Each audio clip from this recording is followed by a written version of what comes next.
der Livestream der Nürburgring Langstreckenserie. Präsentiert von Falkenreifen.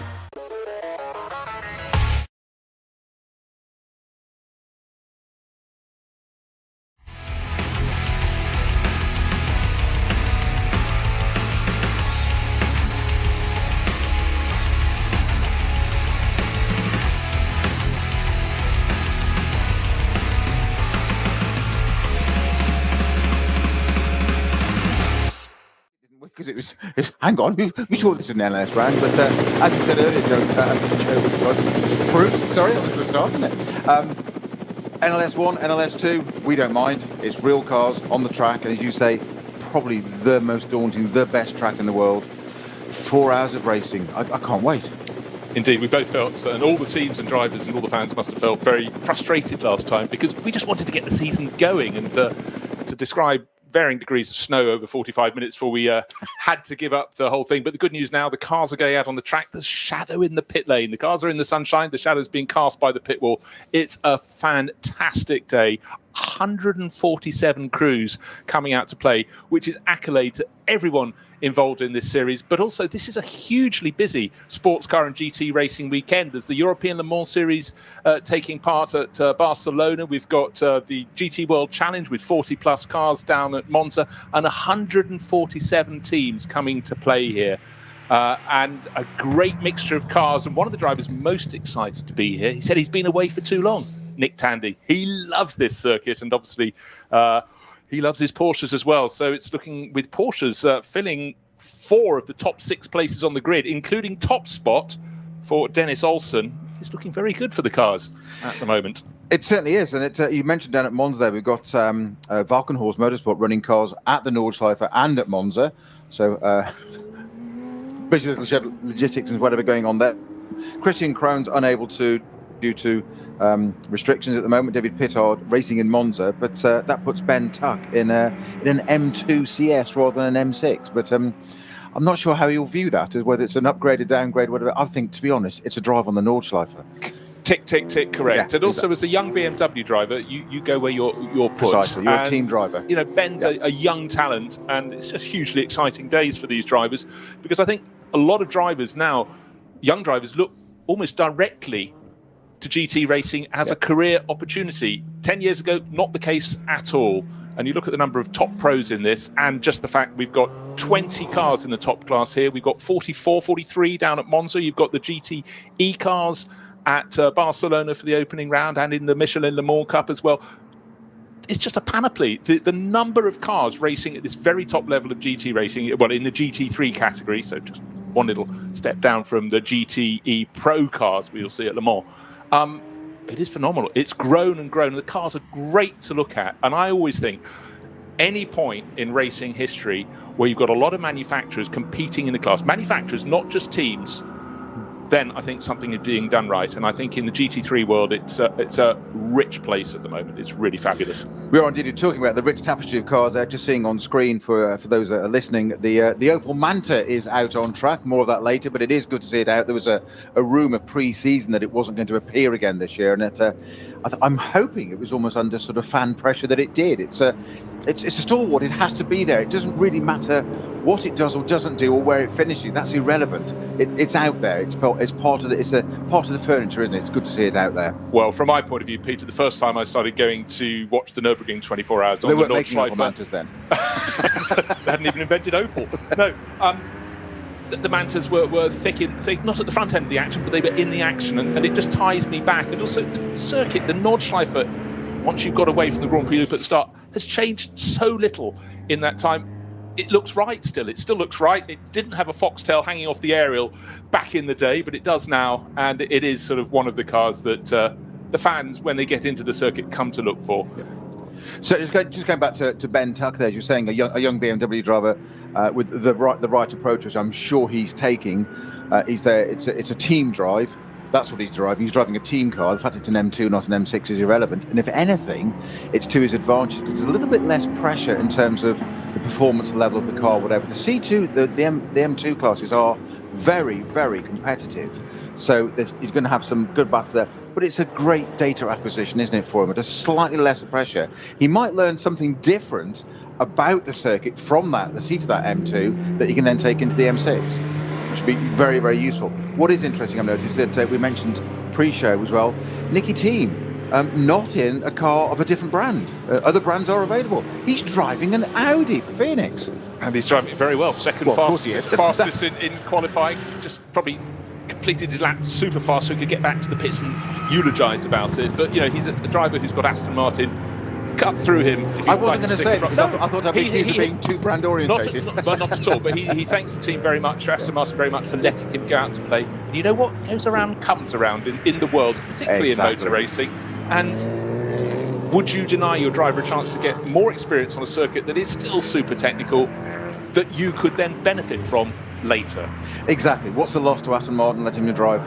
Certainly a Phoenix run. So you did say there, an interesting statement, that Nikki Team driving it very well. That's like saying the sun comes up in the morning.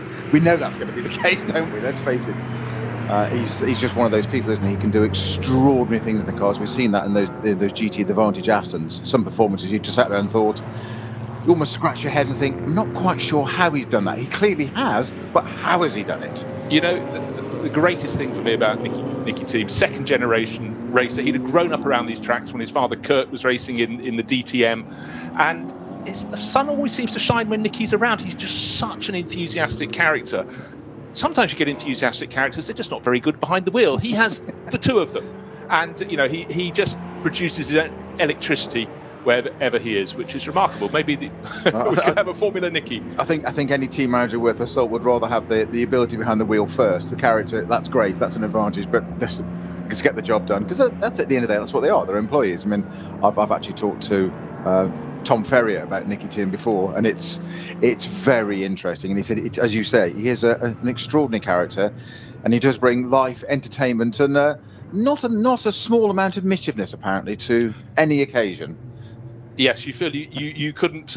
You'd have to make sure your stuff's locked in the locker if Nicky's around. Not because he's going to take it; he's going to do something funny with it. So, well, that's exactly what Tom said. He said it's nothing malevolent, it's nothing bad. But he said when he's around, he said you never know what's going to happen next or what he's going to do, and it is all just but mischief, good humoured mischief, which is great to see. As you say, that combined with the talent already, it's kind of like perfect driver, isn't it?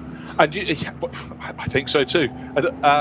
I didn't ask him once how he managed to get his hair to stand up so much. Someone was shouting in my ear, a director, just ask him how his hair could look like that when he's taken a helmet off. And if you've never seen Nikki Team, it's as though he's been playing with the Van de Graaff generator and his bleach blonde hair just stands up to an enormous height. He's already a tall fellow to start with, so he's very imposing. But Tom Ferrier says it's just lots of product. Lots of product. There we have it. We'll leave it at that.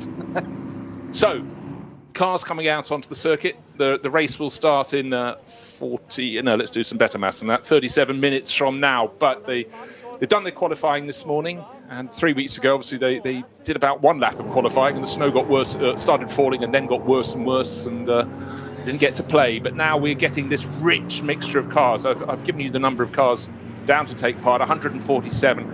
KTMs with their crossbows, they've been around for a while. They modified them last year. Now they're getting some sort of higher level entries. But Teichmann Racing, local team, always runs a whole handful of cars in the Cup X class, and it's just another take. And I think when people don't know racing very well and they get to the treat of walking down a pit lane and looking at the cars, and they look at the way the door opens for drivers to get in and out of a crossbow. It's hinged in the middle, and the whole section rises up and pivots forward. It's not a gull wing, it's just a lid, effectively, that comes forward. And I think people like that novelty.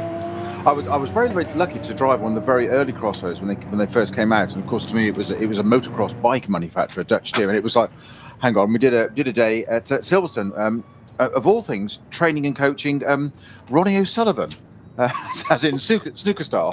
Into driving this thing, and I was a little bit uncertain about it, but the other guy they had on board was Phil Keane, which you may or may not have heard of, and we both drove it, and sort of the first session we did and got out of it and said, actually, it's quite good. In fact, it's more than quite good, because we did have that view of the Dutch motorbike manufacturers, what are they doing building this car? And it looks strange, it's almost outer space kind of stuff, and it's a very, very good car. As you say, look what they developed into now. It's certainly a quirky looking thing, but it's very efficient.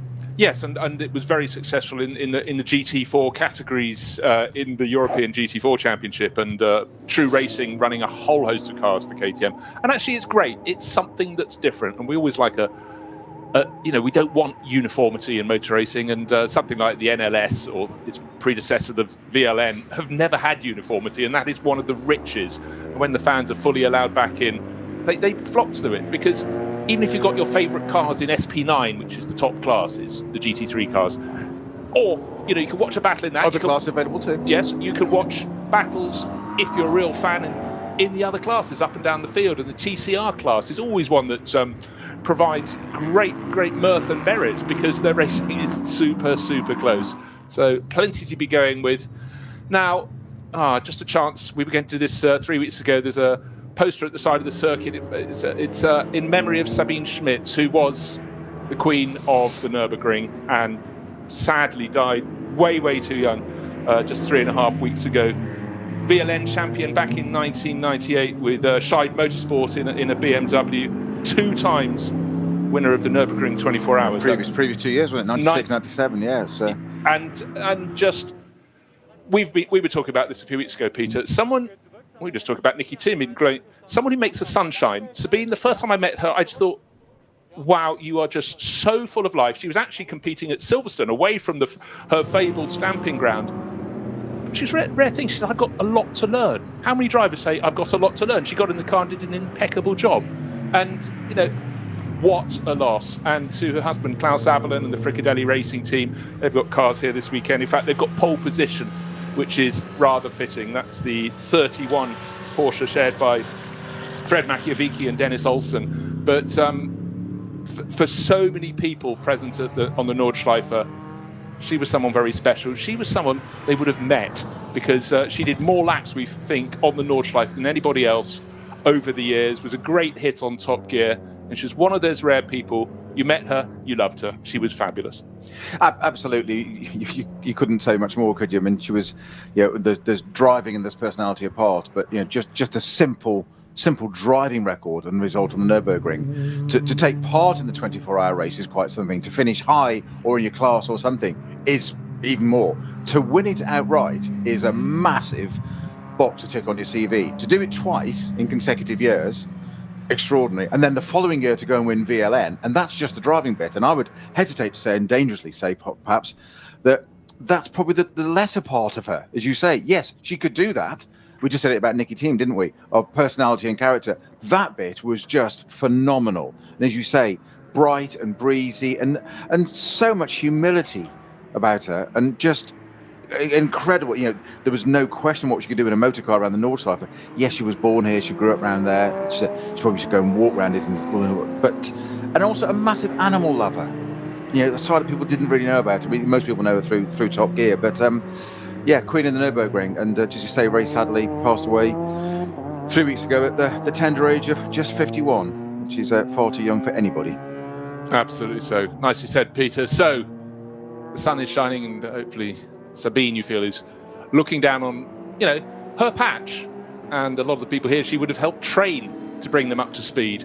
And right now, I think we're going to get everything we didn't get 3 weeks ago, and I'm actually really starting to feel from the commentary booth just that bubble of excitement that comes ahead. We've got 4 hours to spread that excitement, but after last year being such a difficult year with so many events having to be curtailed, rearranged, and the field's not as big for obvious reasons, logistical issues were really difficult. Still not easy, but hats off to the organisers. They created racing in a bubble for a huge field of cars. We've got the when we come to the pit stops, you'll see the extra pit lane where you go in through, we think about garage number 1, into the paddock, and some of the teams will do their refueling and driver changes out there, others in the pit lane, so that the social distancing can be maintained. Masks will be worn at all times, of course, but because it was such a success, and I reckon a lot of other championships around the world last year looked what the NLS was doing and thought, if they can do it with that many cars, we can do it. And that enabled the racing to take place. And this year, we're getting the monster fields all over again. I think it was something you identified this time last year, Bruce, when we started with this, that we said we irreverently but humorously referred to it, the shopping mall, the little bit around the back with the roundabout and the concrete separator, not in a knocking it way at all. But what you identified for the first round last year was the word template. they gave us, VLN organisers gave us, I know it's the NLS races, but VLN still the organisers, they gave us the template, as you say, for if you can do this on the biggest circuit in the world with this number of cars, why can't the rest of you do it? And I think it was a place to watch, and I'm sure that there were lots of organisers watching those first NLS rounds last year that we were lucky enough to talk about and saying, okay, this is how to do it, and here we are. Just looking, there's a lovely bit of footage there of the Porsche with the car on pole position with S. Schmitz on the roof, and I can just imagine now, as you said, the number 31 car there on pole position, Abelin on the bonnet there, quite rightly on the front. I can just imagine Sabine's radio message now. If a driver on pole position, her advice would just be, "Don't screw it up." That's probably what she'd say on the radio. That'd be too direct. She'd say, "Have a lovely race, go for it, race," and very, very special individual. Now, someone who often helps out with the broadcast for us. Well, Sabine, when she wasn't racing, she would always help everyone out around the circuit. And again, just looking at a tribute being mounted to her. And what stands out, the smile is what stands out. She did what she loved from a really early age and just impressed everybody along the way. And the fact that not only is one of the two Fricadelli Porsches on pole position by a margin of 2 and a bit seconds this morning. Great run from the Norwegian racer Dennis Olsen, sharing with Fred Macchiavici. But sort of with the extra blessing, I think we can say that number 31 Fricadelli Porsche will start from that pole position. Now, last time around, we didn't get a lot of qualifying at all. In fact, it was curtailed very quickly by the rain and snow. Today, we had, thank you very much, Time Certain Clock. We had beautiful conditions for qualifying. However, 3 cars did have little moments. The Vidal chicane, we had the 875 BMW. That's one of the M2 CS Racing entries from FK Performance, getting it a little bit wrong. 951, it was a little more traumatic for a Porsche Cayman in the VLN and Cup 3 class. 951. EPS Rennsport had an incident at Bergwerk and then hadn't quite finished their work and had another moment at Kesselchen. And 181 had a moment at Flugplatz. That's something to get the heart going. And 181 was Chandler Hull and John Miller, the American crew, their BMW M4. So they'd be moving at pace at that point for Walk and Horse Motorsport. But anyhow, I don't think too much damage, but certainly moments to get the heartbeat going. A few teams not here this weekend, but in turn, we've got some we don't normally see. CP Racing, if you're a big fan of the Creventic series, Charles Putman's team is on the grid. Beautiful in their classic red, white and blue of America livery. It's mainly white with blue and red flashes on the nose, bonnet and up over the roof. And they're running in the Pro-Am class. Charles Putman, Joe Foster and Adam Christodoulou, a driver who loves Mercedes and loves the Nürburgring even more. So he will really give them a good punt. But again, it just emphasises it's not just the SP9 Pros, but we do have a number of Pro-Am runners. Just having a quick count, we've got 3 runners in that subclass of the top category. So again, people come and race on the Nordschleife in the NLS because they love the circuit. They also come here because there is a big event coming up in the season, the Nürburgring 24 hours. And practice makes, well, not perfect, but closer to perfect than you were before you turned up, in theory. You can never get enough time around the Nordschleife. And I'm sure that Sabine would have told us that as well. The lady, that, as you say, possibly the person, never mind the lady, that's done the most laps around the place, you could never get it. And that goes back to what we were saying about Ben Tuck in that Valkenhorst M2 rather than M6. It's just time. It's seat time. It's data. It's information. It's something. And it might not appear relevant today all of a sudden, but it'll be something that'll come back in the middle of the night in the N24. We might say, oh, I remember this at this point. Or so it's just something you learn. You never stop taking in the data. And it isn't, the N24 isn't part of this series, but it is unofficially, it's always accepted as it's a pre-event, it's training, it's not qualifying, but that's what it's all about. And that is the blue ribbon, isn't it, of racing at this circuit. 24 hours anywhere. 24-hour races throw in something quite extraordinary into the mix for logistics, but to do it around the Nordschleife with 100+ corners, I've given up trying to say there's so many schools of thoughts on how many corners there are on this circuit. Simple answer is a lot. And then 3 more you'd forgotten about. Exactly, yes. But conditions, I just want to reiterate, are fantastic. Spring sunshine. Doesn't mean it's warm, but spring sunshine on the start-finish straight. And, well, no guarantee it's all the way around the circuit, but looking up the start-finish straight, broken cloud in the distance, but it's a bright day. Can't quite see the Schloss. It's in Nürburgring Village. It's just out of sight beyond the large BMW M-Power bridge over the circuit. But, of course, with this many cars, 147 crews on the entry list, the cars don't just all fit on the start-finish straight. They curl around in their various classes. We're having 3 separate starts, according to the groups. And so the ones at the back really are at the back. They're sort of like a morning's walk away from the start-finish line. It's always quite hard because in our own little world of motorsport, we just go, the Nurburgring, and it's always been up there on that pedestal, that it's that amazing circuit, the Schloss, the distance and whatever. But to convey that to the layman, I was talking to somebody about this week when this was coming up, and they said, well, what's so special about it? Somebody doesn't know anything about it. And you're like, okay, I said, an ordinary Grand Prix lap is so long. This is this long. There's 100 plus corners plus those 3 I hadn't mentioned. 140 cars. And that was the point when they stopped and looked at me and just went, sorry? And they said, isn't it 20 cars in a Grand Prix? And I'm like, exactly. And they said, and this is twice as long as a Grand Prix and a bit. And never mind the 24. And they said, what do you mean a 24-hour race? And just watching somebody's reaction that doesn't really know about it, saying, what, you mean nearly 150 cars? And I said, oh, that's reduced. It used to be over 200. You know? And around this 14-mile circuit, and that's just in Nordschleife, it is something totally unique, totally different. And that's why the teams and the drivers and everybody involved love it as a challenge, because we talk lap times normally at 1 minute 20 or 1 minute 21, and a second makes a difference, because it's a bigger percentage. Here we're talking 9-minute laps. Well, pole was a whisker under. It was 7 minutes 53 and a half seconds, and the margin to the next car was talking my pace, not the pole pace. I thought you were walking. 2.25 seconds. Oh, you're a tough audience. Oh, yes, Jones. 2.25 seconds. You think, God, disaster. No, not over that distance. In fact, that's an unusually large margin. Come to later rounds of this championship, and that will tighten right up. But the flip side of that is you can't let complacency click in, because the Nordschleife, as we saw last time 3 weeks ago when we nearly started the NLS 1, is part of the problem was that you've got the Grand Prix circuit, the first bits. We've got the 2 circuits combined, and the modern Grand Prix circuit has modern runoffs, gravel traps, etc., which was part of the problem we had, that they didn't thaw out and the gravel traps didn't work. But once you got onto the Nordschleife, which is how big a percentage of the lap, there isn't any runoff. You go down through, you get onto the Nordschleife and go down through Hatzenbach. On the right-hand side and the left-hand side, there's probably a car's width of grass, then about maybe exactly. And the cars are getting bigger and bigger now. I wouldn't want to have 2 wheels off in a GT3 AMG Merc, for instance, going down the Hatzenbach. Not just because of 2 wheels of traction on grass, 2 wheels on tarmac. There's not a lot of margin for error. Once you've got 4 wheels off, I think you're doing very well if you get it back pointing straight, put it that way, in the same direction. And that would, who was it? I can't remember, you'll probably know who the quote's from, but they said, do something every day that scares you. I think the Hatzenbach down there in the start of this race, we'll see it in a short while, 30 odd minutes time.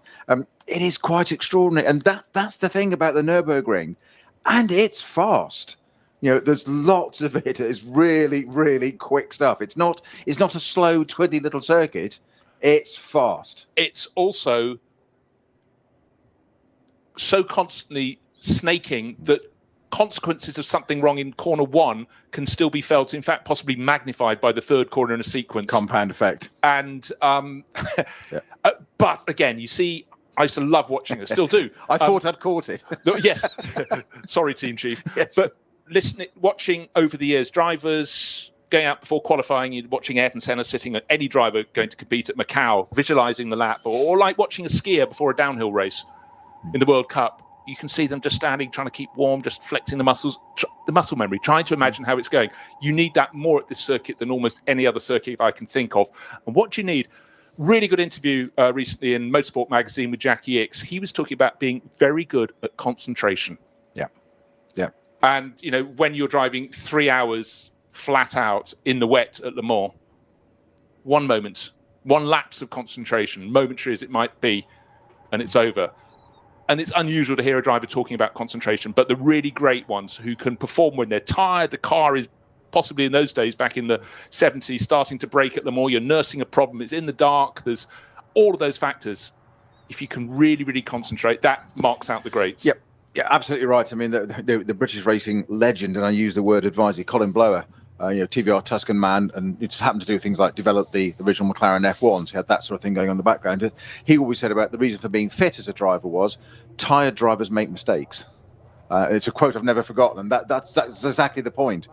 It's that concentration, it's that sort of that relaxed, that complacency of stretch your legs now. This place doesn't let you do that. And it's unrelenting. And it's not a question of, there's that rhythm as well. You go to Brands Hatch Indy Circuit, 1.5 miles, you get into a rhythm. It's so many corners, we're back, so many corners. It's almost like a metronome. You can tick, tick, tick. You metaphorically in your head get into a sort of reset almost every time over the line. You just do it again. This place doesn't do that. You get to complete a lap, which takes however many minutes, depending on your pace. But let's say 9 minutes in the race with fuel on board. So call it 10 minutes for ease, just for complicity. And you sit there and you go, 10 minutes. You go down the pit straight, you get a slight breather, and you take another breath again for another 10-minute assault on this extraordinary place, plus speed differentials, something we haven't mentioned yet. Speed differentials of cars.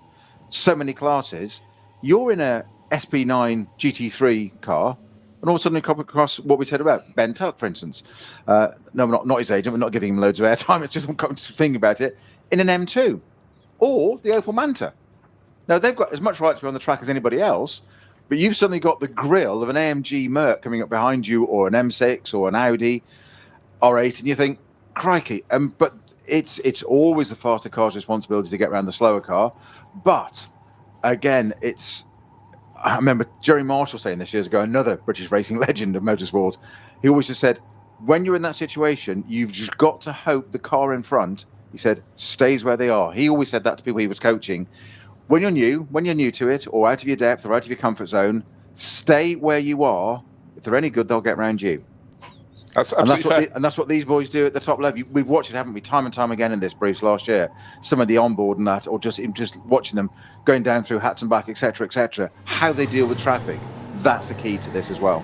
Or an element. No, absolutely. Right, the green flag has waved and the cars are heading off. In fact, Nikki Team, or his car, the Phoenix Racing, the green Audi on the front row, has already gone, but the pole starting Frickadelli Porsche is at a standstill. It's holding up the entirety of the row of the grid. Yeah. Oh no, come on. The sister car's gone round it as well. That's the one with the green flash. It's the second Frickadelli car with Nick Tandy on board this weekend. So let's hope that can be got going. Oh, how cruel. On pole by a big margin there. Fred Makiewicz and Dennis Olsen, the Norwegian racer, and the car number 31 going nowhere. Conditions perfect for racing, and racing is what we want this car to do. The car with the name on the top of the door alongside the driver's name, the name of Sabine Schmitz. We're remembering her this weekend, just over 3.5 weeks since she died of cancer. Huge loss to everyone, and just waiting while the rest of the first pack, and it's got going. Yep. Just before the last of the pack got through, so that should be able to approach the front. So Nikki Team, I thought, are you being a bit cheeky, going off a bit in advance, but the green flag had been waved and the green Audi went into the lead of the queue. Let me just run you down the grid very quickly, the top few cars. So we had the Frickadelli Porsche on pole position, number 31. It's number 11, the Phoenix Audi alongside Nikki Team. Frank Stippler, the second Phoenix Audi, blue and red. This one is third on the grid. And the Grello, the famous green and yellow liveries of the Manthey Racing Porsche, with the inimitable 911 on the nose and the doors. The second Frickadelli car, Nick Tandy, sharing that this weekend. Excited to be back on the Nordschleife track he loves, sharing with the Belgian racer Maxime Martin. And then KCMG making their seasonal debut in the NLS. They will be starting from 6th on the grid. 7th is the first of the Ferraris, the WTM and Phoenix Ferrari. Daniel Carlvitz set the pace. Then the first of the Lamborghinis for Conrad Motorsport with Axel Jeffries. That's the top bunch of the grid. Let's complete the top 10. We've got Huber Porsche, the blue and yellow car with Nico Menzel, and the first of the BMWs, the BMW Junior Team, with the pace set in qualifying by Augusto Farfus, who's just BMW through and through. Track conditions absolutely perfect, and the pole starting Porsche is coming from the back of the pack on this green flag lap to get to its rightful place at the front as the cars go now through the Vidal chicane and they make their way back to the grid. The race will start at the top of the hour, 12 o'clock, noon, midday. in Nürburgring Nordschleife time. So, getting all set, let's prepare ourselves for what is coming up in 4 hours of racing.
Zwei Familien. 40 Jahre Firmengeschichte. Unsere Produkte entstehen zu 100% in Deutschland. Mit Herzblut und Hingabe. Wir schaffen den Technologietransfer von der Rennstrecke auf die Straße.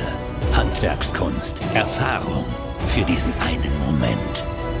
Das ist die Nürburgring Langstreckenserie. Das ist H&R. Performance made in Germany. Sicher ans Ziel. Auf allen Straßen, bei jedem Wetter. Mit den zuverlässigen Sommerreifen von Falken. Jetzt Falkenreifen kaufen und Tankgutschein sichern. Weitere Informationen auf tankgutschein.falkenreifen.de. Falkenreifen.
Ein hartes Duell. Kollision zwischen den beiden.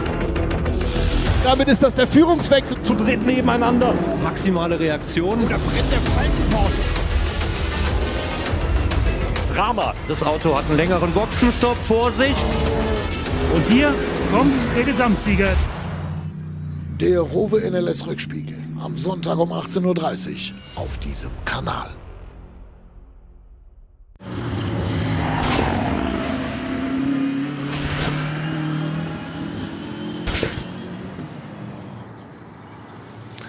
Second and third groups of cars being led around to the grid, and great relief all around. As not only is the white flag being waved to show them running behind a slower car, which is a safety car, but the fact they can even see the marshal with the white flag, that puts it well up on what we didn't get to have a few weeks ago. Never got as far as the cars going around to the grid. So as the cars wend their way around this formation lap, I'm sure it was very chilly first thing this morning at the Nürburgring, but the spring sunshine will be warming the tarmac. But I don't think it's ever going to be easy to get the heat fully into the tyres before the start of this race. And just to reiterate, the cars don't go straight onto the Nordschleife. They go down partway, they go through what we used to call the Mercedes arena, and then partway down to what effectively is normally turn 5, you turn right, and then you go onto the return leg of the Grand Prix loop, up into the dip, up the hill to the Vidal chicane, and then instead of going back around onto the regular circuit, you go onto the fabled Nordschleife over the Nordkehre,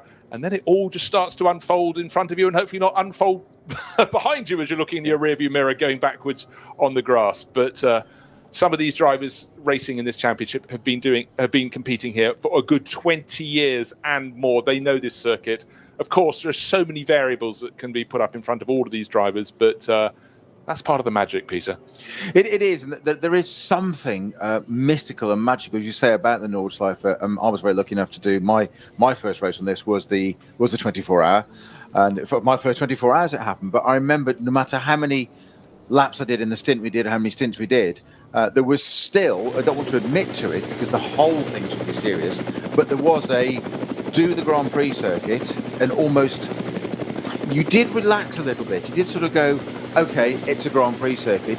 And then as you went through the Vidal chicane, which of course was the Mercedes arena in those days, then onto the Vidal chicane and onto Nordschleife, you'd go, okay, deep breath, now it gets serious. And you shouldn't think like that as a driver because the whole thing, every corner should be the same. But it did happen. You couldn't help it. It was just a, okay, here we go. And we're off on the road. And hats are back and away you go. It's, perhaps I shouldn't admit to that on air, but it's there now. It's out there running around. Look, it'd be only natural. It's called when there's a bit of space either side of your car, you can relax a little bit. When there's no space whatsoever, or the width of your car and no more, not so easy. Maybe not. Maybe not. Maybe it isn't flat. But in fact, one of the funniest things I've heard in recent years is that last year when John Heinhoff and I were covering the digital NLS, which was a massive hit, it drew in a whole new audience of fans who loved doing their racing games but didn't really know real motor racing. And quite a few of the comments was, we had no idea this was a real circuit. We thought this was a fantasy circuit, which it is. Computer-generated circuit. Computer-generated. Almost, it is. You can imagine linking together the great parts of other circuits and then throwing in a few other bits for good measure. Art imitates life. Yeah. It does. And I, obviously, watching television, listening to racing on radio is fabulous, but still nothing beats being at the circuit. And when you go to circuits, particularly ancient circuits, the Nürburgring is nearly 100 years old. Go to when the Nürburgring, they still race on much of the original circuit, which is the Nordschleife. There was the extra loop, the Sundschleife as well. I've walked that, that's interesting too. But go to Spa and go over into the next valley to Malmedy and see where the full Grand Prix circuit used to go. And then you've got to really suspend your imagination. It's extraordinary. In fact, I'll tell you what, I did a piece to camera about the old circuit at Spa, and it went back to be produced in England, and they said, why are you just standing on a road? We wanted a bit about the circuit. And I just sort of put my head in my hands and wept. I was, the master king, Oh, dearie me. I remember very clearly a few years ago we had some issue with throttles and carburation on an E-Type library that were running in the Spa 6 hour. So numbers covered up obviously appropriately. We went out and did the old circuit down a little bit back and came back up through the woods there. And for that moment, exactly as you were saying, you're sitting there thinking, they raced Grand Prix cars through here in the 30s, 40s, 50s, 60s, and in 79 it stopped, didn't it, that bit? And you just sit there and you think, I thought Spa was bad enough. I never did the old circuit. I still miss the old bus stop, so I don't like that version anymore. I'm sorry, I just don't like it. But to come up through the sunlight in those trees and think it was a different time, which is exactly what you're saying about this place. Remember these cars, you were talking about the Opel Manta being in period in its day. You think of some of the cars there, some of the, the Grand Prix cars and the sports cars that would have raced around here. Imagine a Group C car around Nürburgring, Nordschleife. Oh, yes, please. That's what Stefan Beloff was made for. Well, yes. A couple of cars apparently had stopped on the warm-up lap at Hatzenbach. That's unfortunate for them. So 471 is one of the stoppers. That's a Pro Sport Porsche Cayman. It's bad luck for Nesta Girolami and Alex Homerson. And also 488 has that stopped but now got going. So thanks again for Time Certain Clock, the man who watches all.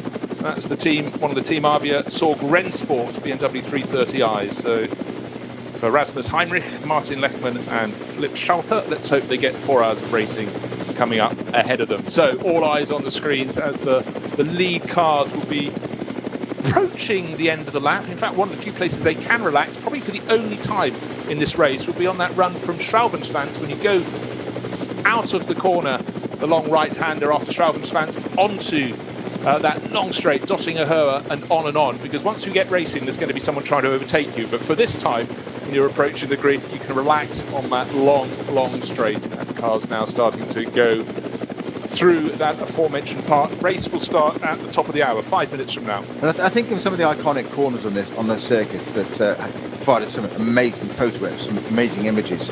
Flugplatz, the carousel itself, of course, part of the NLS Nürburgring Series logo. That's exactly what it is. It's the carousel, the Caracciolo carousel. I would argue that one of the most iconic images is that long shot from Tiergarten back down Dottinger Höhe of them all appearing, certainly at the beginning of a race. That's the bit I love. Perhaps it's the tension of the pre-race start about to happen. But I love that shot back down with all the cars appearing. And of course, the first group is the SP9 cars we get to see. But then you get it again with the different categories, the C2s and M2s, and those cars, competition cars, further back. I think that's an absolutely fabulous shot in the sunlight now. And then it's all about to go. We get to talk about them starting the race. Then there's a second batch that goes. When you've just got your breath back from that, there's a third batch. At that point, you're lying down with a sort of wet cloth over your forehead. Right, in fact, I got ahead of myself. Only now are the leading cars approaching Schwalbenschwanz. When we picked them up, just running through Brunchen and Flansgarten. Those constant S's that just snake their way away. Now just giving a chance to see which cars are going to offer us onboard footage. And the Manthey Porsche, the Grello car, number 911 will be one of those cars. Front-mounted camera, so they'll be able to pick up. They're starting, well, in fact, only 4th on the grid, so they've only got 3 cars sitting in front. And that should provide some cracking footage as we go around the circuit. And many moons ago, I think the first one of these I covered, there were 6 cars with onboard cameras. I think 1 failed to start, and at the end of the opening lap, we only had 2 left, so we saw an awful lot of footage through the windscreen of that car. But you know what? I didn't mind just sitting watching a pro driver in action around the Nordschleife. Yes, exactly. Yeah, the point started so well, but it rather ran out on itself. But the fact is, any time you spend looking through the windscreen of a car being driven well, and your point about the closing speeds on the junior cars, junior categories, it's astonishing. And the fact is, the driver may have seen them 3 corners ahead when you're going through the S's towards the Schwalbenschwanz, but it's about picking the moment. But then that closing speed, it is you. Even now, I sort of pause and draw breath. Yeah, it's part of a driver's skill set to be able to do that, and it's that dealing with. So there we go. There is the famous image I was just talking about, the long shot, as I put it, back from Tiergarten down to Dottinger Höhe. The car's weaving furiously, getting heat into those tyres. The Grello car, number 911, 4th on the grid, you just mentioned there, Bruce, using almost exceeding track limits. He's going right up to the white lines and back to get some heat into those sidewalls of those tyres. And getting ready to go. Well, we've got actually quite a good list of cars that can be carrying onboard cameras, so about 9 or 10. So we've got plenty of footage that we're going to help us tell the story. The circuit, of course, creates the stories. We know that full well. The Nürburgring Nordschleife always throws in a few curveballs. We thought the first one was removing the car that was on pole position, the car carrying the name of the late, great and much missed Sabine Schmitz. But fortunately, the first of those 2 Fricadelli Porsches, running in their regular colours, made it away just before the lead group had left the grid, and is now back at the front of the pack. So it's the Dennis Olsen, Fred Makiewicz with the name of Sabine Schmitz. Fricadelli Porsche, number 31 on pole position. Car starting second is the bright green Phoenix Racing Audi of Nikki Team. Yes, Nikki Team, not in an Aston Martin, but out on parole this weekend to race an Audi for Phoenix Racing. He's sharing with Michele Beretta, last year's GTE champion in the European Le Mans Series. That's the front row. The second row is the second of the Phoenix Racing Audi, blue with the red flash, alongside the Grello, the green and yellow 911 Manthey Racing's colours. Row number 3, it's the second of the Fricadelli red and white Porsches, differentiated by having green flashes rather than yellow as on the pole car. And alongside it, KCMG, the team from Hong Kong. They love their racing in Europe. This is their first outing on the Nordschleife this year. Then we've got a Ferrari and a Lamborghini forming row number 4. another Porsche from Huber Racing, and BMW Junior Team. BMW starting in 10th position, so 4 different makes of cars in the top 10 positions. Public continue to drive around the road outside the circuit, right outside the circuit, but right now we're waiting for the race to get underway, waiting for the lights to go green. The Fricadelli Porsche's one car length ahead of the Nikki Team, Michele Beretta Audi, and the pedal is now to the metal. The lights are still red, but they're accelerating towards it as long as they get over the start finish line before they go green.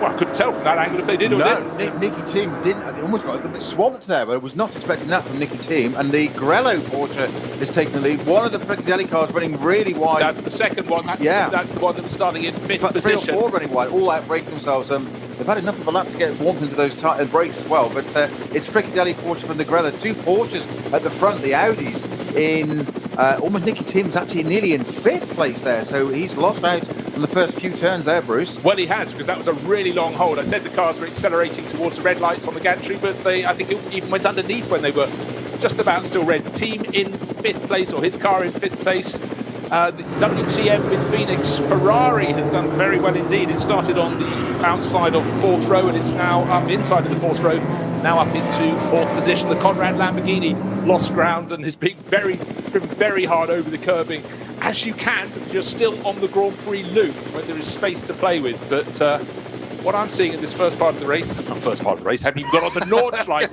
it's a 4-hour race, control yourself, Jones, is the Manthey Racing Porsche getting right on the tail of the Fricadelli Porsche, the number 31 that started on pole position. So a bit of a scramble there, but nothing untoward. And those who ran wide in the first corner must be kicking themselves, because gaining and losing positions here, it really is snakes and ladders, but trying to make your way back up the order in a field this competitive on a circuit on which overtaking is really difficult for such a large stretch of the lap, you can really start to stew, particularly if the cars at the front of the field are getting a little bit smaller as they get away.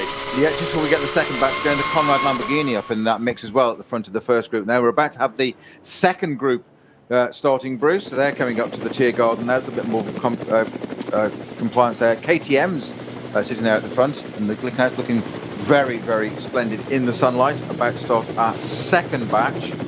Meanwhile, the big boys, as it were, SB9s are out there on the Nordschleife, dueling it out as they go. Yeah, so yes, it's always one thing when the drivers are part way around the Nordschleife, and we don't, and we're still waiting for the second and third starts to be made. So let's see that. Nice and tidy, just waiting for the lights to go green on that third batch as well. But up front, it's really, really tight.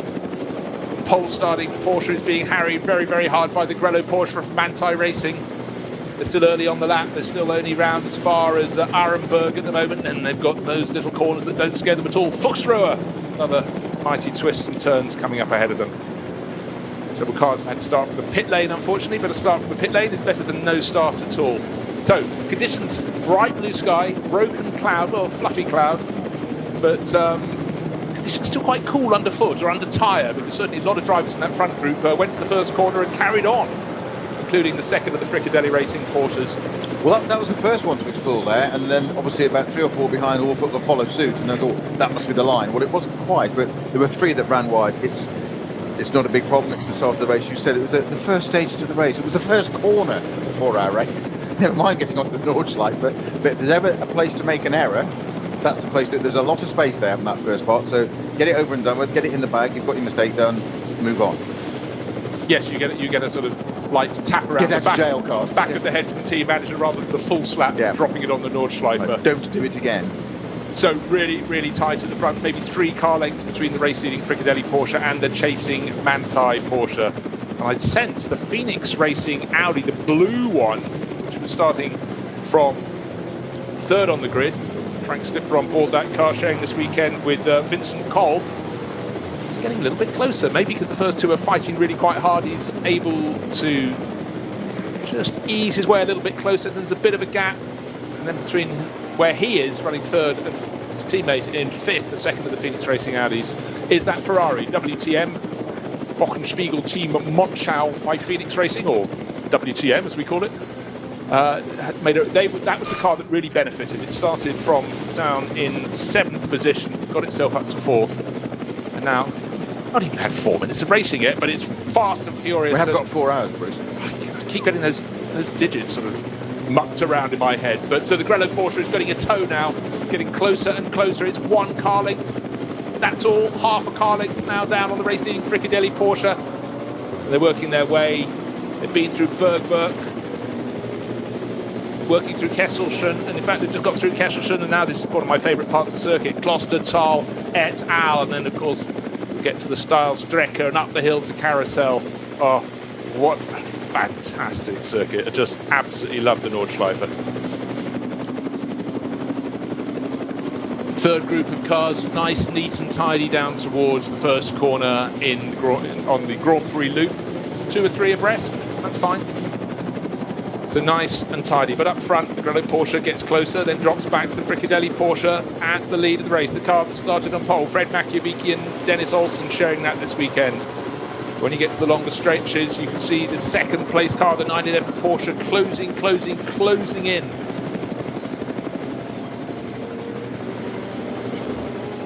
But still 3-4 car lengths away at the moment from the lead of the race. Then there's a little gap of maybe 5 or 6 car lengths back to the Phoenix Racing Audi, the number 5 car that started from 3rd on the grid.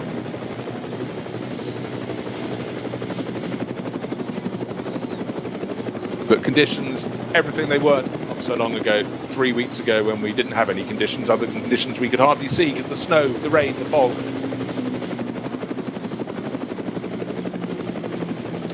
But right now, nose to tail. I do love it. It's the opening lap of the race. Looking down at the cars starting in the third group, they're slipstreaming each other around the Grand Prix loop. Then the first of their packs go, oh, thank goodness those nutters can't pass me now. and then diving through Nordkura over the bridge, and then onto that wonderful section of track that you get very quickly into the Hatzenbach. It's Hatzenbach and beyond, and we've already had a spin. I mentioned the Nordkura didn't get to the Hatzenbach. I was just going to say, two of the BMWs going side by side onto the Nordschleife, thinking, gosh, did you say exactly what you're just saying, Bruce? They're fighting it out, and sure, they're dueling it out and tap one another, and one's faced the opposite way. I think it was 750, was it? Number 750? I think I just saw very quick as it went out of sight. I will check while you're doing that. Well, hold that thought. We're getting to the corner that leads onto Dottinger Höhe. It's the Galgenkopf, and it's almost nose to tail between first and second. In fact, leading the race by about 3 car lengths, but that will come down. The Grello Porsche getting closer and closer. The straight goes on and on and on if you're in a road car, but it still goes on a little bit in a racing car, but definitely just getting close enough to try and catch the toe before the king. Going from one side of the circuit to the other, the race-leading Fricadelli Porsche. Then there's the first of the 2 Phoenix Racing Audis. Then there's the Ferrari, about another second or so down in 4th place. And 5th place, the second of the Phoenix cars. One's got caught out on the opening lap. And a passing manoeuvre is being attempted around the outside, 2 wheels on the grass. And there's a change of lead. There's a change of lead of the Manthey Racing Porsche. I think you cannot drop it on the grass before the first lap is complete. That was brave from the new race leader. It was always going to happen. The Grello car clearly got the pace there, which is exactly why the Fricadelli car was changing direction. Nothing wrong with that. It wasn't weaving or whatever, but it was just certainly changing direction, trying to break that toe. But the Grello car saw that and was following it and kept that draft, kept it going. As you say, just, I wouldn't quite say 2 wheels, but it just kicked up a little bit of dust, didn't it, to make that passing manoeuvre go. But you say, it is the first lap, so yeah, why ever not? I'll go for 2 half wheels on the grass. And by the time they reached the start-finish line, the Manthey Porsche was just over half a second clear. Another change, the green Phoenix Racing Audi got past the Team Bockenspiegel Ferrari up into 4th place. So it's the Porsches from Manthey Racing and Fricadelli Racing 1st and 2nd. 2 Phoenix Racing Audis 3rd and 4th. Be interesting to see if they can start to catch the Fricadelli Porsche. I think just looking at the body language around that opening lap, I think the Grello Porsche is going to start galloping clear. So if anybody else wants to stay in this batch, they've got to get onto the tail of the 31 pole starting Fricadelli Porsche, which is now down into 2nd place overall. So it's Kevin Estra who was the start driver in the Manthey Racing Porsche. No wonder the move was so bold and robust. That is Estra written all over it. Dennis Olsen was the driver trying to defend, having started from pole position. And it's Frank Stippler, and it was Michele Beretta, not Kurt. Kurt might be watching. It wasn't Nikki. Nikki's doing the 2nd stint in the number 11 Phoenix Racing Audi. But right now, leading the way, and I sense, just eking his way clear. Kevin Estre. Yeah, because I just spotted that we maligned Nikki Team at the start there, being lagging at the start, but it wasn't him. Actually, it was. No, that's you. I can say.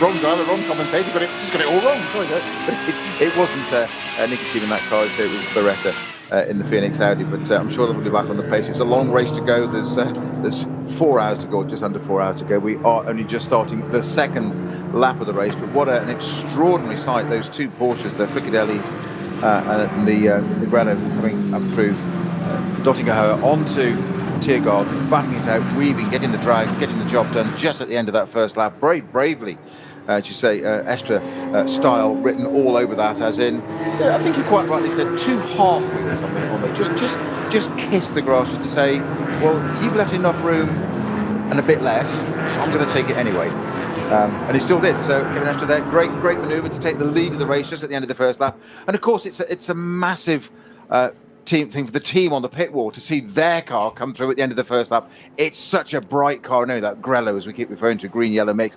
It's very obvious car, isn't it? But to see it come on through there into the pit wall first time in the lead, having just pulled off that manoeuvre, that's what the team see. They see the car first. It's like, our boys out there first, our car's there, all makes it all worthwhile. And then they say, how do you take your coffee? We've got nearly 8 minutes until they're back round. Yeah. So pop into the paddock for, sausage and mustard and a little bit of hard brat. But fabulous. It's Fred Machiavicchi in car number 31. They suddenly went blank. Just wanted to check. They said Dennis Olsen had started it, and then they removed his name from the screen. So it's Fred Macco. So 2 French drivers having a crack at the front. Estre and Machiavicchi. Half a second was the gap between first and second. And now I sense it's starting to go out. The first lap, 8 minutes 8. But of course, those times will come down. That was a rolling start, but heat still being put into tyres. The TCR battle, it's always fab. Always makes me smile around the Nordschleife. And Golfs go very, very well in the TCR class at the moment. But up front, just looking to see how it's stretching out. I'd say the gap is about 3/4, maybe almost a second now for the race leader. High shot showing Kevin Estre escaping from Fred Machiavicchi. Then there's a gap of about 1.5 seconds back to Frank Stippler. Michele Beretta in the second of the Phoenix Racing Audis is starting to close on the blue sister car. So green chases blue, fourth chases third, and they're beginning to drop Daniel Kalwitz, who made such an opportunist start to get his Ferrari up into fourth place. Back to fifth by the end of the opening lap, and the person who's now going to be all over the tail of him will be Marco Holzer, the KCMG Porsche. That's the white Porsche with the blue and black markings that KCMG have run on all their cars in recent years. But those first 2 Porsches are looking very good indeed. The gap on the start-finish line between the second of the Porsches and the first of the Audis is 1.6 seconds, and I sense it's starting to go out rather than come down. However hard Frank Stippler, with all his years of experience, pushes. But then it's an early lap. You've got to think about tyre life. You've got to think about your fuel load. Just a little bit further back, the Conrad Motorsport Lamborghini. Talking about colour schemes that have been used for a few years and more. Conrad Motorsport been running that turquoise and black livery for a long time. And Axel Jeffries, this is really quite a hybrid, isn't it? The Zimbabwean racing driver based in the Middle East, racing in Germany in an Italian car for an Austrian team. He don't go on, but anyhow, the point there is he has got a couple of cars between where he is running in 7th place and the Phoenix Racing Audis. It looks like he's got the pace to get up with the Audis if he can get past the Ferrari and the number 18 KCMG Porsche. Ifs, buts, maybes. This is where the fun now starts. Looking at the track mapper, we've got cars virtually spread around the entire lap. And this is where we start to get already, despite the length of the circuit, we're into the front leading cars getting into traffic. And this is where it starts to get even more interesting now as they start to get the way through. Certainly those bits we said about that, approaching the slower class cars, working their way through which side you go, which side you go, do you hesitate, do you not, whilst at the time potentially leading your race, leading the class, or being up at the pointy end, let's just say that way. You've got your own job to do, but you'll have another car right behind you. We've seen that with the 2 Porsches, the 2 Audis, etc. You're busy having your own battle, and quite simply that can be lost or made as you sit there, like that moment of, do you they say 0 to 0, don't they, in a split second? Which side of a slower car do you go? They've got their battle, or more to the point, if they come across a battle of 2 or 3 cars, so you've got, let's just say, 3 M2s having their own battle, and you're there in your SP9 car with somebody right behind you. thinking, do I hesitate and back him up? Well, Kevin Estra's shown us that he won't be backed up. He doesn't do that kind of thing. He's at the front, so he doesn't need to do that at the moment. But nor is he going to give that opportunity to somebody else. And this is going to be the decision-making all the time, which goes back to exactly your comment earlier, Bruce, that Jackie Eve said about concentration. And everybody sits there thinking, you don't need to be fit, you don't need to be mentally alert or whatever to be doing this, you're just driving a racing car, you're sitting down. Well, actually, there's an awful lot to take on board all the time. It's a constant processing, and you cannot relax. You just cannot do it. Not on this circuit. Snowy, we're sitting down to talk, but look at us. We're both two finely tuned athletes, do nothing else apart from eat healthily. Gosh, I wish I hadn't had so many crisps last night. Yeah, elite exemption. Yes, yes. But concentration is required at every single level in this sport. Still waiting for the next timing interval. How much will the gap have grown in the lead of the race between Kevin Estra and Fred Makovici? It's Porsche's all the way, but we haven't yet completed 2 laps. But the leaders are working their way back round. As always, great racing in the class, the BMW C2. I'm just trying to see who is faring well in that 872, making typically proud progress. 872, it's one of the Adrenaline Motorsport cars. That's Marcus Flash, Matthias Malmedy and Jörg Weidinger. Those cars just look so neat and tidy, those BMW M2 CS Racing cars that run in the Cup 5 class. And I love the fact you have Cup classes here. And BMW, one of the manufacturers that really supports their own classes of racing around the Nordschleife. Right, gap. Now, Bruce, sorry. 2.2 seconds is the gap now. 1 3/4 seconds gained on that lap. But more to the point, that first lap, 8:08, okay, 7:53 they did in qualifying, didn't they? 7:56 in race already. Bearing in mind how much fuel they have on board for this to do, how long a stint? 7, 8 laps, let's just say thereabouts. That's a stunning time from Kevin Estra, but second place car as well, 7:57.8, so it's less than a second difference. They're amazing times for the front now. I'm quite surprised to see those sorts of times being delivered quite so early with that much fuel on board. Yeah, you said 3 seconds off pole. It's actually 2.5 seconds off the pole. And if you strip away that pole time, the next fastest car in qualifying was only 0.2 of a second faster than that lap from Estra. So a really fantastic lap. Have had a place change. The Ferraris, Daniel Karlovitz, pedalling as hard as he can, has been passed by Marco Holzer, changed for 5th place. So the KCMG Porsche up into 5th. The Ferrari from WTM down to 6th. Behind, it's still in 7th place, Axel Jeffrey, still 8th place, Nick Tandy in the 2nd of the Fricadelli Porsches.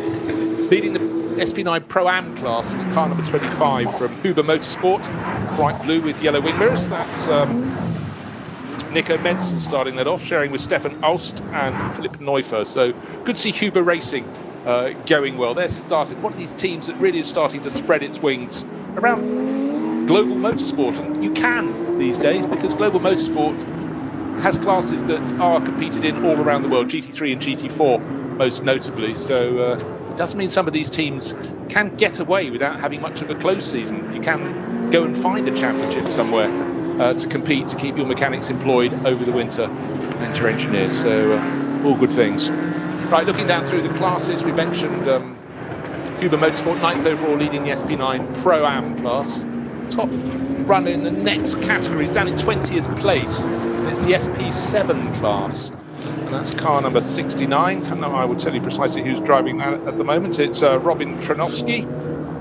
That's the SP7 classes for the Porsche Cup class cars, going very well indeed in that. And then the top runner, well, this has happened more than a few times in the class 4 GT4 cars. It's Gabriele Piana, Italian by birth, but spends most of his time racing in Germany, and he is leading the way in that class in 22nd position overall, car number 140. That's the Black Falcon Mercedes, showing that with Mustafa Kaya and Mike Stursberg. So yet again, Gabriele keeping his nose clean and tidy and out front, which is quite important for a racing driver. The Fricadelli car running slightly quicker first sector.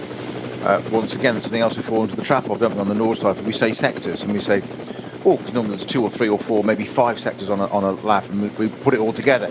Here it's kind of irrelevant to some extent, unless it's whopping with a purple sector set there by the second place car.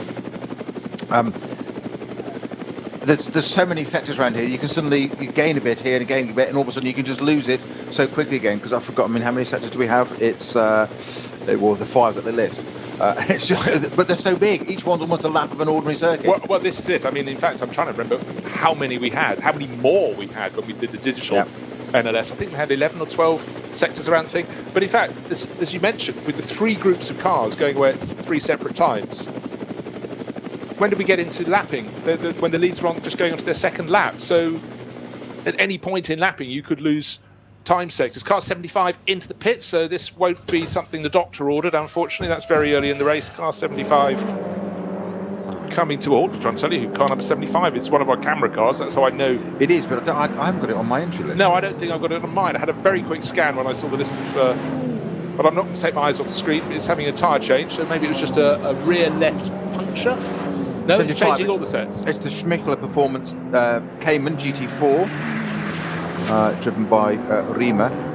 So it's not on my official NLS entry list. I'm glad it's not on yours as well. It's not just me, but it is the Schmickler Performance car, Cayman GT4.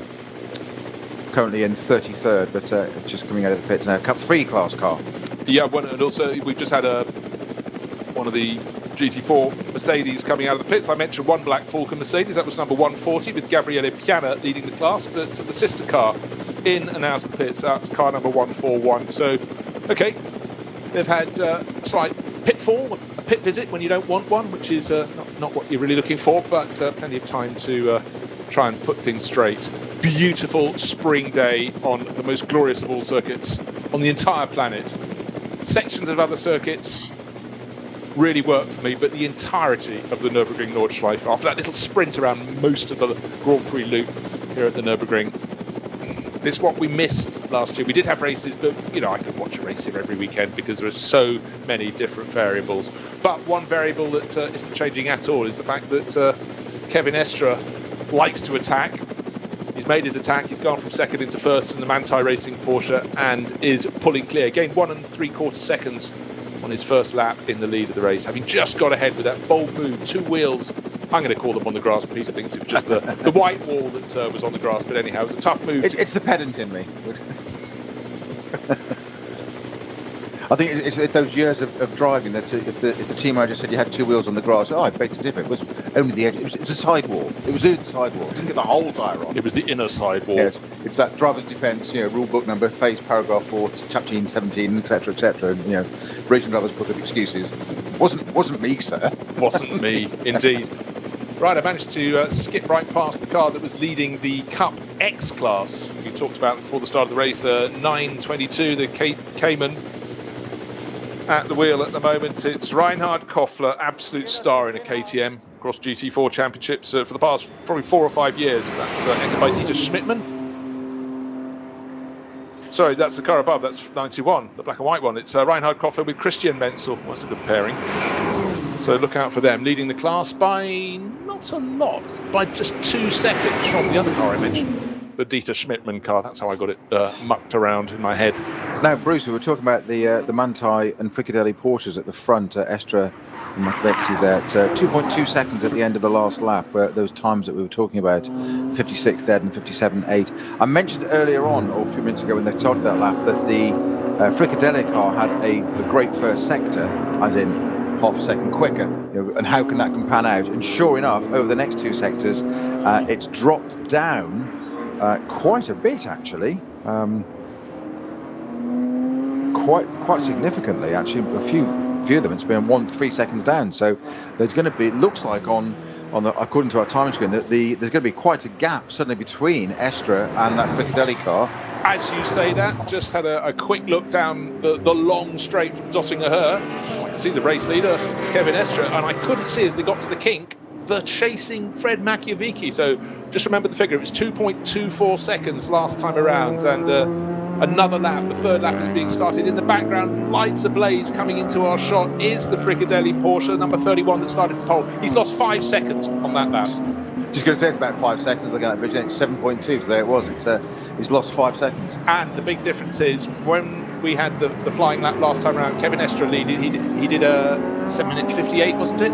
No, it was less than that. It was 2.5. It was 7 minutes 56. 76, that's right. He's dropped by nearly 4 seconds, and in traffic, which is the absolute relevant part there, Fred McAvee, 8 minutes 4 seconds. He's now got Frank Stippler right on his tail. So I wondered if the Phoenix Racing Audis could catch him. I don't think they have on pace, but I think Frank Stippler's got the better run of the traffic. So third is much closer to second now. It's 5 seconds, you say, it's spot on. We can see where it was. It was set to 3 where he lost 2 seconds, set to 4 where he lost a further 3 seconds. You say he just got caught up in traffic. Exactly what we were alluding to earlier on. Now, discretion is the better part of valour, but it's frustrating as a driver when you're 2 seconds off somebody. That's not just visual, it's physical. It's there. You're in that zone. You want to race. You're looking for opportunities of, can I close it? Can I get back again? Certainly having lost from pole position, you want to regain that. It's just a bit of bragging rights, honours, etc. for the team. That morale, the team seeing your car coming through into the sights. First of all, while they make another cup of coffee, or put the cappuccino machine on, do the barista bit, whatever it may be in the background. But that's where they've lost out. So you've got to say discretion, better part of valour, sit back. But 5 seconds on a lap, it's not a lot on the Nürburgring. But to a driver sitting in there, Frank McAvee sitting in that car, that will be infuriating. Sitting there at 5 seconds, it's that visual bit, as you said quite right. Look back at the dotting to her. Last lap it was 2 seconds. All of a sudden, I can't see the second place car. How do you think he feels? I can't see the Grello. I can't see the car in front of it. Where's that Manti car got? It's not like it's going to be hidden in that colour, is it? In bright sunlight around the Nordschleife, it's like, I can't see it. And that's what starts to get into a driver's head of, exactly, the heart rate goes up. What am I doing wrong? I've made a mistake. And you start to doubt, or can start to doubt of, should I have gone past that car? Should I have done this? Should I have not? If this continues, 5 seconds a lap, all of a sudden you feel completely inferior and you shouldn't be in the team. And these are the kinds of crazy things that go on in drivers' heads sitting in a car. And actually, it's probably exactly the right thing to do, what you should do, if you can remain calm and collected. And some of the people that can do this, get the skills and get to the front, and they're the front runners, sit there and go, it's 5 seconds over one lap, at the second lap of the race. It's a 4-hour race. Don't worry about it. But without getting complacent. But they're human. And racing drivers, by nature, by character, are not always the most balanced of people, shall we say. Some are very balanced. I'll let you know who they are later on. I said not always, yes. But yes, off-air conversation. but I think your key point there is loss of visual. If you could pinpoint it on one bad moment where you lost all the time, forget it. I'm as fast as him around the rest of the lap. But once you then can't see them, those little nagging doubts become large nagging doubts. And right now, and a good point too, if you can't see the Grello car, any weather conditions it stands out, then you're in quite a difficult place. And that's the point. It's the processing. It's the processing of that as a driver. As you said quite rightly there, have I lost it in one place? Therefore, does it matter? Deal with it, process it, park it. No pun intended. Get rid of it in your mind. Get rid of it. It's not a problem. Come back to it again. If you're making cumulative mistakes, is it the car? Is there something not right? Have the tyres not come in? Is it a bad set? Have you got a bad cover or something? Don't worry about it. As in, that's the key. Can you process it there almost remotely, factually, or do you let the emotions get involved? You said that's when the nagging doubt starts to come in. The problem with that is it's exponential. If you start to doubt, it just gets worse. And you create a whole situation that probably isn't there in the first place.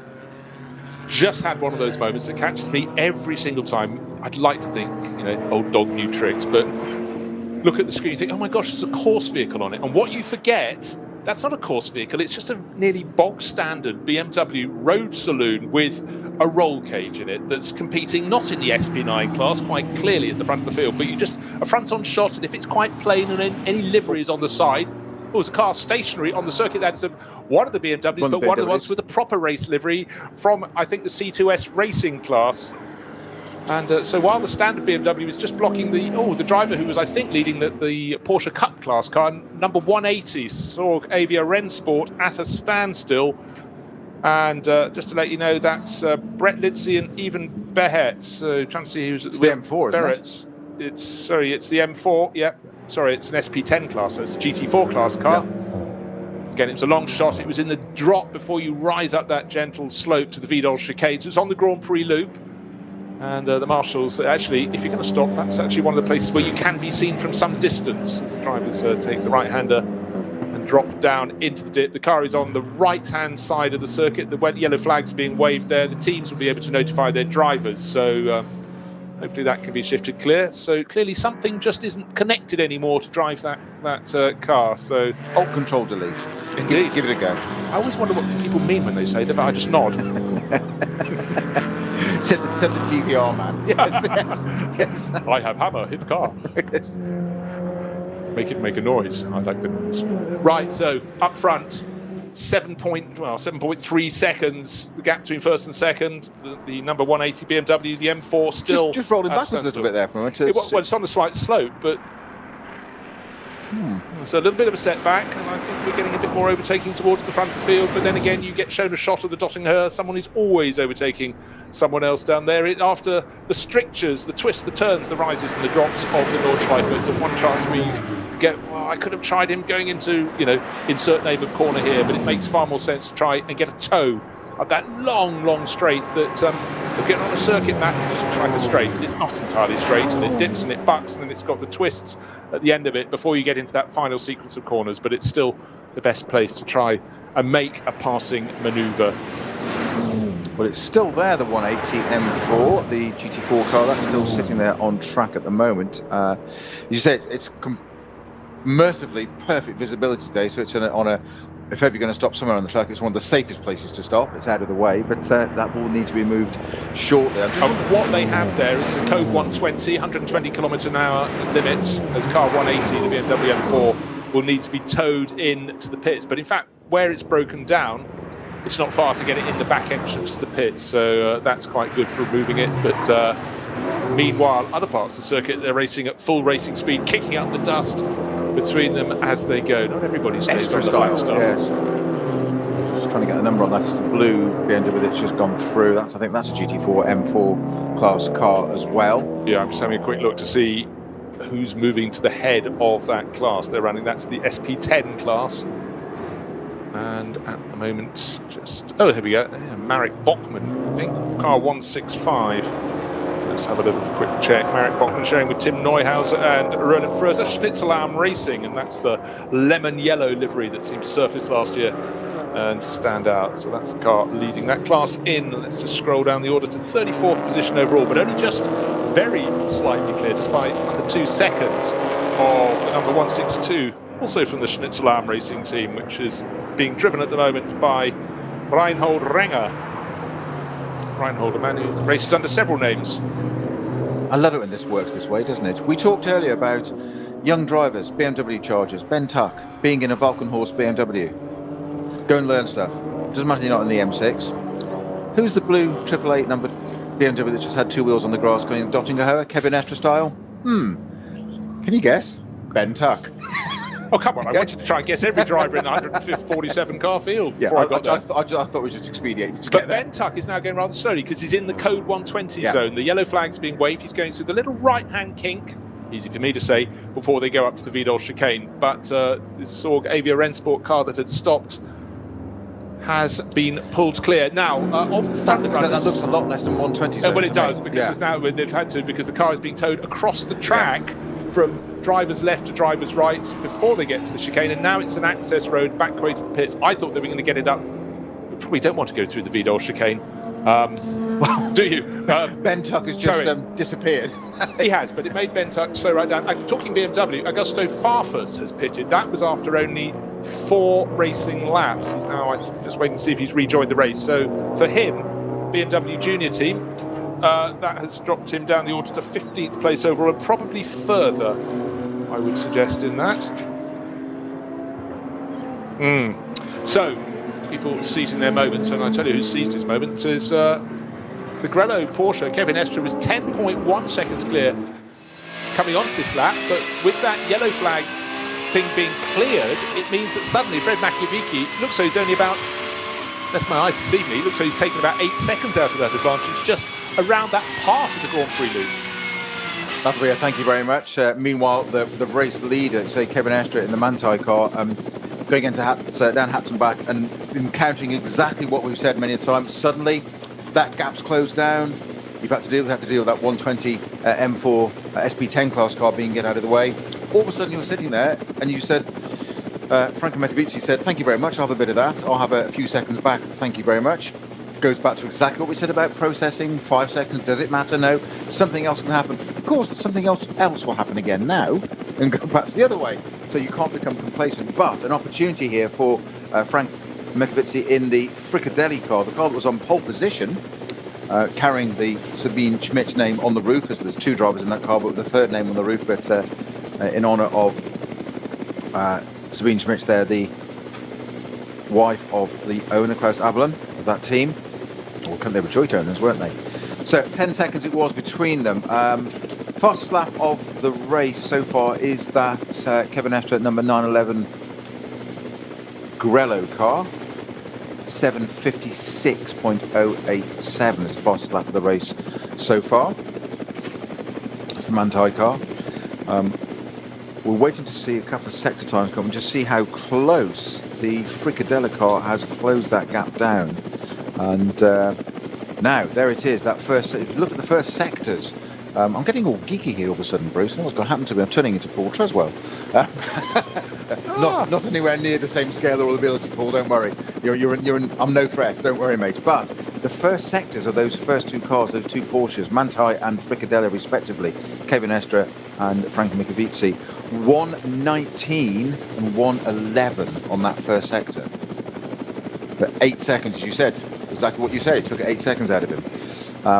That's now been maintained into sector 2. So let's see what's going to happen. So let battle recommence. I just actually want to reflect on, not only has it been a massive swing towards Fred Machiavicki, but I'm going to tip my hat to Kevin Estre to build a 10-second lead at the front of the field. I think is just absolutely storming. Now, of course, the question is, has he taken a bit more out of his tyres than Fred Machiavicki has taken out of his? But also, Frank Stipler. Did we mention Frank Stipler? He's his 3rd, and we said that before, but he's right on the tail now of Fred Machiavicki. So for him, when that yellow went to green, it benefited everybody bar the race leader, who had 8 seconds cut out of his lead, but Kevin Estre still sitting out front, not by much, 2 and a bit seconds.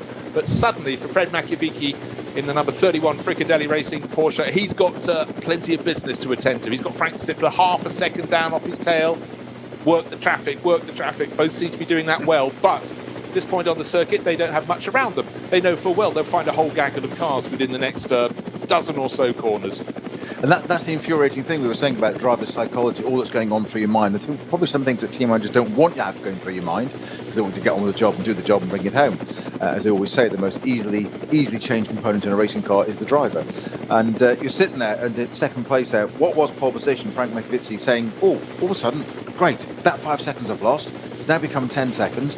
I've got 8 of those back. Great. Wonderful. Brilliant. In the mirror, where did that Audi come from? Yeah. Hang on a minute. I've just closed down 8 seconds on him and I want to get on with that. I've got to defend an Audi.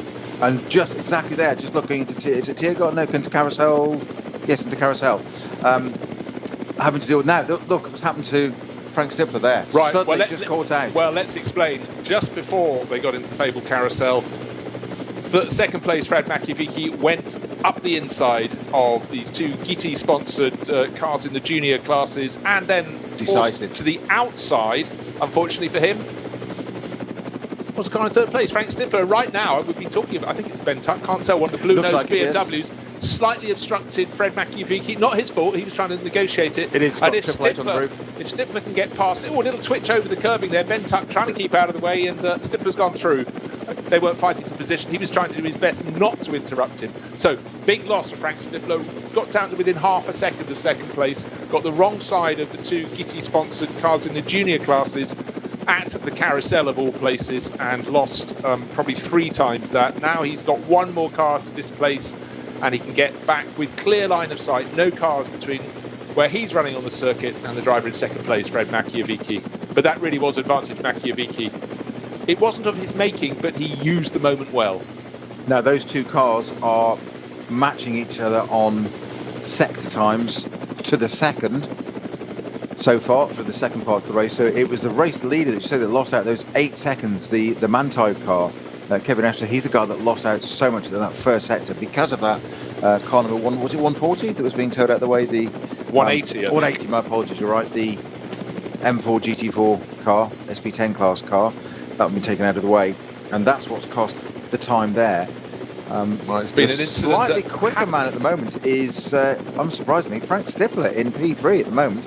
He's the one who's bringing up a little bit of pace there. It's only a second quicker, but it all counts. Bruce, you were saying? Well, I was going to say, I could probably say this almost any lap. There's been an incident at Hatzenbach. Of course, I haven't seen what it is, but again, these things are put in front of the drivers. They have to pay attention.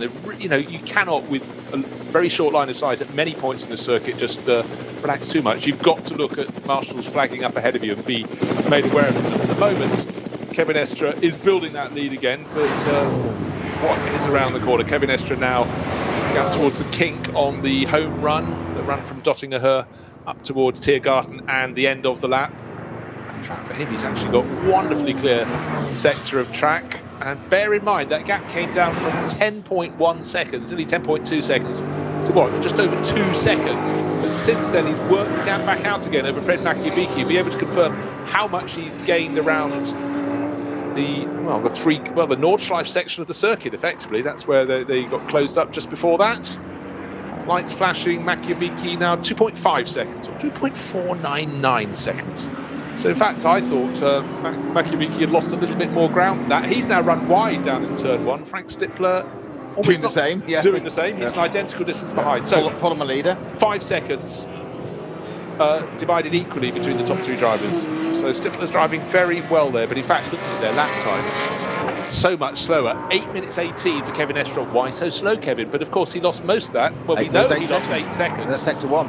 Yeah. In the first sector because of the BMW number 180 having to be dragged away from the circuit. So in the three laps so far, it's been 2.2 seconds, 10 seconds, back down to 2.499, so 2.5 seconds. So the point is now, a little bit of a squeeze going on there. That's a replay, isn't it? Well, that's the bit you were talking about going into the carousel. My apologies. The replay is worth commenting on. Because second place, Fred Makiewicz had Frank Stippler right on his tail. They had 2 GT-sponsored cars running, I think, a VW Golf and a BMW, and one of them clashed sides with Fred Makiewicz, or got so close as they were jockeying for position, going up the hill into the carousel, and Makiewicz was able to tuck just around in front of them, going into the corner, just squeezed his way across, where, unfortunately for Frank Stippler, he had no option but to bide his time, go around the outside over the top, and we all know there you can go over the top. People doing circuit rides go over the top at the carousel because you run out of banking and you just drop onto the lip beyond. But he didn't do that, but it lost him immediately a couple of seconds. Not when you're running P3 part of the race. Car off on the left and the Hatzenbach there. Didn't get to see what it was. I'll look on the track mapper in a minute as we look at the. I've got some in-car footage at the moment for the 911 front-running car. Well, no surprise, there is a yellow flag at Hatzenbach.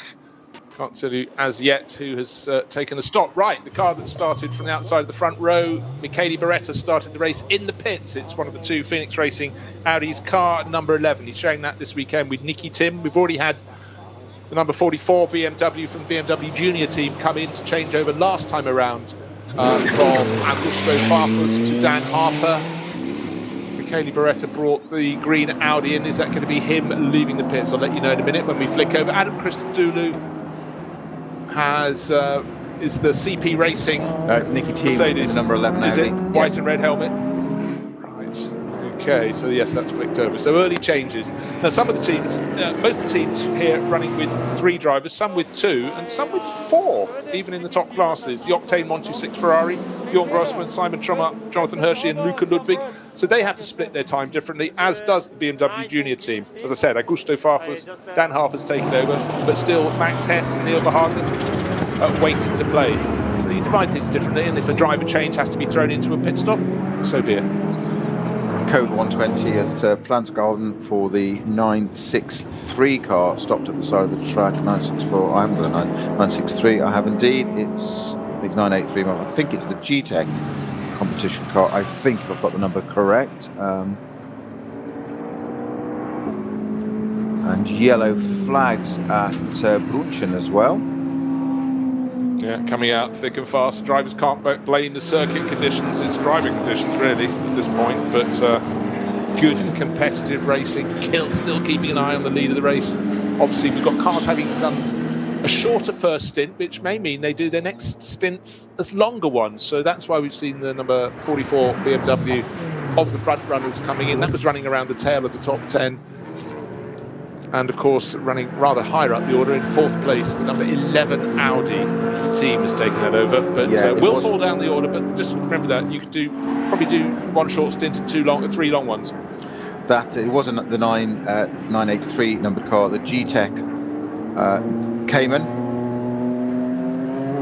with Patrick Grutter at the wheel, I believe, of that car at the moment. That appears to have stopped at Flans Golden, and that's now gone from a code 120 to a code 60 down there. So it's another part there, and we've got car 120 stopped as well down at. That's the car I had to back. You covered that already. Yeah, it's the car that's running a dark green livery, like an old Lotus, a Lotus in the night.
Zwei Familien. 40 Jahre Firmengeschichte. Unsere Produkte entstehen zu 100% in Deutschland. Mit Herzblut und Hingabe. Wir schaffen den Technologietransfer von der Rennstrecke auf die Straße. Handwerkskunst, Erfahrung für diesen einen Moment. Das ist die Nürburgring Langstreckenserie. Das ist H&R. Performance made in Germany. Sicher ans Ziel.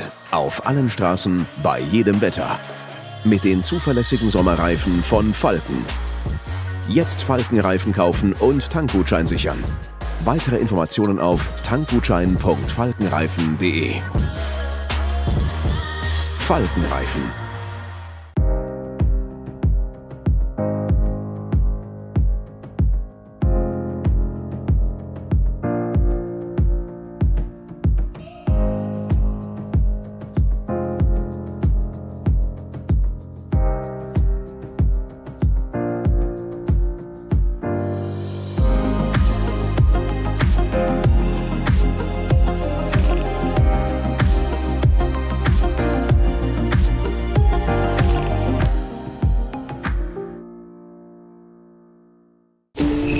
Direkt neben einer der legendärsten Rennstrecken der Welt baut die Hubert Haupt Immobilienholding einen neuen Premium-Gewerbestandort für anspruchsvolle Motorsport- und Automotive-Unternehmen.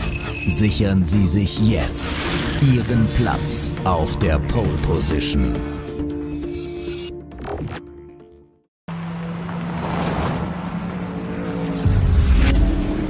Ein hartes Duell. Kollision zwischen den beiden. Damit ist das der Führungswechsel. Zu dritt nebeneinander. Maximale Reaktion. Da brennt der Faltenporsche. Drama. Das Auto hat einen längeren Boxenstopp vor sich. Und hier kommt der Gesamtsieger. Der Rowe NLS Rückspiegel. Am Sonntag um 18:30 Uhr auf diesem Kanal.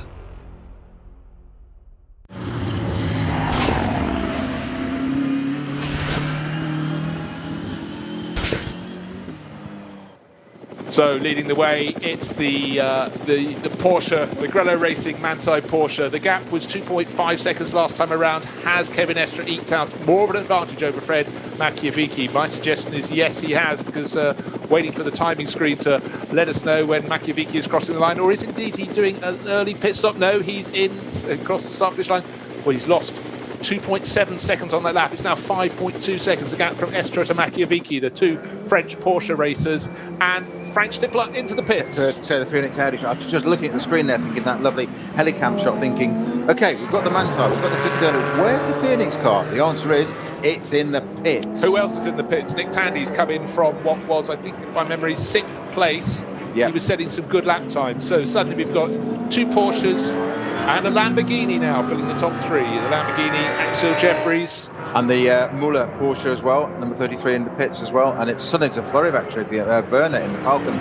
It's the Porsches, all the Porsches are going to the pits with the one Audi. But it's, it's the Porsches of Fricadelli, Tandy, Rudnik Racing, Muller, Werner in the Falcon Motorsports car. They're all in the pits now. So quite early on. So Kevin Estre taking quite a long run at the moment by comparison to the Porsches.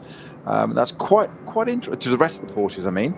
Well, I think what we're seeing there, of course, it's, you choose how you split your race. You either do one short pit stop early on, or you do it later in the race. And they're deciding to go for a longer stint. I would, if I was in the lead of the race. Not that I ever would be, obviously. But so Fred Machiavicchi in that second place. And just looking to see who's jumping into these other cars. Cole in the Phoenix car. Right, someone who does deserve a pat on the back. Nico Metzel having a really good run. It's a Pro-Am lineup in that car. He's the pro, obviously. He's in 4th place overall. That's Huber Motorsport, showing with Stefan Aust and Philipp Neuffer. But he has, like Axel Jeffries, has stayed out to continue in the lead grouping of the race. Not the lead group, though. That's the two Porsches out front, 911 and 31. 5.2 seconds separates them. But interestingly, for everyone, of course, that was a slower lap with a number of Code 60 places around the circuit where the marshals are instructed to put those yellow flags out. Messages got to the drivers: this is your maximum speed through this part of the circuit. You can go faster, but you will pick up penalties, and penalties do not win prizes.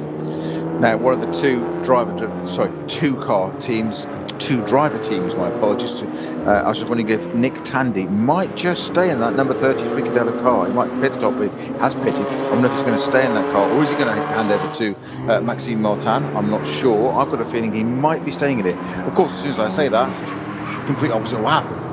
They'll be guaranteed, isn't it? Guaranteed. Go to the territory. But the number 5 Phoenix Audi, that's definitely had a driver change. That started with Frank Stippler at the wheel. We saw so completely handed over to Vincent Kolb into that car. And I'm thinking that the number 30 Fricadelli 911 GTR should be out fairly soon. Just one thing while you're having a quick think about that. Cup 5, always a competitive class. This is the one we've mentioned before, the BMW M2 CS Racing class. And a driver going very well in that was Will Tregurtha, young British driver. And he's got Seb Morris, a driver of considerable GT3 experience, but they're not in GT3. They're further down, but they're racing for Walkenhorst Motorsport, a team that has been so strong for BMW, but the last few years have just been fantastic for Henry Walkenhorst's troops. And multiple cars in multiple classes. And but again, good to see some of the drivers really getting in there. In fact, it's an all-British lineup in that one. Will Tregurtha, Seb Morris and Matthew Greenwood.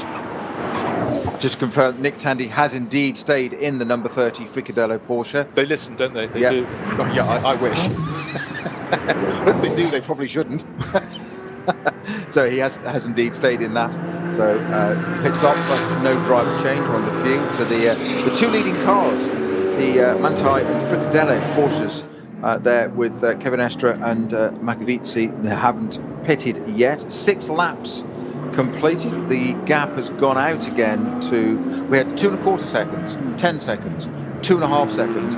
It's now 5.2 seconds. And Kevin Estre, pedal to the metal, he's getting down. He's done another first sector, a second quicker. I think he's agreed at that 8-second loss, and that's motivating him at the moment. It looks like quite a positive motivation that he's turned that back into. You said quite rightly, Bruce, huge credit in 2 laps, put out a 10-second lead when everything was clear. But as you said, one key word of the Nordschleife: incident. Never mind location, incidents. That's what can change it. And again, second sector, he's a second quicker again.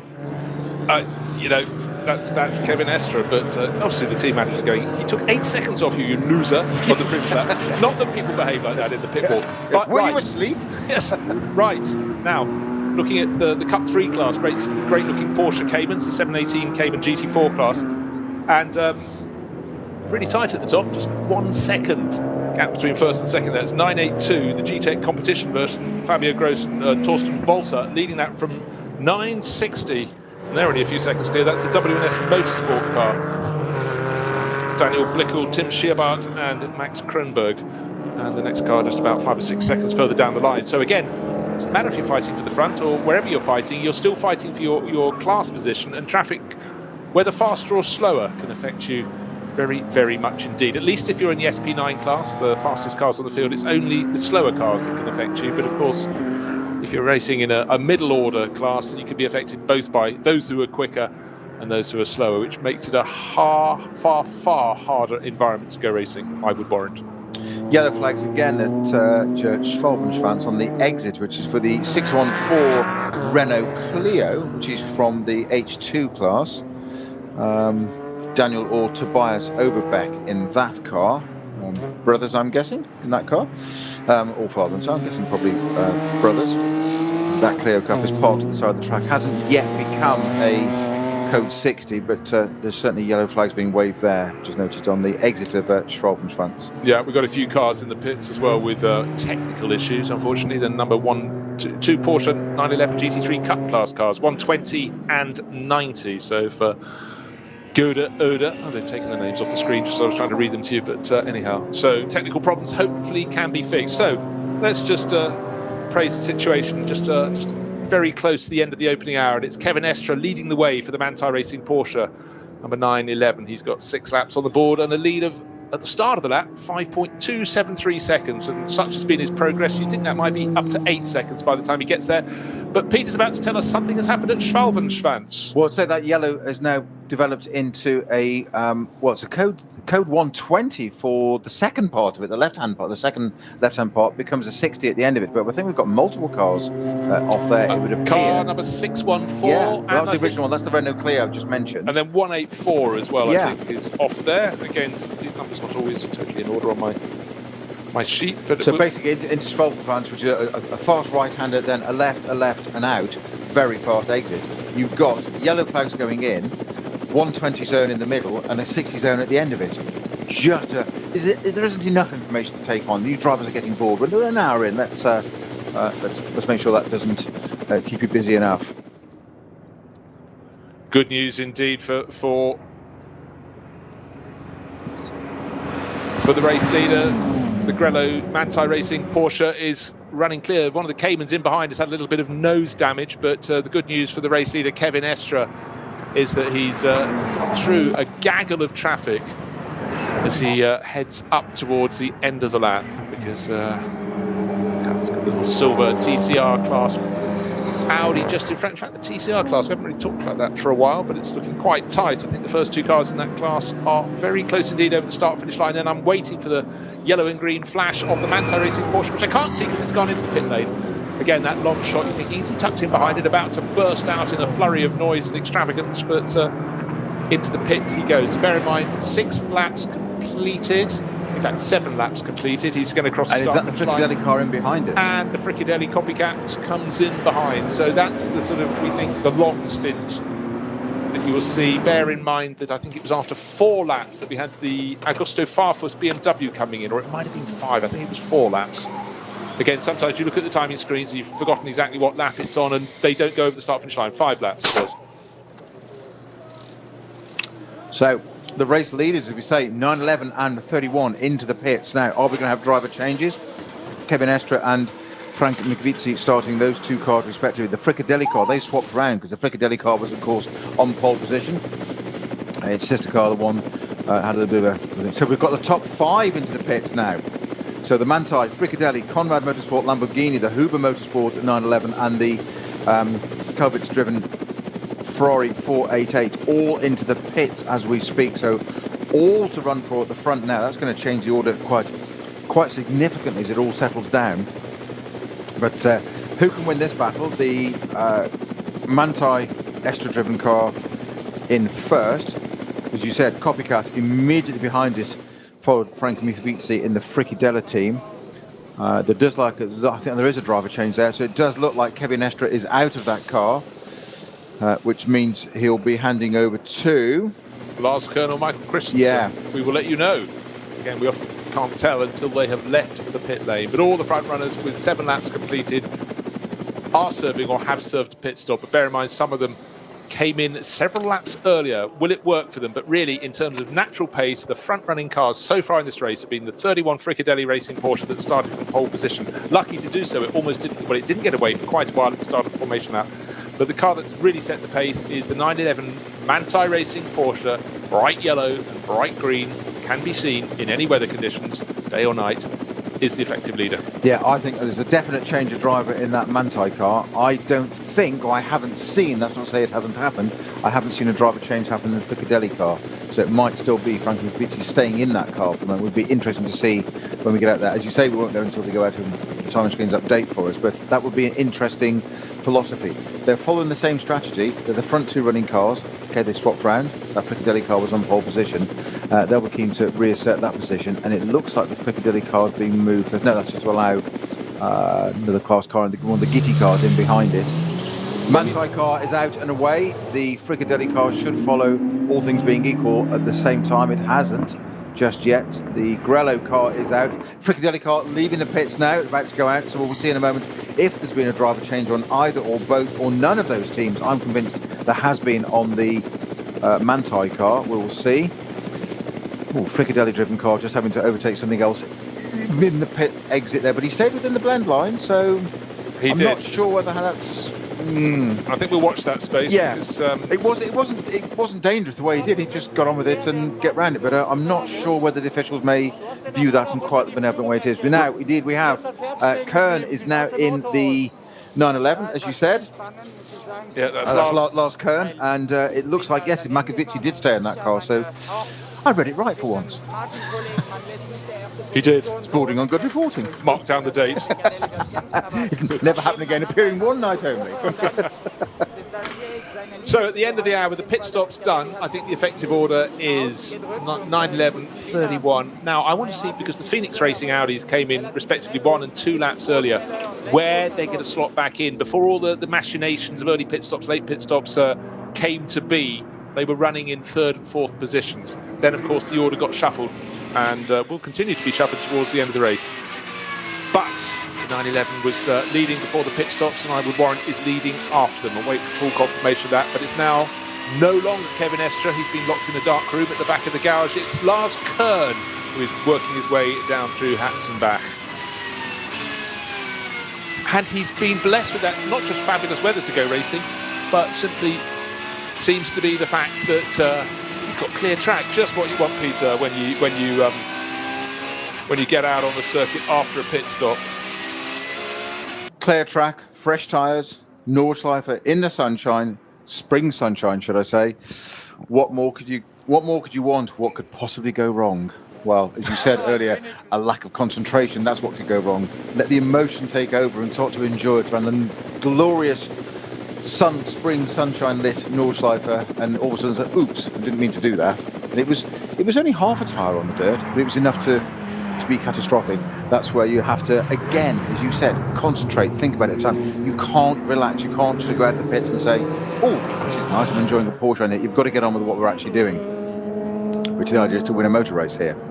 Yeah, but I just think so far what we're seeing is some great racing action, quite tactical, but I mean, Kevin Estre can feel very proud of himself, because that was a magnificent early run. He made the pace, set the pace, worked the traffic very, very well indeed, recovered from having 8 seconds that he gained in not many laps, taken away immediately from him, and then responded by easing his way out again. So he was 5 and a bit seconds clear, wasn't he? 5 and a quarter seconds clear before he came in to the pit stop, followed by the car from second, the number 31 Fricadelli Racing Porsche.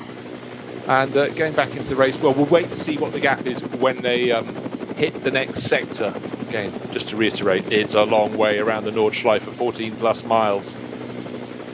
And timing sectors are sort of... They give and they take away, but overall, when we get to the end of that, we'll have the definitive answer about how much he's gained. It looks about even going in and out of the pits, I'd say, between the pair of them. Yeah, I would agree with that, and from what I saw, certainly. And it still catches me when you say that, 14 miles. We're so used to it because we just go, Nürburgring, 14 miles. We know it is. But then you stop and think about the context, the reality of that. The magnitude of it. 14-mile lap. There is no other place like it. Add in gradients, contours, elevation.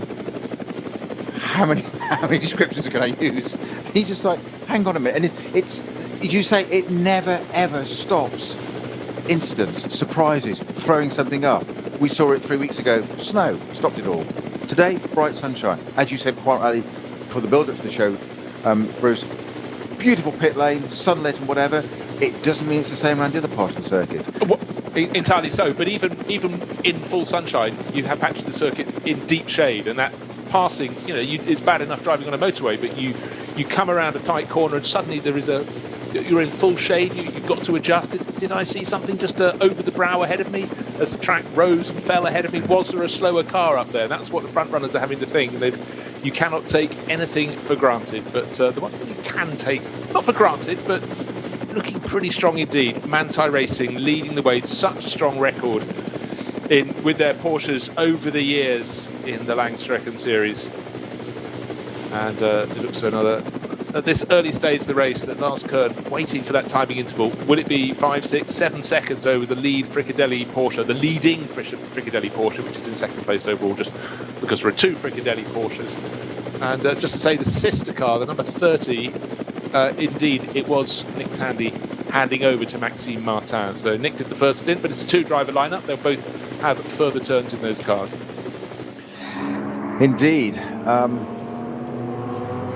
So much to play for still. We've only got a few hours to go, haven't we?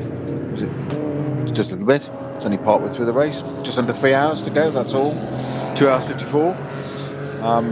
Current standings in the V4 class, we have car number 1, which is the reigning champion, with is the 325i BMW. Second place is the 705 car, 744 being in the third. Top 3 in the V4 class. I say that's the 325i's. Got a little battle going on there, really enjoying themselves out on the track. And of course, this is the area of the race where they're having their own battle, they're having just as much fun, and all of a sudden you're sitting there, mind your own business, getting absolutely wrapped up. The driver psychology is exactly the same. It doesn't matter whether you're driving a slower car or a faster car, it's irrelevant. They're having as much fun, they're out there. But if you are driving a slower car, you can get completely engrossed in what you're doing, having a battle with somebody else, one of your peers, and all of a sudden you look in the mirror and there's a GT3 car that wants to come through because they're pressing on like, it's fairly important we get past, please. But you've got your own battle to do as well. And as we said earlier, it's the etiquette of the track, whether it's here, Le Mans, wherever it may be. It's the faster driver's responsibility to get round the slower driver. You've got as much right to be there as anybody else. But I think absolutely so, right on all counts. But one thing that, it's still a proud moment for anybody who races here in this series with number 1 on the door. It means they had to win the series, not overall. They had to win their class, get more points than anybody achieved in any other class. And for Rink Brink and Rinky Tink, they've done it. They've done it before. They're just they're drivers who go out for fun, but they're also drivers who go out to win their class. And if you get the overall title, then you get that fabled number 1 on the door. So while you traditionally look at your entry list and think, okay, the car's leading in the top class.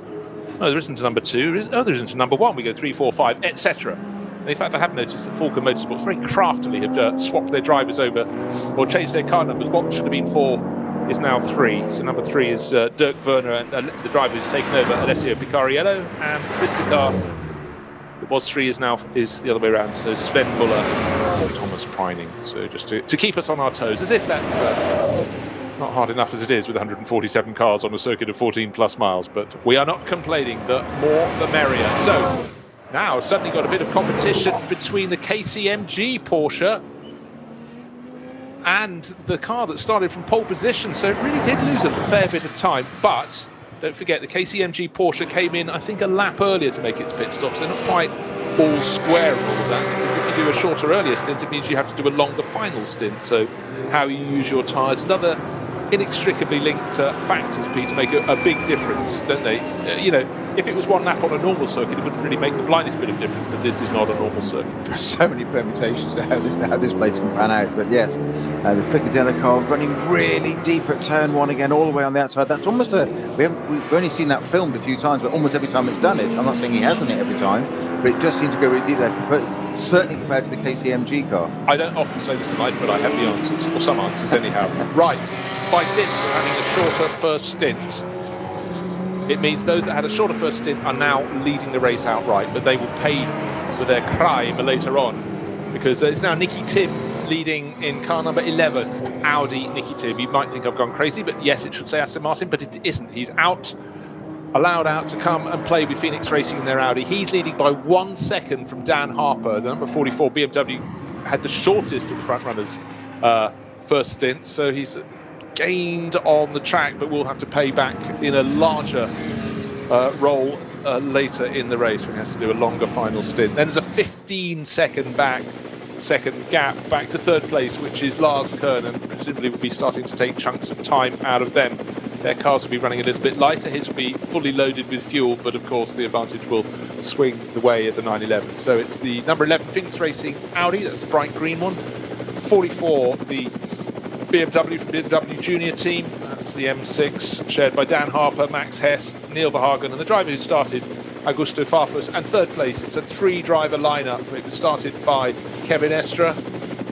Now it's Lars Kern, and Michael Christensen will take over that third place Manthey Racing Porsche at some point in the remainder of this race. We've done over an hour. We've done an hour and 10 minutes. So 2 hours and 50 minutes remaining. I must say that 911 crew are looking very, very strong indeed, and they've such a history of success in the VLN, and then when it became the NLS as well. So plenty of pedigree in that team. Yeah, I was just watching a couple of the GT. Oh, they're coming to the pits together. Actually, the Caymans running down the Dottingerhoe, having an absolute, and the fact that it's coming to the pits together is hilarious, because they've had a little slipstreaming moment together down the Dottingerhoe, with the second car obviously getting a tow, pulling in, tucking behind, the car in front letting him do it, and as soon as he got past, he tucked in as well. Said, right, you've got to pass, but I'm going to get some of that back out. And then they're duking it out down the Dottingerhoe, nose to tail, all the way through Tiergarten, and then you just dive into the pits. So never mind a sedate, careful, considered, controlled in-lap. No, fully racing through Tiergarten, pits, right in to go together. It's a couple of the Cayman GT4s there. Just a fascinating little the play going on there, Bruce. But it's fun. But in fact, as soon as I said my last statement, I thought about Manthey Racing, the Grello Porsche having won. You know, I sort of intimated it might have included last year. It didn't. Last year was curtailed. In fact, their last win in the series was Nick Tandy, Richard Leeds. Almost the equivalent weekend. It was the third round, actually, 27th of April in 2019. But in previous years, it had logged many, many wins. In fact, it was really strong in 2017. Started 2018 with a win. But again, time flies. You sort of pin something down, and you can be years out. The cars don't change enormously around here. The circuit doesn't change, but certainly Manthey Racing looking very strong. Waiting to see what the gap will be. It's in third place at the moment, hunting down two cars that did a shorter first stint before their opening pit stops. And on race pace, we know it's the fastest car in the race. 7 minutes 56 points, just a whisker over 7 minutes 56 seconds in that opening stint for Kevin Estra. And the next fastest car was 1.7 seconds behind that in terms of pace, and that was the 31 Fricadelli Racing Porsche that's back in 5th place at the moment.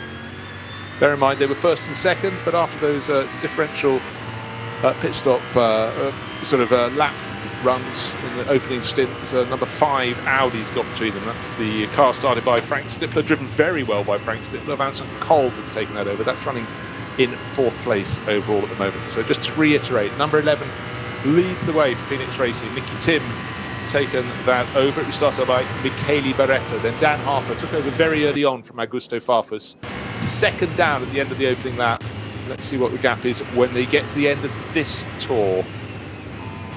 My correction, Bruce, the two Porsches that were butting weren't Caymans. It was the 991 GT3s, the Black Falcon from the Specials SB Pro class, number 350, the Black Falcon car that's actually been taken out into the hands of Noah Nagelski rejoins in that car, but they weren't Caymans, they were 991s. My apologies for misleading.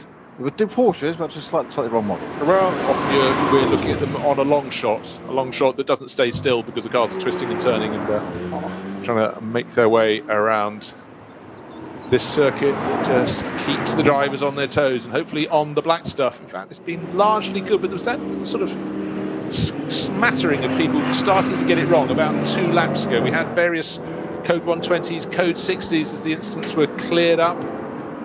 Now, see what the gaps are as the cars come through to put 9 laps on the board. Just waiting to see what it's going to be. Obviously, a big margin has to be closed down by the Manthey Racing Porsche in third. He was 15 seconds down. And having seen that car flash through, we get a shot of the Dacia Logan. Peter's saving up to buy one of these. And again, it's the diversity of cars on offer. And the Dacia runs in the Specials class, SP3. And one of the drivers doesn't like to reveal his full name. He calls himself Doom. It's very, very tight capacity there. So it's 1750cc to 2 litre seat. It's not a great deal of scope there, is there? 250cc difference there, but yeah, it's a Dacia car. It sounds ridiculous. We talk about the different classes there. And we talk, as you say, we naturally gravitate towards the SB9 category GT3 cars, the front-running cars. But that little Dacia, as they showed that footage of it braking into turn 1 at the first corner, it was squirreling away under braking. He was driving that car to the edge of its envelope. It may not be an AMG GT3 or whatever. He was having some fun in that car. I'm guessing that was probably Doom driving.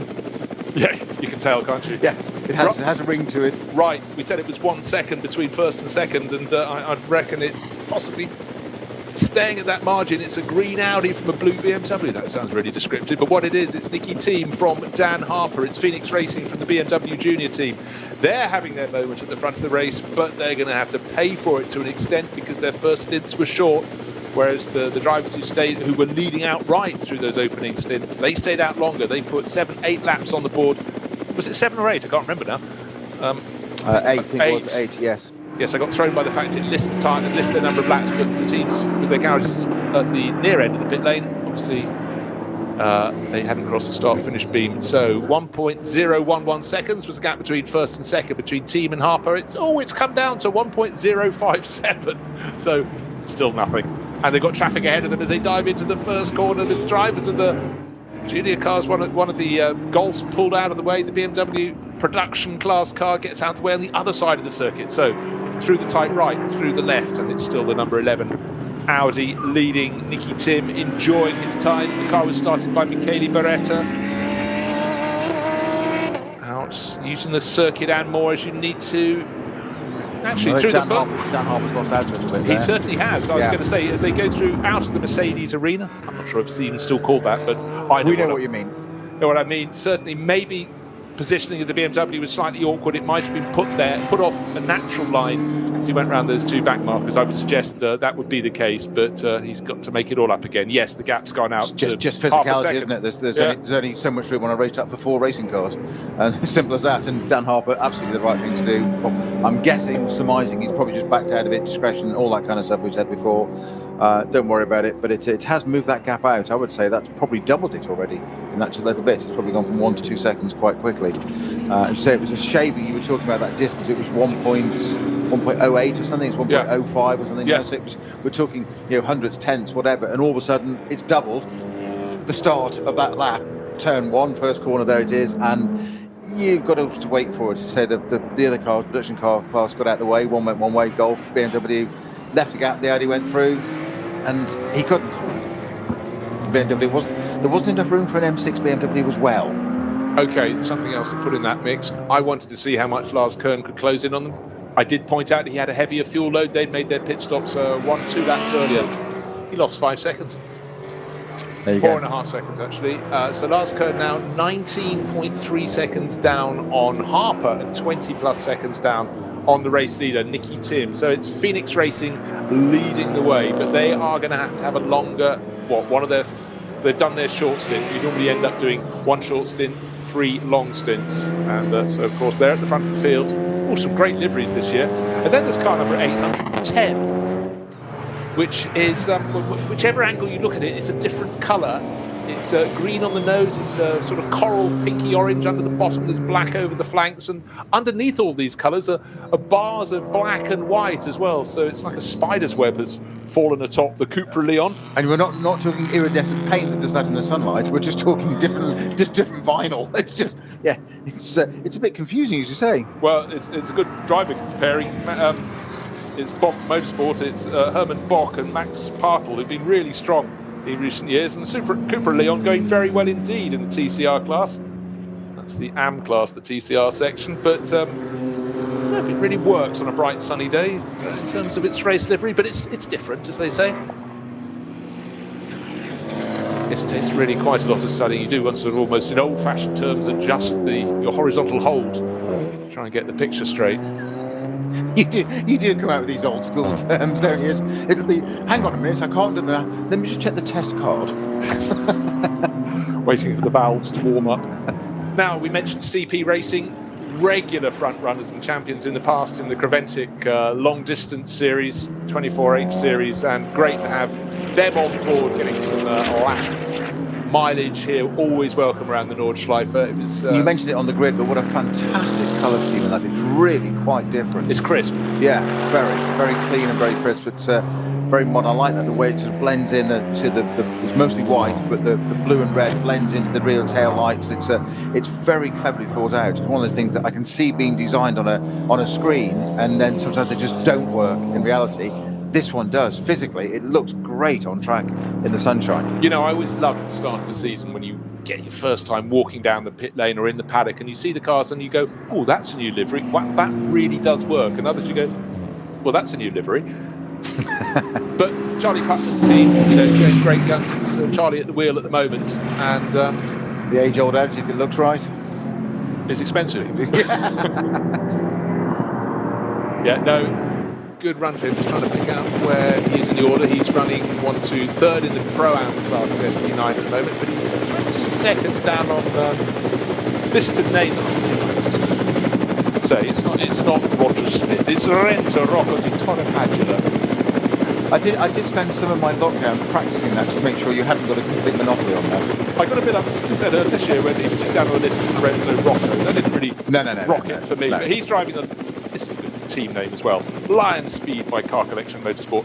Audi R8 LMS. Having a good run, so it's good to have him back with his name in full for the timing screens. But talking the SP9 Pro-Am class, it's being led at the moment by Huber Motorsport. We had a great opening stint from Nico Menzel in number 25 Porsche. It's now leading the class by quite a lot, by Philipp Neuffer. He's got nearly 50. He's got 50 seconds and more. No, he's got about 53 seconds advantage in that class. So now, the Fricadelli car starting to get closer and closer. It's closed a little bit through traffic. They're now about to go into the carousel, with traffic going to be on the exit of that. So they're going to catch up with that traffic fairly soon. And they're really in contention. They come out of the carousel clear with that. The traffic's seen, the slower traffic's seen them. But the Fricadelli car there, closing a little bit. It ekes out a little bit again, the Huber Motorsport car. But I think this could get quite interesting by the time we get to Dottingerhoe and Tiergarten, which is also that bragging rights, as I keep saying, about when they come out of Tiergarten and spring out over the top onto the pit straight. But it's also that in front of the team. It's like, didn't I do well? Sort of thing. I'm here. I'm back. We're leading. Yeah, put the coffee cup down. We're leading. I know I took a rather long time around the lap. Do you remember me? Yes. And now, again, Code 60 is coming up at that point, so the whole battle, you could just see constant machinery. And the Fricadelli Porsche's got to do it all over again. So it's Maxime Martin all over the tail of Edoardo Liberati. They're fighting over 6th and 7th positions. In fact, they're fighting over 6th. Who wants to be 7th? But the KCMG Porsche still in front. Who wants to be 6th? Now you come to mention it. Yes. Now, those Code 60s, again, that flip side. The first car is, that sinking feeling as you've got to slow down. The second place car is, thank you very much, I'm right behind you. That closes the gap down. What just happened then? Okay, I'll explain why I felt quiet. I fell off my chair, because we had a Code 60 and the two cars we're talking about, the KCMG Porsche and the second of the Fricadelli Porsche, slowed right down, and someone, I think, in the Porsche 911 Cup class came past at full racing speed. It was a bit like everyone else was in slow motion. Code 60 loud on the screens at Whipperman, so I think someone's going to be serving a bit of a punishment for that one, because that was... we've got... Also very close, Kolb and Machiavicki, that's 4th and 5th places, but they've observed the speed limits. Now it's green, green, green, but that was a very interesting replay. And just to explain, everybody else not stationary, going at the apportioned reduced speed, and someone not. They're dotting a herd, looking like a motorway here, freeway, full of traffic, but people keeping to the left, people keeping to the right, and the 4th and 5th places cars straight through the middle. The Audi and the Freisinger Porsche straight through the middle of it. They're going to catch up now. I said the Grello car ahead. It is. It's third, 4th, and 5th. Yeah. So again, the Manthey Racing Porsche has lost out when it comes to Code 60s. That's my point. I wasn't quite sure. Is that really the Grello car? Yes, it is. It's there. I wasn't expecting them to suddenly catch up with it and being so. What has happened there? Oh well, Vincent Kolb getting very twitchy through that final chicane. I love the fact you went back in time. You didn't say the Fricadelli Porsche, it's the Freisinger Porsche. You've gone back to almost VPR days. Did I say? My apologies. Sorry. No, I like that. I like that. Whole host of cars diving into the pits, but the Manthey Racing Porsche in 3rd place has actually closed the gap to. Oh, we've got a change behind because I said Vincent Kolb was a little bit twitchy going through the final chicane, couldn't get the power down well enough on the start-finish straight, and Fred Machiavicki has said, yes, monsieur, and he's gone up into 4th place. Well, that's very interesting because it looks like that Phoenix Audi. It's almost its rear tyres are worn, as you say. It just can't get the power down. It's looking, and it's not that long after a pit stop either, so it shouldn't be that, and not long enough to be necessitating that problem yet. No, but I think he's got 2 laps more on those tyres, and I also just think those Porsches are a little bit faster, so he's having to try and take the risk, but he got it wrong in the chicane. So let's just reiterate, race leader Nikki Team, he will be due in possibly at the end of this lap. He's leading by 3.7 seconds from Dan Harper in the BMW. Then it's 16 further seconds back to this battle for 3rd, 4th and 5th. Lars Kern, now Fred Machiavicki into 4th, and Vincent Kolb down to 5th. And in 6th place, car number 33 is the Rutronic Racing Porsche we've scarcely seen, and it's Tobias Muller at the wheel at the moment. 3 Porsches line and stern here. We've got the KCMG, the Huber, and the Fricadella car, okay, line and stern. Here is the thought. The car that went flashing by in the code 60 or whatever might have been Tobias Muller. It's just a guess. I've got to check. It was a silvery grey car. Porsche by the looks of things. And now immediately behind him, about a second back down the track, are Edoardo Liberati and Maxime Martin, the 2 drivers we were looking at in an overhead shot when that incident occurred. So I'm going to have to keep an eye on the ticker screen, and so are you, to just take a look and see if we get any punishment warnings coming up, floggings and the like. But right now it's just so enjoyable watching the action. We didn't get action 3 weeks ago. I know I go on about it, but I was really rather upset at the time because of snow, poor visibility, frozen gravel traps. Okay, guys, we'll let you off that one, but it's back in style. The Nürburgring Langstreckenseries stretches its legs for the first time in 2021 and putting on a great show. But again, because over this 4-hour race, Peter, you can choose how long your stints are to split up your 4 hours. We've got some who had a short first stint and now they're doing a longer second stint, and it could be all swapping around. But Nikki Team leading the way by 3.7 seconds. Circuit looking fabulous. 3rd, 4th and 5th is really quite a good battle now. It's Lars Kern, Fred Machiavicki, and just started to drop in Vincent Kolb. So you have to feel for the Manthey Racing car. Not once, but twice. It's been really caught out by Code 60. It's now not by Code 60, just traffic. Make that a 3rd time. Yes, it's just not there. It's about to be passed around the outside. Oh, goes Machiavicki. Not here, thank you, says Lars Kern. Cuts right across his nose. Still another production class car to be passed. But just as I'm saying, they've had some bad luck with obstructions, both of flag of yellow and cars here, there and everywhere. But I think Lars Kern did rather well to keep that going there. Well, that's why he had to shut the doors. So it was very professional, but it was very much shut the door in his face. Stopped that car coming around the outside there. He was almost there. He almost pulled it off. Number 31 Porsche there, the Frank Mikavitsi. Still, he's done that car from the start, hasn't he? And he's just dropped away a bit now. The Manthey car, just not getting the brake there, but he saw that coming quite literally, and it was a nanosecond off being pulled off. That was for you've got me to, I want to say Freisinger car. Now they think I've said it. I don't mean the Fricadelli car. I mustn't say it. That's a worm in your head. It is now. Thank you. Yes, fed by you. Thank you. And, so they go over at an hour bridge, and they had to settle back into a little bit there to Frank Mikovitsi in the Fricadelli car, but he got so close to getting that place back, which is effectively, don't forget, the race lead, because we know it's slightly false at the front with Nikki Team and Dan Harper up at the front there. Yes, they are now, but because of strategy, we know that's now it's temporary, if you like, acting leader, which probably sounds awful. No disrespect to Nikki Team in that car. No, he wouldn't take any offence from that, I hope. Well, he would, but he'd get his own back some other way. Yes, of course he would. Yeah. I remember. That's just for saying I was acting leader. Okay, sorry. Yeah. Yes. That's why I've glued your gloves to the steering wheel. Yeah, exactly, yes. So, again, what we didn't see in the first part of the race was anti-racing Porsche struggling for pace. It's not struggling for pace now, but I would say that the chase is on. And Fred Machiavicchi he's under a second in arrears at the moment.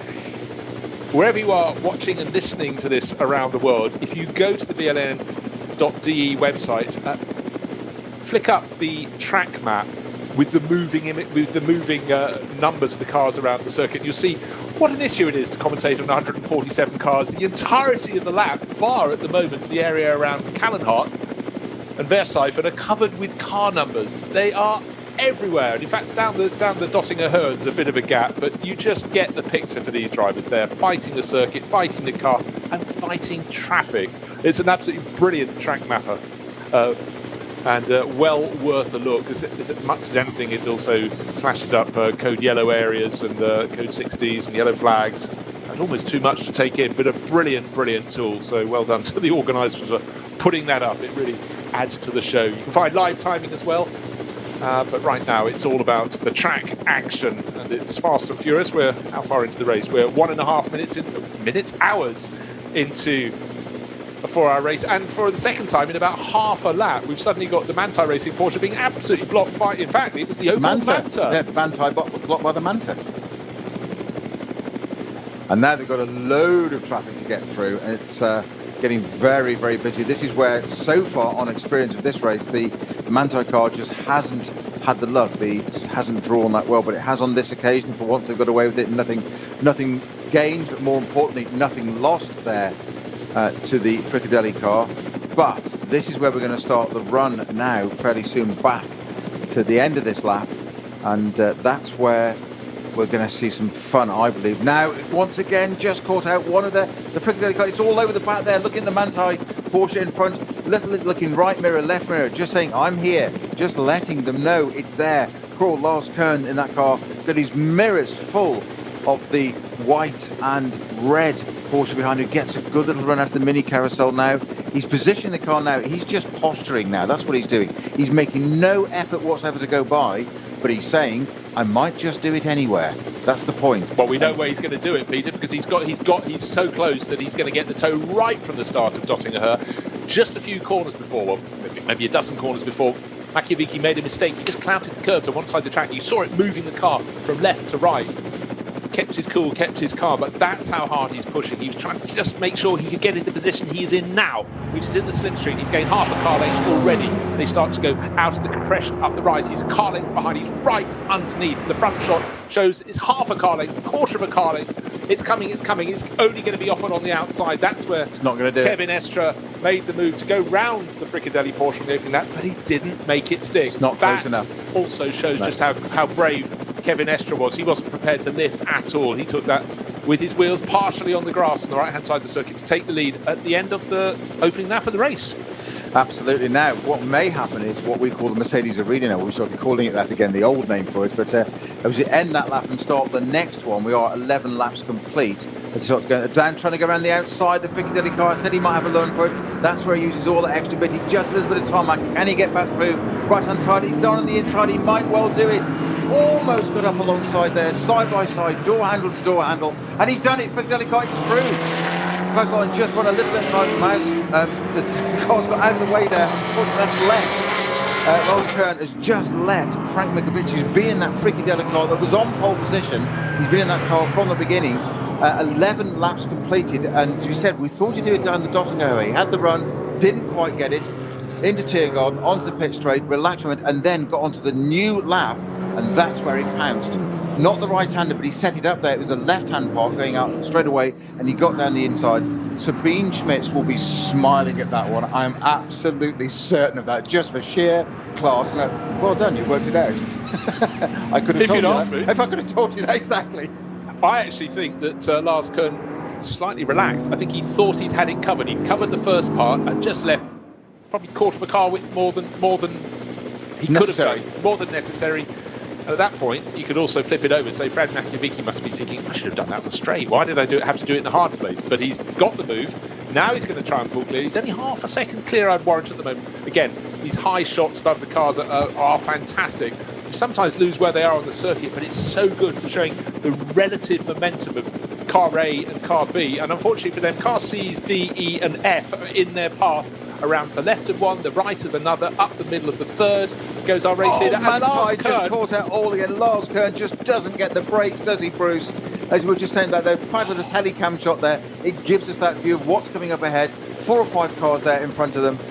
The Fricadelli car, Frank Mikovicki, straight through them like a hot knife through butter, straight through them. We expect Manthey, Lars Kern to follow.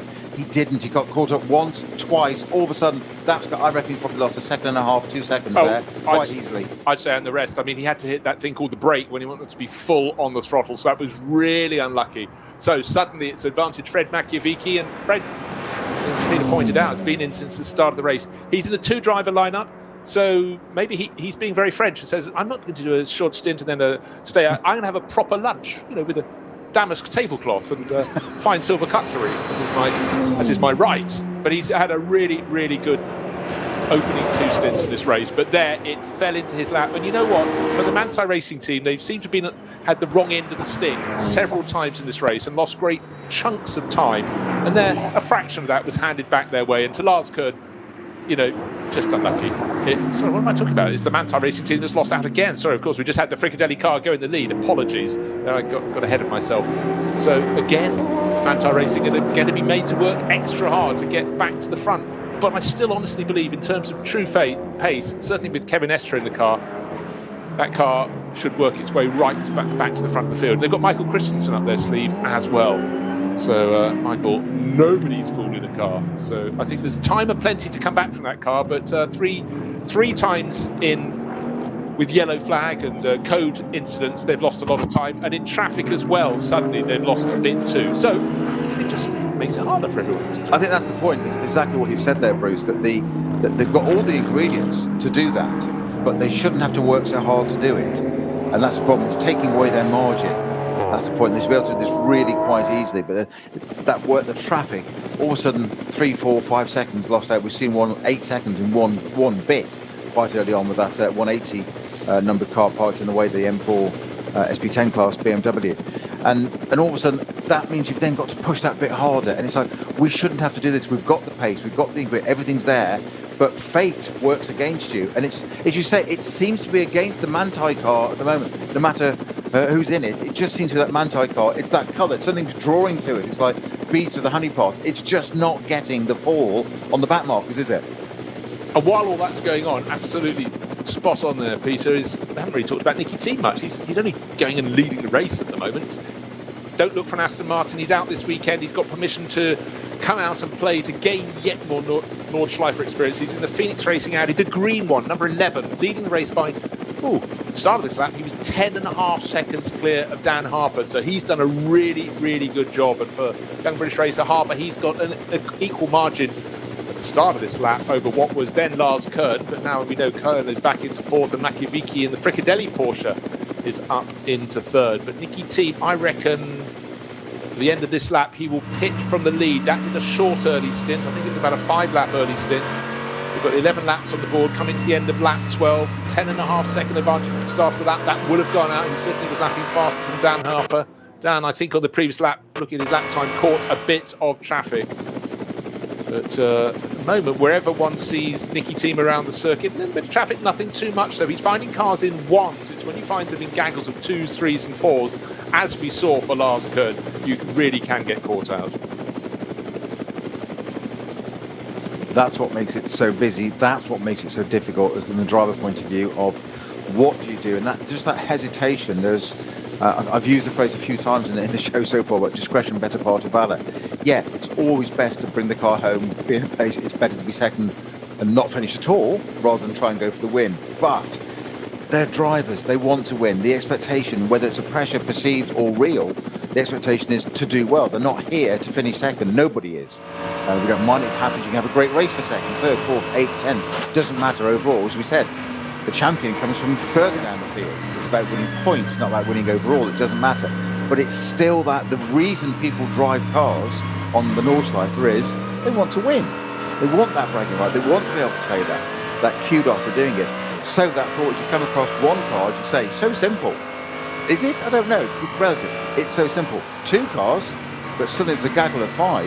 You can get 2 cars in, but what you can misleadingly do is the car behind you can sit there and go, well, let him make the mistake. Let him work it out. Let him do the hard work, him or her.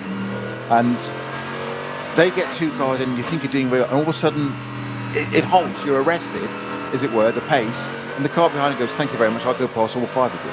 Because they can set it up for you. And it's that working it out and being second guessing, but also not letting it get into your head. It's with one other riding factor, it's the Nürburgring Nordschleife. Your options are manifold, and it can be. But I think it's a bit like, you know, back in the days when I was sort of allowed to go and play rugby.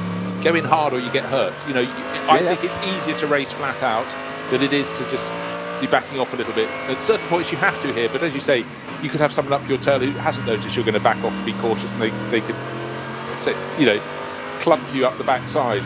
So it's always a balance, but you know, on this circuit, I don't know, 99% maybe, not 100. You laugh in my face.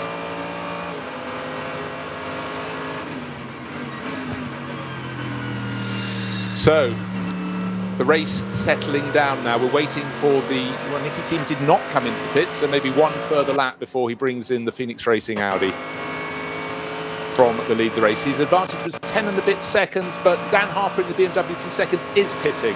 That car came in a lap earlier at the end of its first run, so we're now starting to see that pattern. So Fred Makiewicz goes up into second place, 21 seconds in arrears from Nikki Team.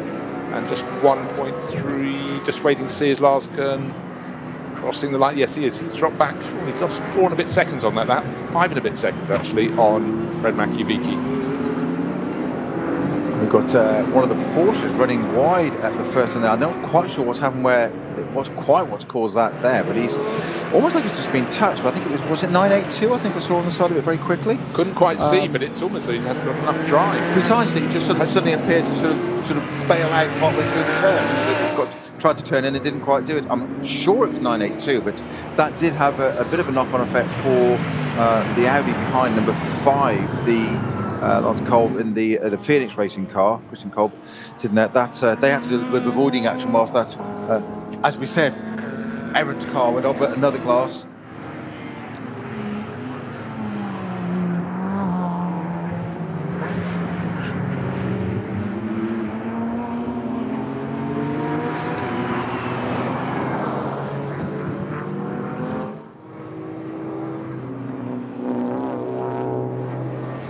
Pits, because it certainly wasn't managing racing speed or even enough speed to drive itself quickly out of the gravel trap. But actually doesn't matter for now. We've suddenly got this great battle. Number 5, Vincent Kolb, being pushed very, very hard indeed. That car is still causing a yellow flag being waved. 982 was a very good spot from you, Peter, indeed. So that's the G-Tech competition, 718 Cayman.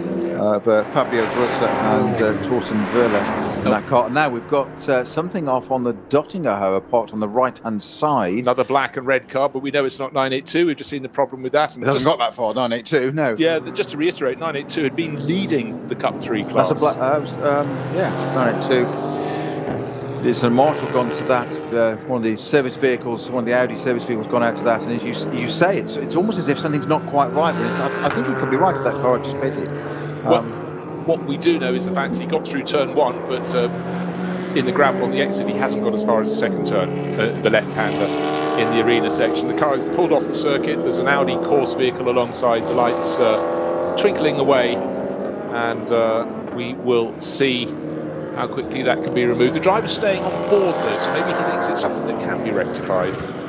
But it's interesting, as you said there, Bruce, that he came out, he was on the correct part of the track. Whether he's going to the pits or not, I'm not 100% sure, but he was on the right part of the track, and it looks like as he went to turn in, something's gone wrong, errant to the right, and he's tried his utmost to get out of the way and gone and almost overdone it and had two wheels. He actually went through the gravel very slowly. It wasn't an outbreaking into himself into the gravel. He's just got out of the way. So I think there's something wrong with that car for the moment, which is mechanical or not, but we will see. We've got a 120, code 120 on the Dottinger Hoa as well, which is for car 110 by looks things. 010, I think it is, according to my tracker. Oh, there could be two. Car 982, we've seen that. There's code 60. Yeah, 110 certainly. Yeah, which is a SP10 class car. That's the Alpine, the Alpine A10.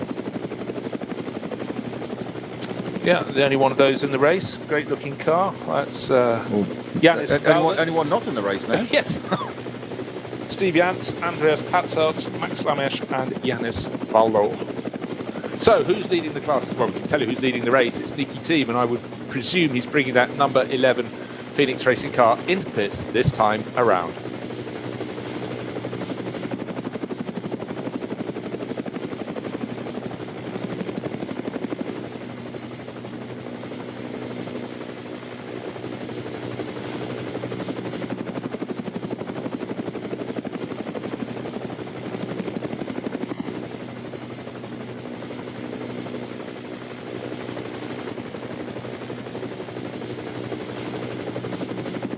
Down to 13th place overall, and Huber Motorsport still leading the AM class, or the Pro-Am class if you like, of the SP9 class. So they're going very well. Huber Motorsport, number 25, Stefan Aus, Nico Menzel, who started it, and Philipp Neufer at the wheel at the moment. Top in Cup X is car number 921.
Zwei Familien. 40 Jahre Firmengeschichte. Unsere Produkte entstehen zu 100% in Deutschland. Mit Herzblut und Hingabe. Wir schaffen den Technologietransfer von der Rennstrecke auf die Straße. Handwerkskunst, Erfahrung für diesen einen Moment. Das ist die Nürburgring Langstreckenserie. Das ist H&R. Performance made in Germany. Sicher ans Ziel. Auf allen Straßen, bei jedem Wetter. Mit den zuverlässigen Sommerreifen von Falken. Jetzt Falkenreifen kaufen und Tankgutschein sichern. Weitere Informationen auf tankgutschein.falkenreifen.de. Falkenreifen.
Duell. Kollision zwischen den beiden.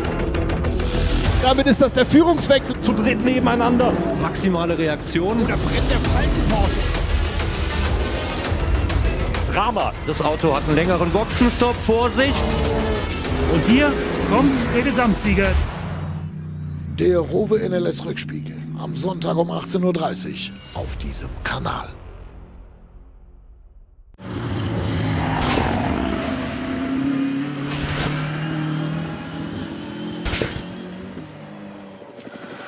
So, who is it going to be today? And some of the cars that moved up towards the front have fallen back down a little bit. Just seeing the Conrad Motorsport Lamborghini Di Martino being overtaken by one of the two Falcon Motorsport Porsches. Made that look quite easy. And the Ferrari's in the mix as well. When I say the Ferrari, I'm actually talking about car number 22, the WTM car. Jochen Krumbach took it over from Daniel Kalbitz. This is suddenly good, and unfortunately for Di Martino, nearly lost 2 positions in 3 corners, but just somehow held on as they exited the Mercedes arena to keep the Lamborghini in the middle. But look, Porsche, Lamborghini, Ferrari, charging around the ring in the sunshine. This is getting the season going properly, isn't it? Absolutely. We waited 2 hours for this to get exciting now. And they've got some Italian, Latin flair in there as well. But Krumbach there, never mind, like nearly lost the nose of that 488 Ferrari, trying to have a cheeky little look up the inside. He did back out of it, and there was no question. But it did look a little close for a minute. He was getting involved in there. But good to see those cars in there again. We had some Octane 126. We had a fantastic race last year, didn't we? They actually won it, then he got disqualified on a tyre that wasn't on a list, if you remember, hadn't been approved, which was a great shame. So nice to see some Italian flavour in there as well. Lamborghini and Ferrari running line astern. They're right in just outside the top 10. That the Lamborghini is 9th, with the Falcon Motorsport Porsche in between, and then come back in the Ferrari 488 in 11. But great aerial shot there of the Manta, Opel Manta, going around still. With looking very slowly. Indicator on. It's staying on the right-hand side of the circuit at the moment, limping home back towards the pits. Can't tell you what the problem is, but he's doing the right thing. He's indicating, well, in fact, they can see because they closed so fast on him that he has clearly got some troubles there. But just to say, in that little battle between the Porsche, the Lamborghini and the Ferrari, it was Thomas Preining at the front of that pack in the number 4. Falcon Motorsport Porsche. The sister car, Alessio Picariello, 2 places further up the road and about 15, 16 seconds clear in 8th place overall. But now, Mr. Beretta back in the Phoenix Audi. Nikki Team has followed your schedule, as you said, the script you gave him. He's followed it exactly. He's a good lad. So other cars going into the pits, the KCMG Porsche, Eduardo Liberati bringing that in. Let's see who takes it back out. That's a car that came in from Marco Holzer. The question is answered straight away. I reckon that's a car good for the top 6. It started in, that's the easiest thing for me to say, it started in 6th place, but that sort of seems to be where it is on the cycle as well. So for KCMG, they dip in and out of this series, and they definitely love coming to the Nürburgring 24 hours. Didn't come to the first race this year, so in fact, didn't miss anything when the snow came down, but a good performance from them. So it's all going to shake out again. We said that Phoenix racing car at the front wasn't quite predictive or indicative, my apologies, of what was happening at the very, very front there. It is really still down to Mantai and Fricadelle, Lars Kern and Frank Mikovici in the Porsches there. And Frank Mikovici been in this car since the beginning. He's done half the race. I think he'll feel that his job is done. He'll hand it over. It's covered in, it shouldn't be too many flies this time of year, but he'll hand over that Fricadelle car to Dennis Olsen, so the Norwegian racer will get out to play in it. But again, teams all splitting their race in all sorts of different manners, so that's clearly their chosen pattern. I think I'd probably go with that as well. I think if you, particularly this time of year, it'll be warm in the cars, but not hot. It's in the summer, so it's less unbearable. I mean, seriously, Peter, I mean, cockpit heat is something that only when you've been out there can you really understand how violent it is. Oh yes, I've experienced that one for you. Spa 24 hour, 37 degrees ambient, 36, 37 degrees, and pushing 68, 70 in the car. Yes, sitting over exhaust systems, lovely. Do you ever bother the before and after weights? Did do at the time, yes. Certainly a different weight to mine now, put it that way. But yeah, it's extraordinary. It can be 2-3 kilos. But you rehydrate as much as you can. Hydrate. But how do you feel the following morning? You must just be wrung out. It's not a phrase you can use on air, but yes, tired. Yes, but yes, certainly it is. It's the adrenaline gets you through it, of course. I remember one particular 24-hour where the electric power steering failed. We're one lap into early evening, so it was still quite warm. So that's quite physical, certainly around Spa. The bigger corner, the faster corners weren't so much the problem. It's the slower corners. It was the old bus stop, so it's a real maul through the left, the right, and the source was an absolute. It's just like being in the gym. And of course, you're sitting in all the wrong clothing. You're sitting over an exhaust system that physically goes out under your legs and out the side exhaust. You have a drinks bottle, but in those days it's pretty primitive. In this case, it was a Jaguar XJS washer bottle. That's what it was used. Sitting by the seat, by the door, so it was easy for the drivers to change. That was the idea, so that each incoming driver could change it for you.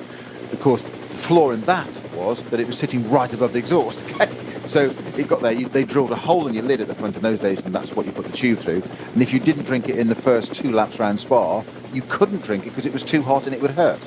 So you didn't. So you basically just consumed it straight away. Certain drivers, that we've mentioned quite a lot, we haven't mentioned him today yet, a Dutch driver, usually in some touring car somewhere in the world, he would drink it and then expel it while sitting in the seat and leave it for the next driver. Let's leave it at that, yes? We'll name no names. No names, no pack drill and all that, but it was pleasure. But yeah, and that was the problem. And you'd sit there and then you're told, by the way, you're nice and consistent on times, so you're double stinting. And you're like, great, just what I want to hear on an in-lap, but I've got no power steer, I've just done nearly an hour in it, and I'm staying out. Great, thanks. Yes, I should have listened to my careers advisor at school and taken that job in the civil service. Have 2 jobs. Right, so Michele Beretta listed still at the top of the timesheets, but that car has served its second pit stop. Expect 911 Manthey Racing entry to go to the top of the field. There's a good little battle between Vincent Cole being chased down at the moment. Down the Dottinger Hoa though, but Frickadelli cars getting closer to each other. That means Maxime Martin and Machiavicchi less of a gap. Machiavicchi is in 3rd at the moment. Martin's in 4th. I think Martin's 5th. I think Martin's come up into 4th in the number 30 Frickadelli racing car. So just waiting for the cars to cross the start-finish line and see who dives into the pits. One of the Frickadelli cars. Frickadelli car, wasn't it? Yes.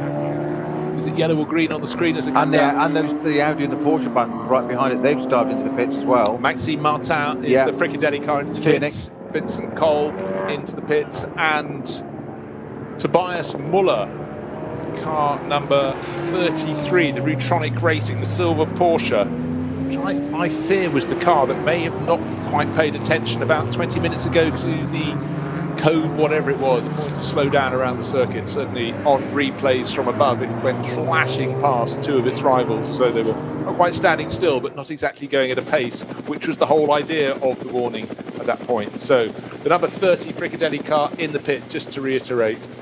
The number 5 Phoenix Racing Audi, about 2 pit garages away at a standstill as well. And the Rutronic Racing Porsche not in shot. It's the silver liveried Porsche. So diving in, and they have 14 laps under their belts. And of course, that's 3rd, 4th and 5th in the pits together. 7th place car as well, Piccarello in the Falcon Motorsports Porsche, the number 3 car. That's also into the pits, so with 4 of the front runners into the pits now, 4 of the top 7 directly in there now. Manthey it is that's still leading Lars Kahn in the Grello coloured 911 GT3 Manthey run car. 2nd place, number 31, Frank Machiavicchi in the Frickadelli racing car. And I've said it once, I've said it twice, I've said it 10 times probably. Frank Machiavicchi's been in that car since the very beginning. And that was the pole position car that got mugged on the first lap, shall we say, first couple of corners in the what we're still referring to as the Mercedes Arena. Before they even got onto the Nordschleife, he got mugged, and they haven't been able to gain that back, despite the fact that the Manthey racing car seems to have been drawn to, I wouldn't say bad luck, but it's just not getting the fall of the cards in front, if you get what I mean, in terms of traffic. And it's Just one of those things. It's no disrespect to the drivers, no fault of anybody. It just seems the traffic doesn't quite fall that normally ebbs and flows, but it just seems to have been all piled. And if it's not going to go quite right, and you're going to lose a bit of time, it seems to have gone Manti car again. We saw it 3-4 times in a row, didn't we? Well, you know what? If this race flips over in its second half, we're 1 minute away from entering the second half of the race. It's probably better to get your misfortune done early on, rather than starting to cruise a little bit, take it easy towards the end of the race, and then start getting your bad luck. At least this way you know you've got the maximum out of your car. There's a journalist in you, always looking for the good in the story. It's the rampant optimism that I know, it's fantastic. I know. It's just not very common in motorsport, that's all. Rampant optimism. It's like, we've lost out, we've lost 3 seconds. Yeah. So the Fricadelli number 30 car in the pits, we say there, Maxime Martin. We'll see if there's going to be a driver change there, just right behind it. The Audi with its board. Now, I think the Audi's looking like it might be ready to go out fairly short. No, the Porsche is away. So number 30 car, Martin, that brought that car, and the Audi follows out too. And one of the BMW was just slowing down quite right to let that car out, being a SB9 category car. Probably better to let it get on. Only going to let it go by anyway. Let's see it goes out. So in the Fricadella car, it is now Nick Tandy, and in the Audi, Frank Stippler once again. So, and just to complete those, we said it was 3rd, 4th and 5th out. The Rutonic racing car has now got Vidas at the wheel. Tristan Vidas out. He's right on the tail. He's about a second down on the Phoenix Racing Audi. So this Rutonic car has gone a little bit under the radar. It's been there or thereabouts. But the fact it's now just, a second or so down on the number 5 Audi from Frank Stippler on board. Bear in mind, Stippler was fighting for about 3rd place right in the early stages of the race. So definitely the stint that was just completed there by the Rutonic Porsche was very handy indeed. Tobias Muller. But there is still, I'll reiterate it, and again, that there is a question mark hanging over the Rutonic car, because certainly to my eyes, that was the car that went flashed through from stage right to stage left at a greater speed than anybody else, and that was including the Phoenix Racing Audi in front of it. I haven't seen any race control messages against that at the moment. Not so it's not going to happen, but it happened at the moment. We are just under, not quite 2 minutes under, half distance. We are indeed. We have crossed that margin, and again, we've just got those flurries of cars coming in the pit. So, as it was after 1 hour of racing, after 2, it's 9:11 from 31. It's Manti Racing from the leader of the 2 Fricadelli racing cars, car number 30. Now up into 3rd place. That's the second of the Fricadelli cars, and the Phoenix Racing Audi. Frank Stippler back on board in 4th. Let's go through to 5th and 6th. Tristan Vidas, the Rutonic Racing Porsche, in 5th, and Thomas Preining for Falcon Motorsport, whose cars are actually 6th and 7th. Now, you were saying about that, we've got just gone out of sight there. I think it looked like Frank Stippler had the Tristan Vidas Rutonic Racing Porsche, you say, virtually glued to the back of him. They'd caught it. I don't think they'd pitted quite that close, but they'd obviously just got it sorted there, out on track, a bit of traffic, and got there. So we'll keep an eye on those two. That's the R8 Audi and the Porsche of Phoenix Racing and Rutonic, respectively, Frank Stippler and Tristan Vidas.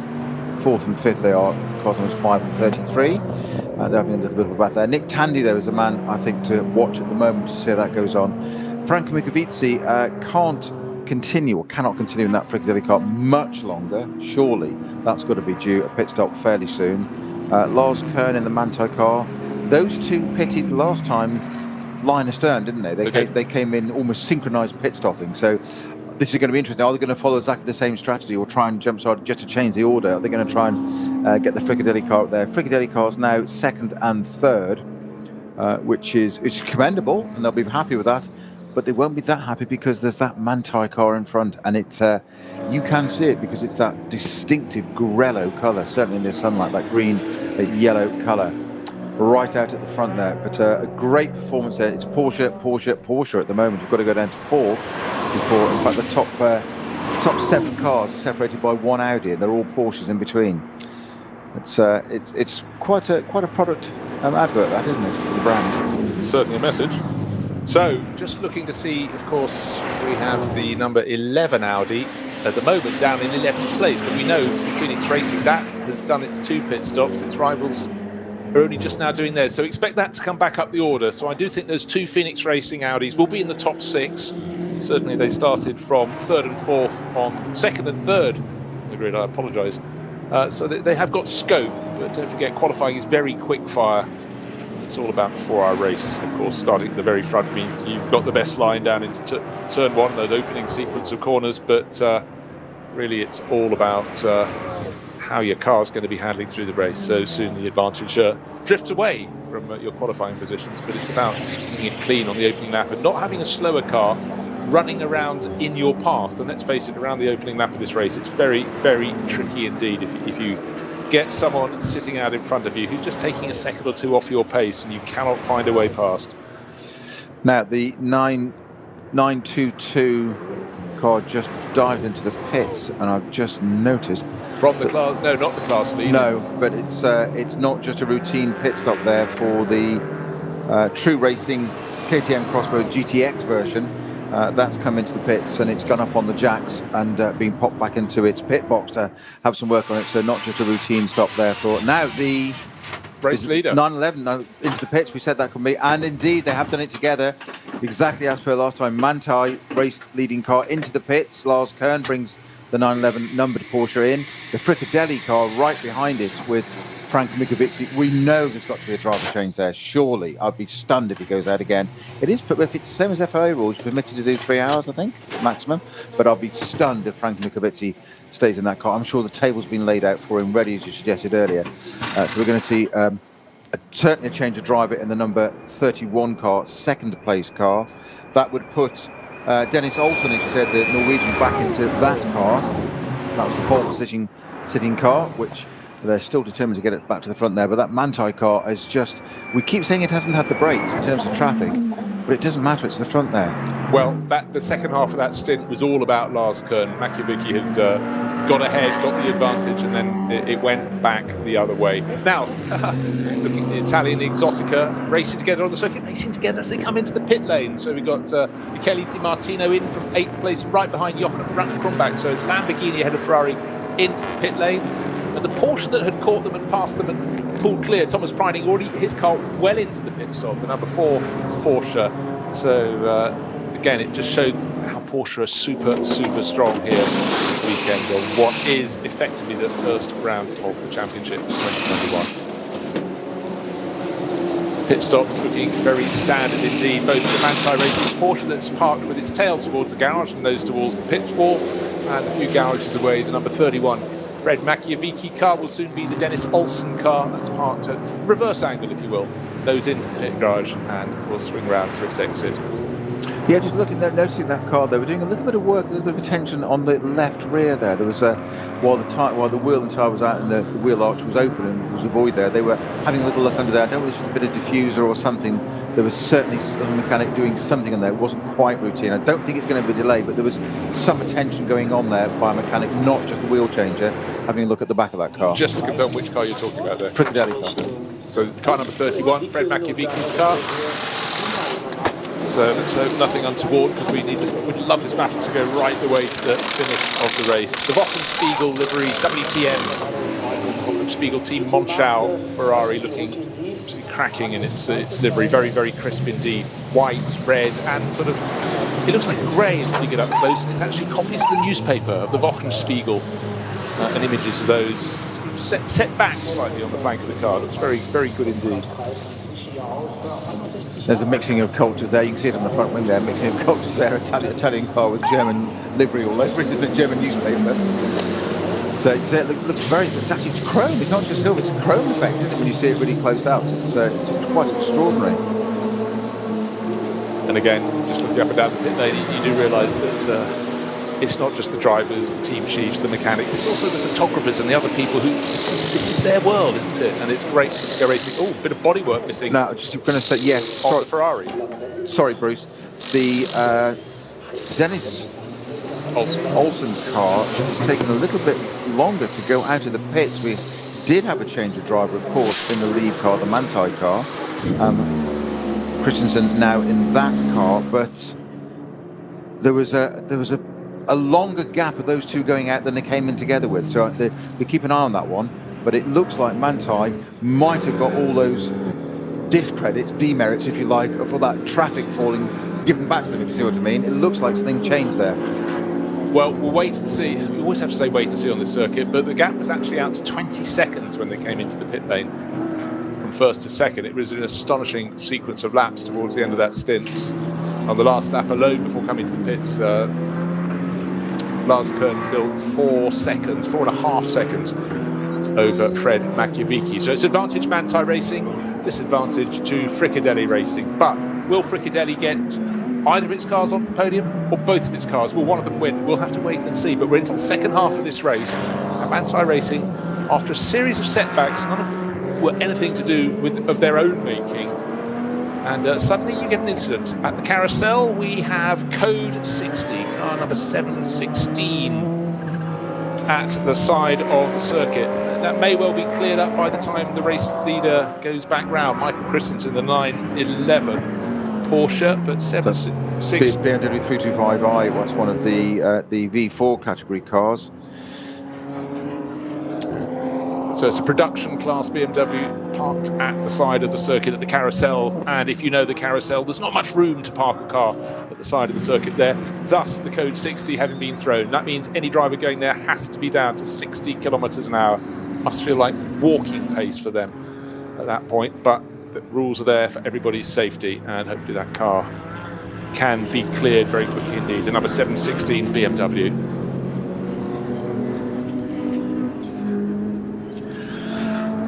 So we have 15 laps completed in 2 hours. That's the length of the circuit. That tells you, doesn't it? 2 hours racing in just 15 laps completed, but it's a lot of miles still.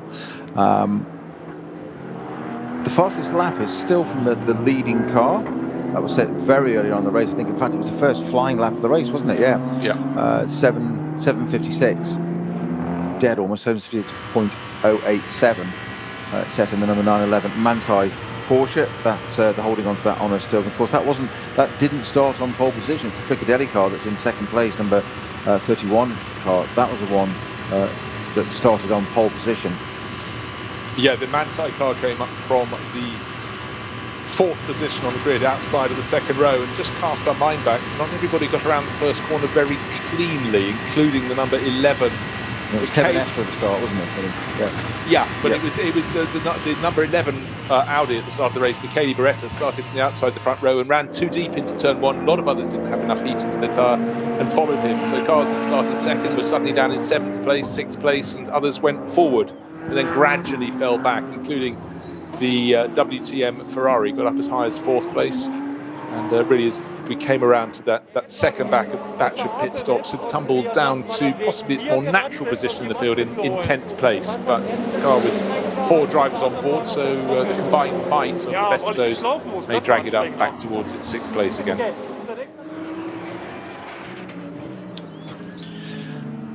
Car we haven't talked about too much in the race is the car running second in the Pro-Am class of SP9, and car number 24, it's from Lion Speed by Car Collection Motorsport. We had Lorenzo Rocco di Torre-Padula just getting out. Patrick Kolb started it, and now Patrick Niederhauser, who I think is one of the most effective drivers in an Audi, is on board. So expect to see that picking its way forward. It's down in 16th place at the moment, and its class rival at the moment is up in 7th. That's car number 25 for Huber Motorsport, the bright blue Porsche with yellow mirrors. That's got just rocketing clear. That's shared by Philipp Neufer, Nico Menzel and Stefan Aust. And at the moment it's Stefan Aust just having taken that over. But 7th place overall, that's really impressive for a Pro-Am lineup.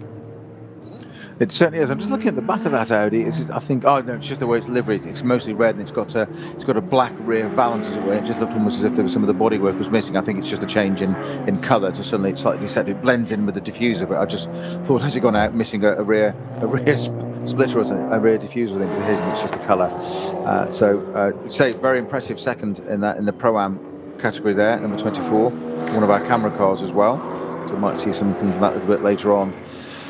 Just waiting for this bit to shake itself out. Normally this happens a lot quicker on shorter circuits, and of course it takes so long to go out to the pits here to get all the way around after a pit stop. It's a good 10 minutes with a pit stop and a lap.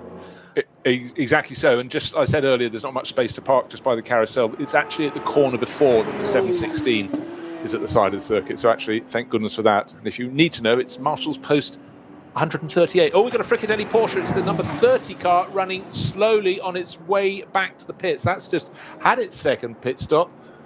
And that is suddenly tumbling right down the order for Nick Tandy. Has it got a puncher on the right rear? I think they've left it. Correct. It has, yes, right rear puncher. It looked like it's sitting, didn't look like it was sitting straight. So straight out and a puncture. How infuriating is that? So really unfortunate. Nick Tandy started the race, handed to Maxime Martin. It only just got handed back to Nick Tandy, and the fact I had to look to 21st on the timing screen shows how much time it's hemorrhaging as he comes back towards the pits. But the number 30 Porsche got through that final chicane and is now blending into the pit. And of course, the bodywork is into the pit lane. The bodywork is rubbing on that right rear tyre. Well, that's the second Fricadelli car out of the overall reckoning. What, 2 minutes ago I was saying, could they get two cars in the top three in the podium positions? Unfortunately, as the tyre carcass actually shed itself after he entered the pit slowing down line, he was effectively into the pit lane and it drifted off the side of that. Now, was that the one, the Fricadelli car that I mentioned in the pit lane was having some work done? Was that, what is that, sister car? That was the sister car. The sister car. Interesting. I wonder what's, that's not long happened for that tyre to do that. It's put some bodywork on fire on the right rear there, but so yeah, extinguisher on that to put that out.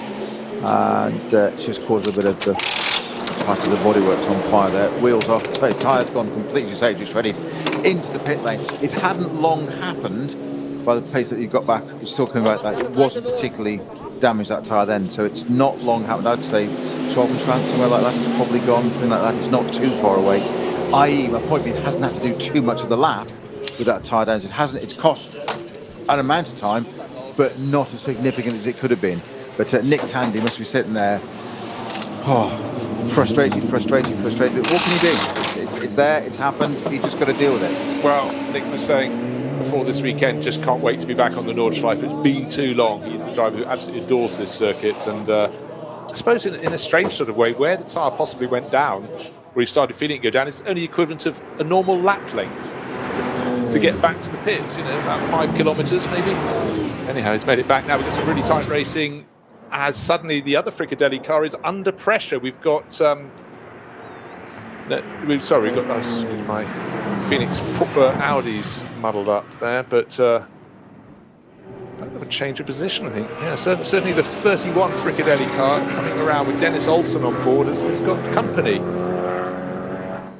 He's got the blue Phoenix Racing Audi tucked in behind car number 5, which is Frank Stippler, who was up in 3rd place very early in the race, really pressing him hard.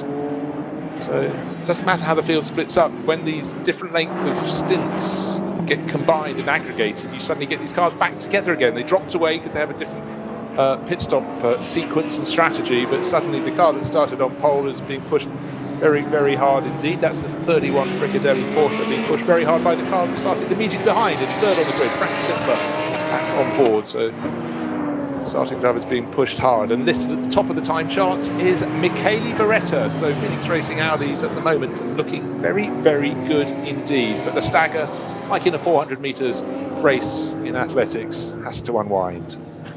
Just watching those cars through that first part, I refer to it as the Mercedes Arena, largely for your benefit, Bruce, as you and I know what we mean by that. To the viewers and listeners, what that really means, it's the first part of the current Grand Prix circuit. So I just past the pits into that there.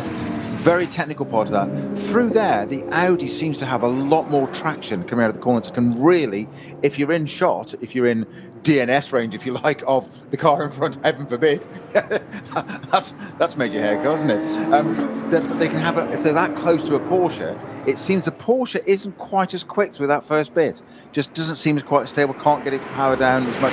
Just noticed that on a couple of KCMG cars, watching them running, and the Falcon ones, they're not slow, they're not unstable, but the Audi just seems, the way I put it is, there's nothing wrong with the Porsche, the Audi just seems better through that section, and that's where they can get through. And of course, get back onto the Nordschleife then, once you go to the Vidal chicane and onto the Nordschleife, the Porsche seems to be great again on that part. It just seems to lose out that little bit there, and that Audi can pounce, but they're so close down to the Nordschleife. If the Audi's got ahead, the Porsche's got a very hard job getting past it again. And as we say, so many times. One of the phrases we can use so often in motorsport when we're commentating is catching is one thing, passing it's so much different. And we get onto the Nordschleife because there's no room for error, there's no margin, there's nothing at the side of the track really anywhere. You can't do it, although Kevin Estra had different views on that on the end of lap 1. I've got my rule book, thank you very much, and I'm going to put half a tyre on the grass. It was a full tyre, trust me. We're never going to agree on that one, are we? Now, you were just mentioning there, Peter, the KCMG Porsche. That's got right into the mix. Michael Holzer is in 6th place, right on the tail of Frank Stippler, who in turn is just half a second down on Dennis Olsen. 4th, 5th, 6th. Porsche, Audi, Porsche. So let's go up front. Again, another car that's sort of running, not really in the picture, but it's 3rd overall. How so? It's the BMW Junior team, Max Hess, the 3rd driver in that. But they did a very short early stint. We think it was 5 laps, and whereas some of the others are doing 7, even almost squeaking 8 laps. It means they're going to be having long stints at the end of the race, where it's going to be more of a splash and dash, if you will, for the top runners who've gone for a more conservative pace in the opening sequences of the race. And right now it's Michele Beretta, listed as nearly 16, just over 16 and a half seconds clear in the number 11 Phoenix Racing Audi. That's the bright pea green one. Ahead of the Dayglow yellow and green, the Grello Porsche from Manthey, Michael Christensen at the wheel, the Dane on a big charge. It most certainly is. The Falcon Motorsports number 4 car from 9th position is now to the pits. That's a Muller-driven car. That's just into the pits now. That's Sven Muller. As I said, he was originally in number 3 with Thomas Preining. They just switched the numbers over. He's now in number 4. Likewise, the sister car, Sven Muller and Alessio Picariello. But let's take a look down through the classes. Beyond SP9, beyond SP9 Pro-Am, we go to SP Pro. 14th place overall, car number 350, just outside the top 10 but in fact in the pits as I speak, car number 350, SP10. So that's very well up the order. It's Black Falcon, one of the many cars. It's their 991 GT3 Cup class. It's, again, just so many classes here, so it should be heading for victory in that class. But heading, takes a few more incidents. Could be a top 10, which would be a really strong result for that particular car. Again, just taking a look at the gaps, looking down through the junior classes, VT2. And again, good field of cars with at least 16 cars, 18 cars in that class. Does that make it the biggest? No, the biggest class of the day, of course, overall is SP9, one would think. But again, if you win that class, you get a lot of points. You get more points according to how many people take the start in your class. So that's why quite often a large class, they may be the 2nd or 3rd slowest class in the field, can take the overall title.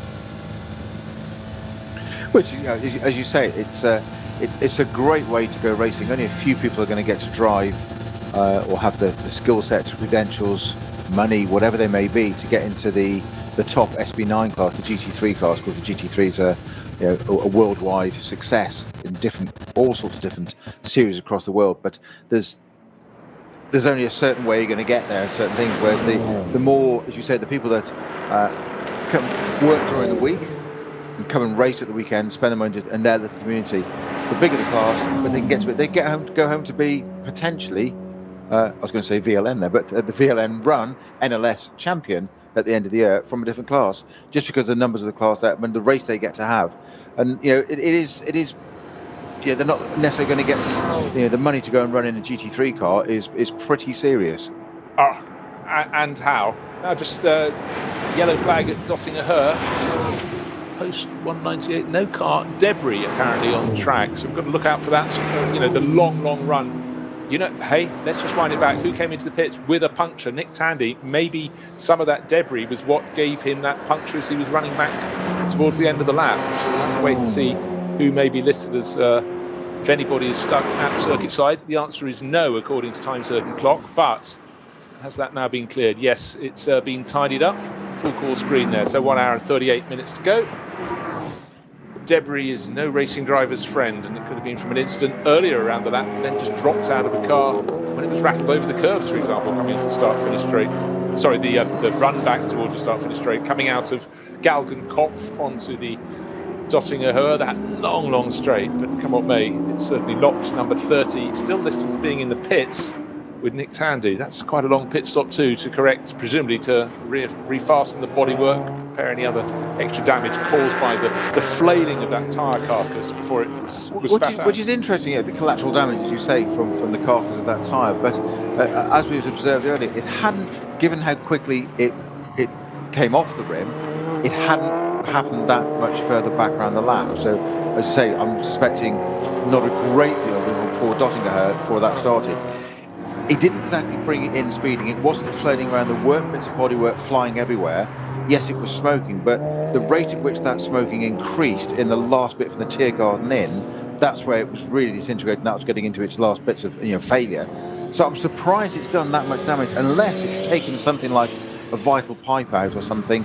You've got engines right behind that there, so who knows, it might have taken something else out, and that could be the problem. It's cut an oil pipe or something, or cooler or whatever.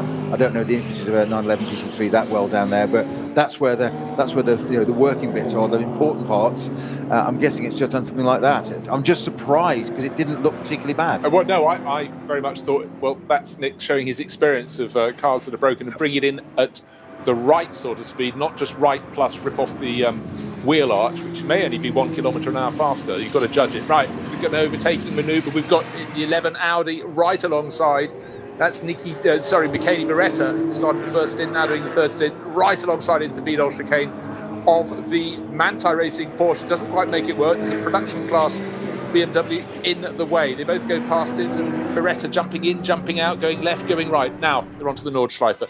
Now the opportunities to overtake become all the harder. So it's Manthey Racing holding the advantage in the lead of the race, but only just. On the start-finish straight, they were 0.3 of a second apart, but Christensen was in front by the time they got to the Nordschleife. It was Beretta who started the lap in front, but now it's Christensen to the fore. He's got a KTM right in his path and has to slow right down.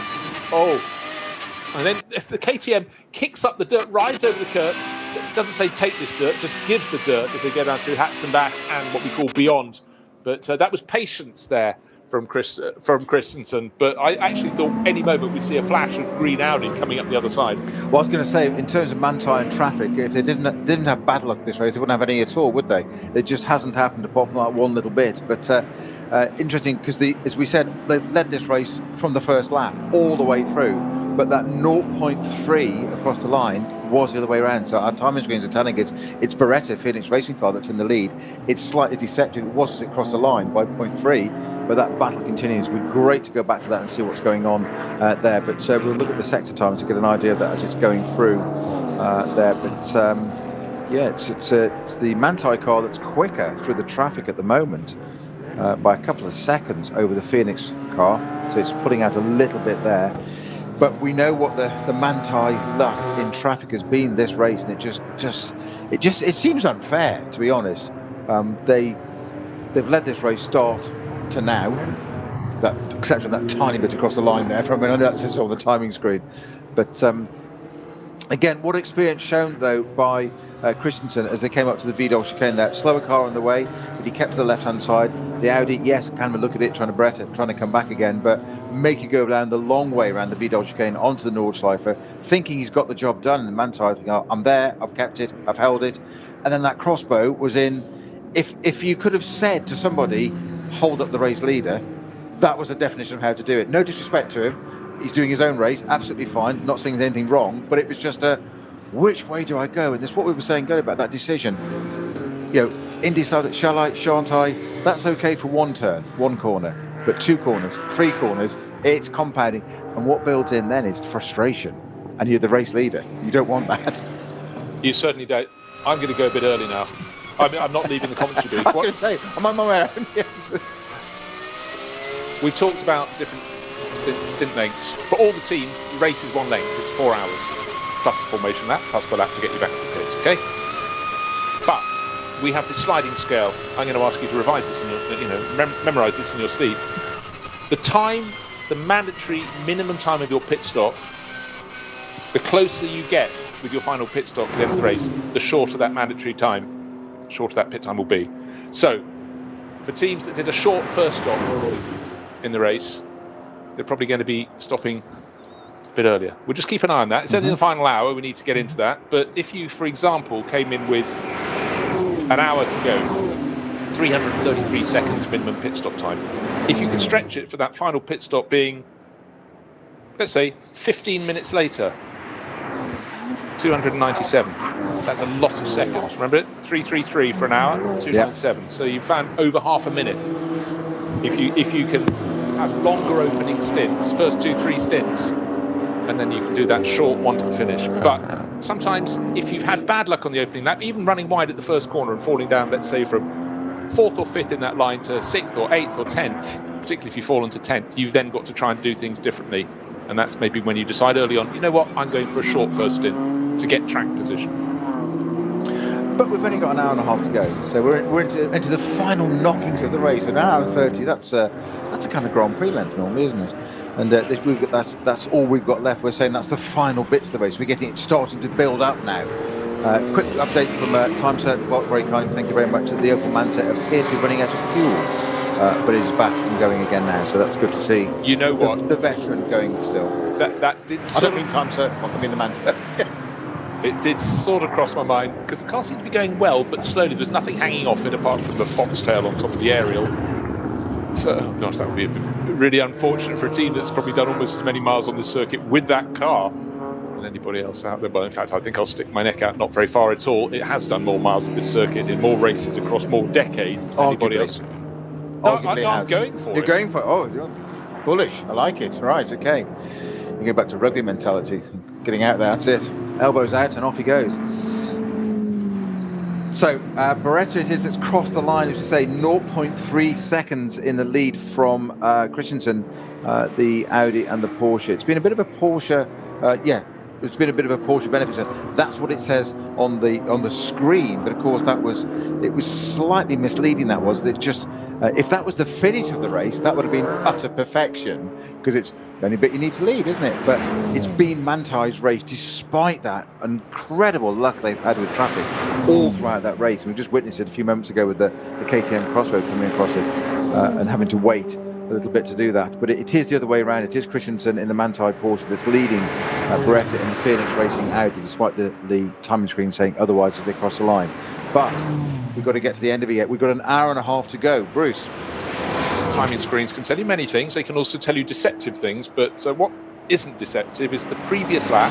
Christensen finished 0.3 of a second down on the race leader before going past. He lapped in, let's call it 8 minutes 5 seconds. Michele Beretta 8 minutes 21. So don't expect Beretta to stay on the tail in the image. And in fact, as the Manthey Racing Porsche flashes down from the Dottingher up the rise towards the end of that long drag back towards the end of the lap, he has the Lamborghini tucked in behind. Sorry, no, beg your pardon.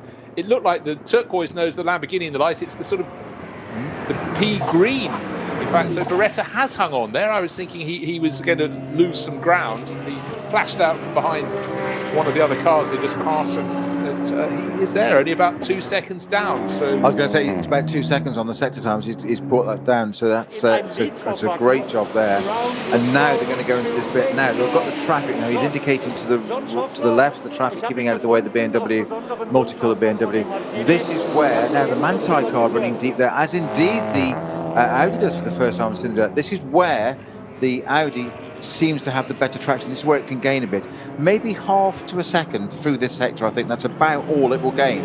But if you're only 2 seconds down, that's 25 to 50% gain in that time. So in that section, so he can do it. So have a good look on the first time. Across the line, what did they do? 8:04 and an 8:06. So this is the chance now. This is where the Audi's got to capitalise in this section of the track where it seems a little bit more stable, certainly on traction coming out of the corners, to gain on that Manthey car. But at the moment, I've got to say, the Manthey, luck or bad luck, good luck, or however you want to call it, they have dominated this race so far. I'm going to say that and no more at this point. I don't want to jinx it. Well, I think looking at where the Manthey Racing car is, which car has been its companion through the first 2 and a bit hours of this race? The 31 Fricadelli Porsche. That is now down in 5th place.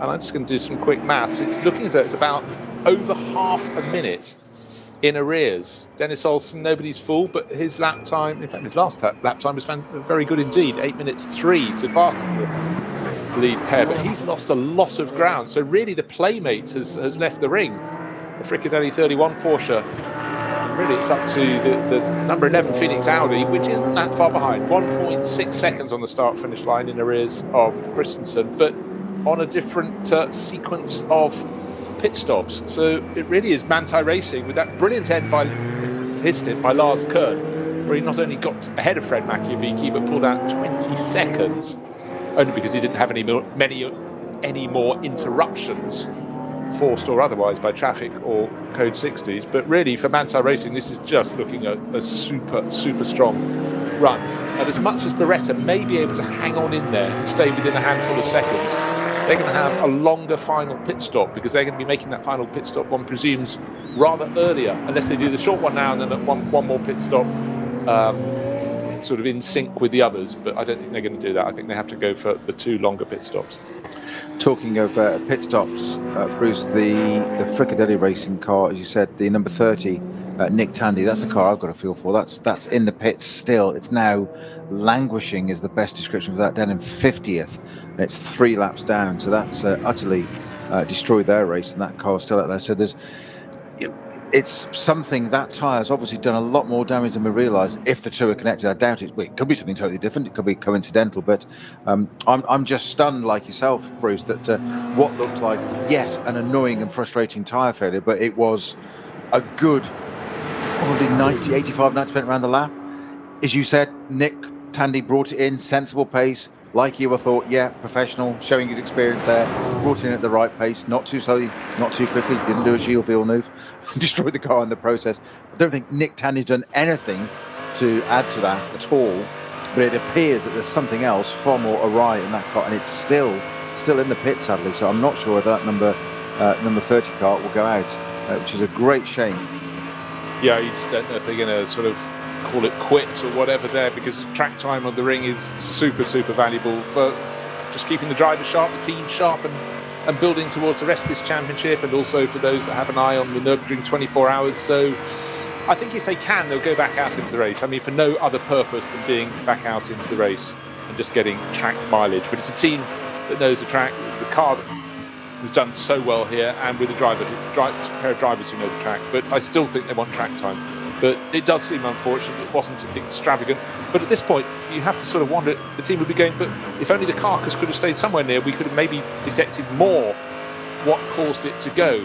You don't really feel it's a set-up issue, but if it was, the sister cars out there, they'd have to consider that as well. But come what may, if they do choose to walk about 400 metres back to the left of their pits, up towards pit entry, they might find the carcass, but I don't think there was a great deal of that either, was there? We saw it just come off like Charles spitting out a sweet or something. No, but it's amazing what tyre manufacturers can do with those sorts of things. They can get hold of that carcass, and they can find out maybe what caused it. As you say, debris, the enemy of the driver, picking up somebody else's debris, something else happening. You never know, they might well try and get hold of that and try and investigate it, but there wasn't a lot of it left. What was interesting was that when that rim came off, I noticed the sidewalls were still attached to the tyre, to the rim.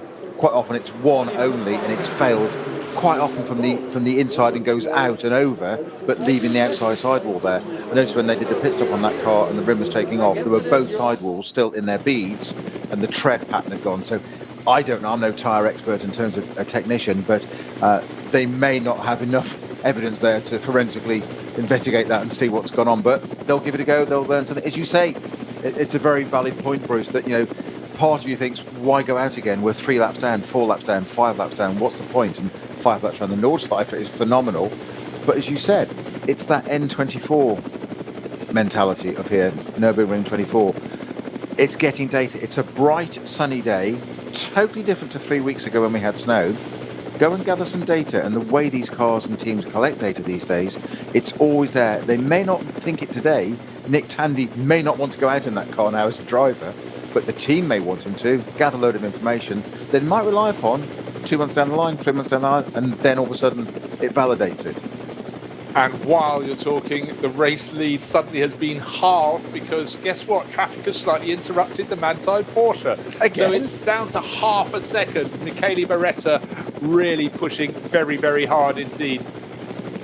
Still the yellow and green Porsche from Manthey Racing leading the race, but actually a really good run from Beretta here, carrying his speed beautifully through the twisters as they get into the latter stages of the lap. But Peter talked about how debris is not a driver's friend. Absolutely not. And again, the Manthey Racing Porsche, through no fault of its own, just finds traffic where he has to consider which way it's going. Another quarter-second gain by the chasing Michele Beretta. But there was a second guess there, wasn't it? He went one way, and it was just that almost imperceptible twitch in the car. He went to go one way, had to go the other, change direction. No big deal, but it's time. It's unsettling to the driver, it's unsettling to the car, and all of a sudden he said he's heading towards the edge of the grass there. It's not what you want as race leader, but more to the point, as second place person, you see an opportunity. You see an opportunity, and it's that gain. That's now gone out again as they're getting onto the Dottinger Herb. But can the Audi catch up again? I'm not sure. What I would suggest here might happen is that the Audi gets a little bit closer, closes that gap down again over the line through Tiergarten onto the line. There's going to be a load of traffic ahead of them.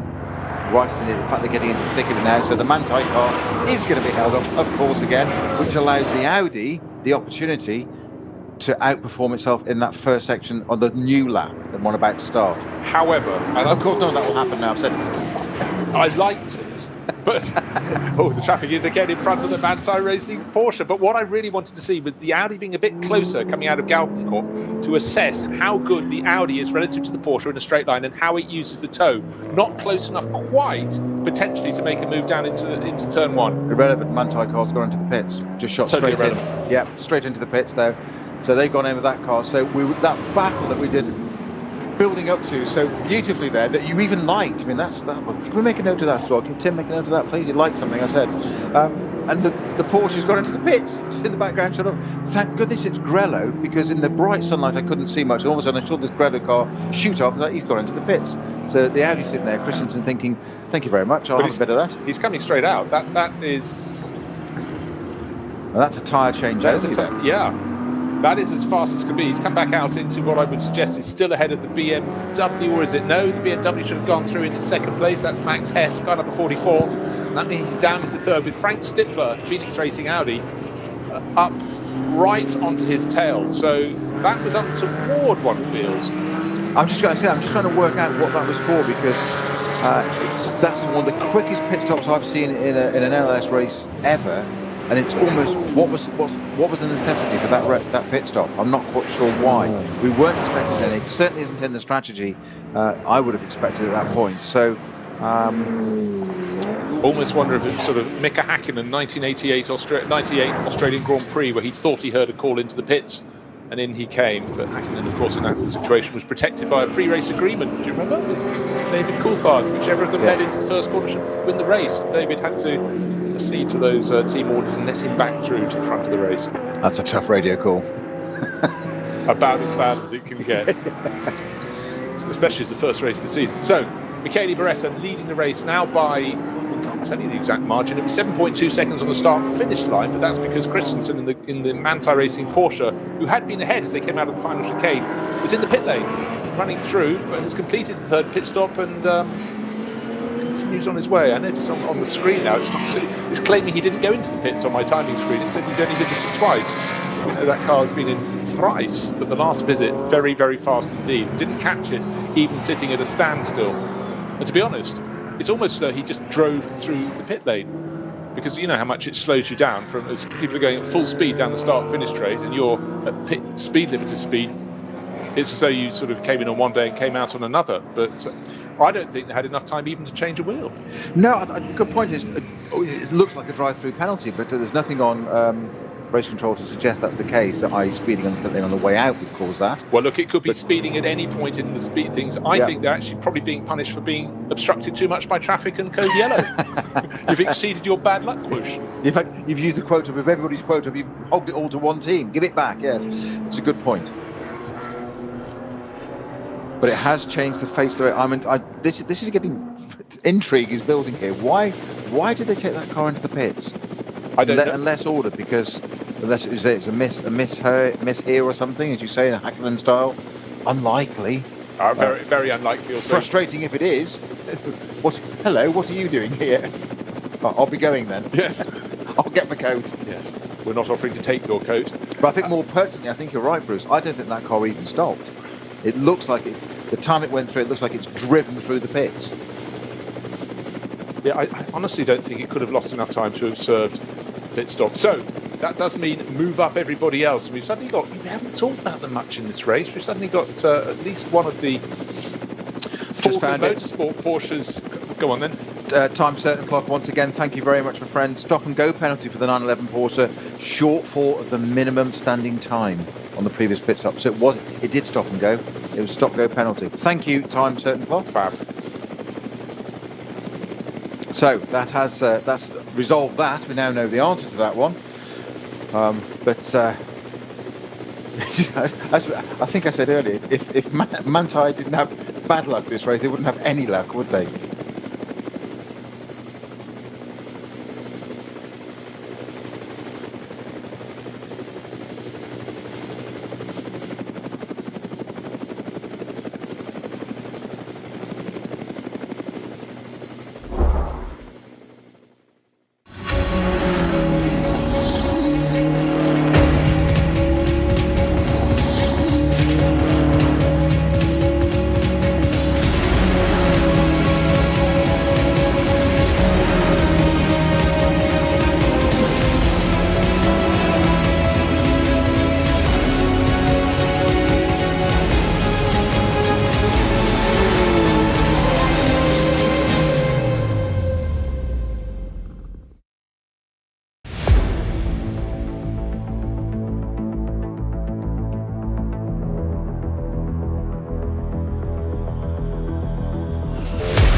Zwei Familien.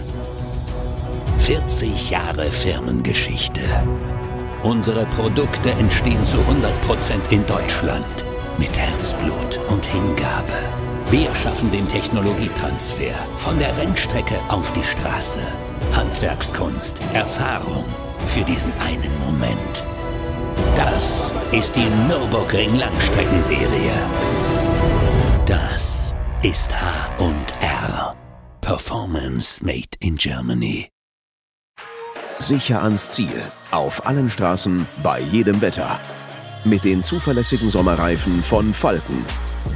Jetzt Falkenreifen kaufen und Tankgutschein sichern.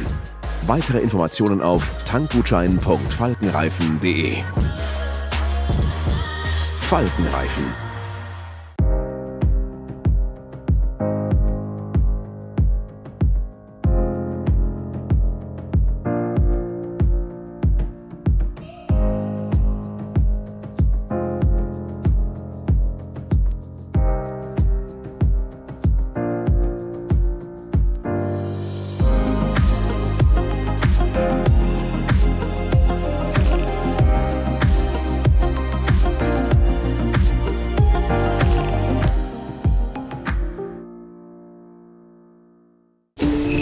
Direkt neben einer der legendärsten Rennstrecken der Welt baut die Hubert Haupt Immobilienholding einen neuen Premium-Gewerbestandort für anspruchsvolle Motorsport- und Automotive-Unternehmen. Sichern Sie sich jetzt Ihren Platz auf der Pole Position.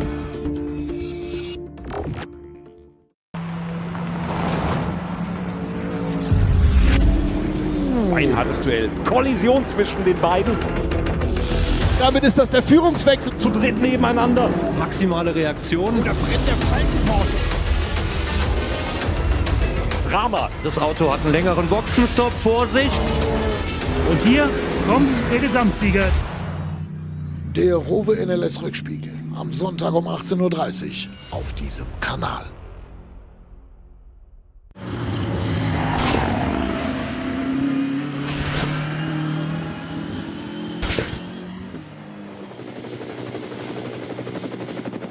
I think it could well be. It does look like poor old Nick Tandy's car isn't going to come back into it. It's still in the pit, so I don't even want to tell you where it is now because it's just disheartening. But it doesn't start with a 5 anymore. And it's that far down the order. Is it 2 digits or 3 digits? It's still at 2. It's not quite into the 3s yet, but we've got a car stopped on the side of the track. Now that's the Ferrari. Is that the Ferrari part of the side of the track? No, it's a KTM. KTM, my apologies. I thought it was the newspaper Ferrari. You're right, it is the KTM. Sorry, the camera's got a helicopter. That's stopped in a most awkward place on the outside of... I'm just trying to work out where that is at the moment, but it's certainly on a very fast part of the circuit. Another place to be stopped. I'm trying to work out where that is, Bruce. Yeah. I'll come back to us in a minute, so we'll see it. But yellow's on the flag. Is it... Well, it is hard to call because, again, we have to get used to aerial shots. So yes. After years of knowing camera positions at the side of the circuit, treated to shots from a helicopter, absolutely fantastic. Do make a brilliant circuit look even better.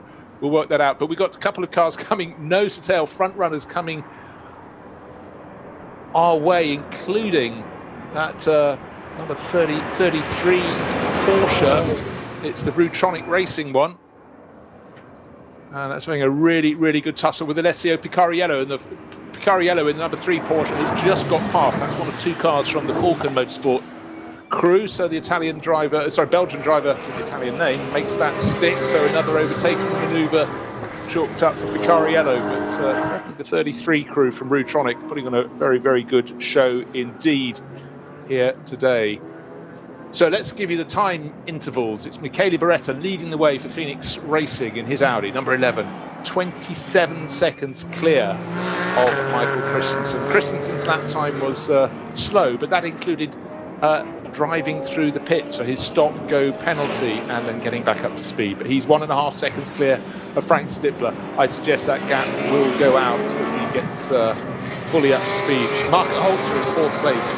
Back another 4 seconds. He's just over 0.5 second clear of Dennis Olsen, so quite a few tight calls. And the BMW number 44 was 6th. It's still listed as 6th, but is in the pit lane. So Max Hess has brought that in. I presume that means the 4th driver will go into that car, which will be Neil Verhagen, the American racer, will take that over. And while that's in the pits, Picariello and Vidas, the battle we've been looking at between Falcon Motorsport and Rutronic Racing, in their 2 Porsches, they get elevated to 6th and 7th positions. Well, we do have a car stopped on the approach to Kallenhard, which is the Schnitzelhelm Racing GT4 AMG from the SP10 class, so the GT4 cars. That is there, but that's not the KTM we saw on the screen. That's not the same, but that's there as well. There's a code 60 there, just into the approach of Kallenhard, which is, it's fast downhill, left into that, and it's there. So that's parked on the side. But I'm still trying to find where the KTM is that's parked. So we've got another one. I think it's still there. I'm not sure whether that 165 is being recovered or not. I'll go through the KTMs and see if we can just find which one that might be and where that's parked on the track. We've got to turn into you see, it's a one at Metzgersfeld just before Kallenhard. It's a 120 zone that then reduces to a 60 zone at Kallenhard.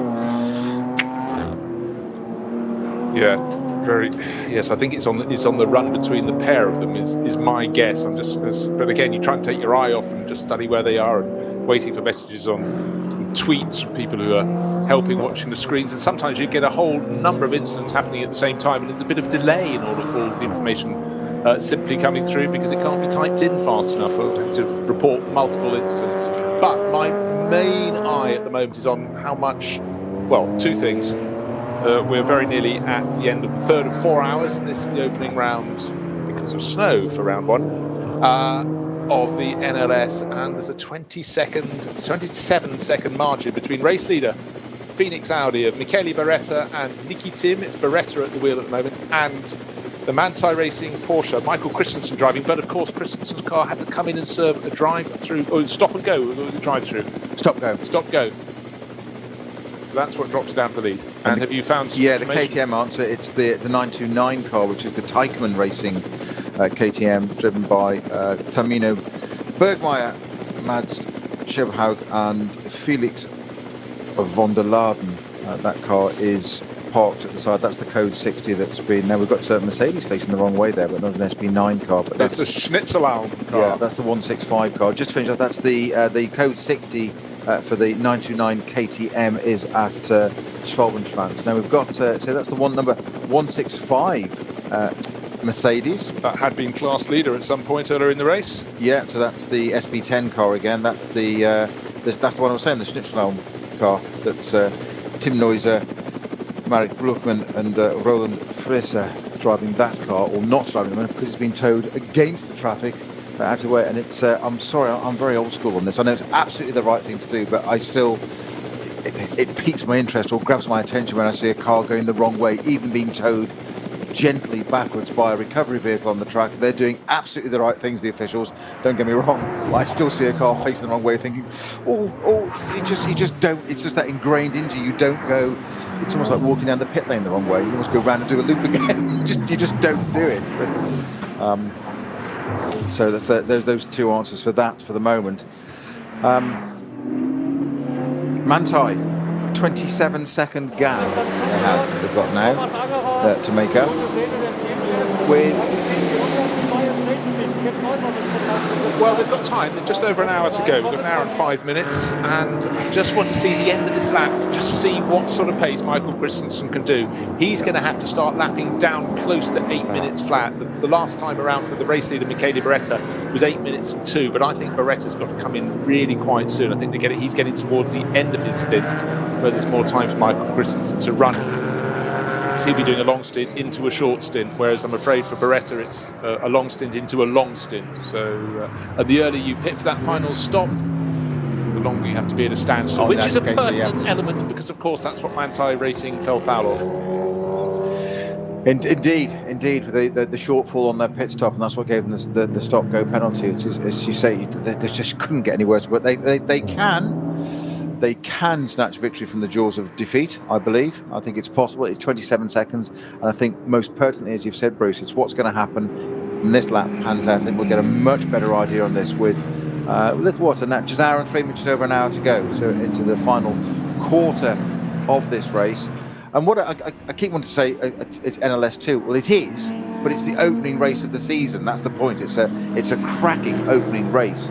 It is the second round. We never got cars out on track for the first round. Okay, let's make a pact. Here on in, this is the first round of the championship. It's the first round that happened. It is. We'll go with that. But anyhow, packed season of racing, and all the better for all that's been before it. Right now, coming down the Dottinger Höhe, we have Frank Stippler right on the tail of Michael Christensen, third on the tail of second. It was 1.5 seconds at the start of the lap. This is what I wanted to see earlier in the race, is how good that Audi is in the slipstream of the Porsche. Can it really gain enough to make a move before the end of the straight, before the kink? That's covered off by Manthey Racing, not offering the Kevin Estre line that it used earlier in the race at the end of the first lap, using a little Hyundai very nicely in traffic to get through, but left rear bodywork damage on the Frank Stippler Audi as well. Exactly so, but also he's normally been quicker out of that final corner, because we're talking about how nimble that Audi R8 LMS is through the tighter bits. But is he going to be close enough to make a move into turn one, or is he going to be? No, he's about 3-4 car lengths behind, but he may gain a bit of ground in the first sequence of corners, the first 4 laps, the first 4 corners of the lap that form the sort of arena at the start. But the answer is yes, he does gain a little bit going out of the second of those turns, the tight left, but and then all but clocked the back of it, went way too late. Why did he do that into the third turn? Because he was desperate to get past the back marker in the production class car, so he braked too late to make sure he got past it before the track tightened to the left, and very nearly took out the pair of them. Well, fortune favours the brave, and if you do pull it off, that's fine. But I think he's just run a bit wide there. That's he had a bit of a twitch there under braking. That's cost him some ground. That's cost him 2 car lengths straight away. I think the left rear bodywork damage on that is contact potentially, because there's no tyre there, no issue there before. Sorry, no tyre problem before, nothing preceding. And I suspect they've had a little bit of contact with something there. It's just tapped somebody. It's just loosened that bodywork. It's the venting on the rear as well, but that bodywork is flapping. It shouldn't get any further. Any further of a problem, but Stippler there gained. It was that those first 4 turns that he needed to do it. But that was, you say, that was a little bit of an act of desperation, wasn't it? Just to get outside that production car and get there and not lose touch with the Manthey car. Absolutely so. But what did we miss while that was happening? The race leader in the other Phoenix Racing Audi came in to serve its final pit stop, and it came in with a 21-second advantage, which obviously slightly jiggled around it, probably a bit more than that. It was 27 the lap before, but of course he started slowing going to the pit lane. But the final pit stop, and that will therefore be a longer final pit stop than its chasing rivals. But will that 20-plus second advantage be enough? We've got the sliding scale. I've put somewhere behind me in my little pink pad. So it's in that folder there. I know where it is. Yes, I don't know the contents of it. I just know where you put it. It's in the top of the folder. But so Beretta will be out, one presumes, and Nikki Team will be in for the charge of the finish. Can he keep that Phoenix Racing Audi in the lead of the race? All rivals will have to pit. Marco Holtz has just come in the KCMG Porsche. He's serving that pit stop. But just to reiterate, here we are 1 hour and 1 minute before the end. That means their pit stops have to be minimum time at a standstill, 336 seconds. And meanwhile, for 6th and 7th, absolute raging battle there between the Piccarella in the Falcon Motorsports car and Axel Jeffries in the Conrad Lamborghini. You said that Lamborghini was always going to be there or thereabouts. Bearing in mind that the 5th place car, Holzer KCMG Porsche, has just pitted, as you said, but the Lamborghini all over the back of Piccarella, Falcon Motorsports, Porsche right in front of him. Slow traffic there as the tow vehicles are out on track for just ahead of the Manthey cars. Of course, it was going to be 2 tow trucks on track going out, minding their own business to recover 2 cars inside the track. What's the first car that comes across them? The Manthey Grello Porsche. It's like, you could not make it up, could you? If you wrote it like this, nobody would believe us, would they, Bruce? Yeah, but I suppose you could also say that, you know, the TV director's looking to see where the Manthey Racing Porsche is. So, but anyhow, it just does seem to stumble over the lot of them. And now they've had to back right off because it's a course vehicle on the circuit. They've had to go around the outside of it. Where are we here? Is that over towards Callenhart again? Just trying to take a look. It's very hard to find that on the overall screen. But nose to tail now, Christensen and Stippler lead. First and second has gone green again. Off we go. So they had to slow right down, but again, drivers exemplary in there. It's at Metz Gesfeld. Okay, so yeah, so it's after, it's between there and Callenhart. Got it.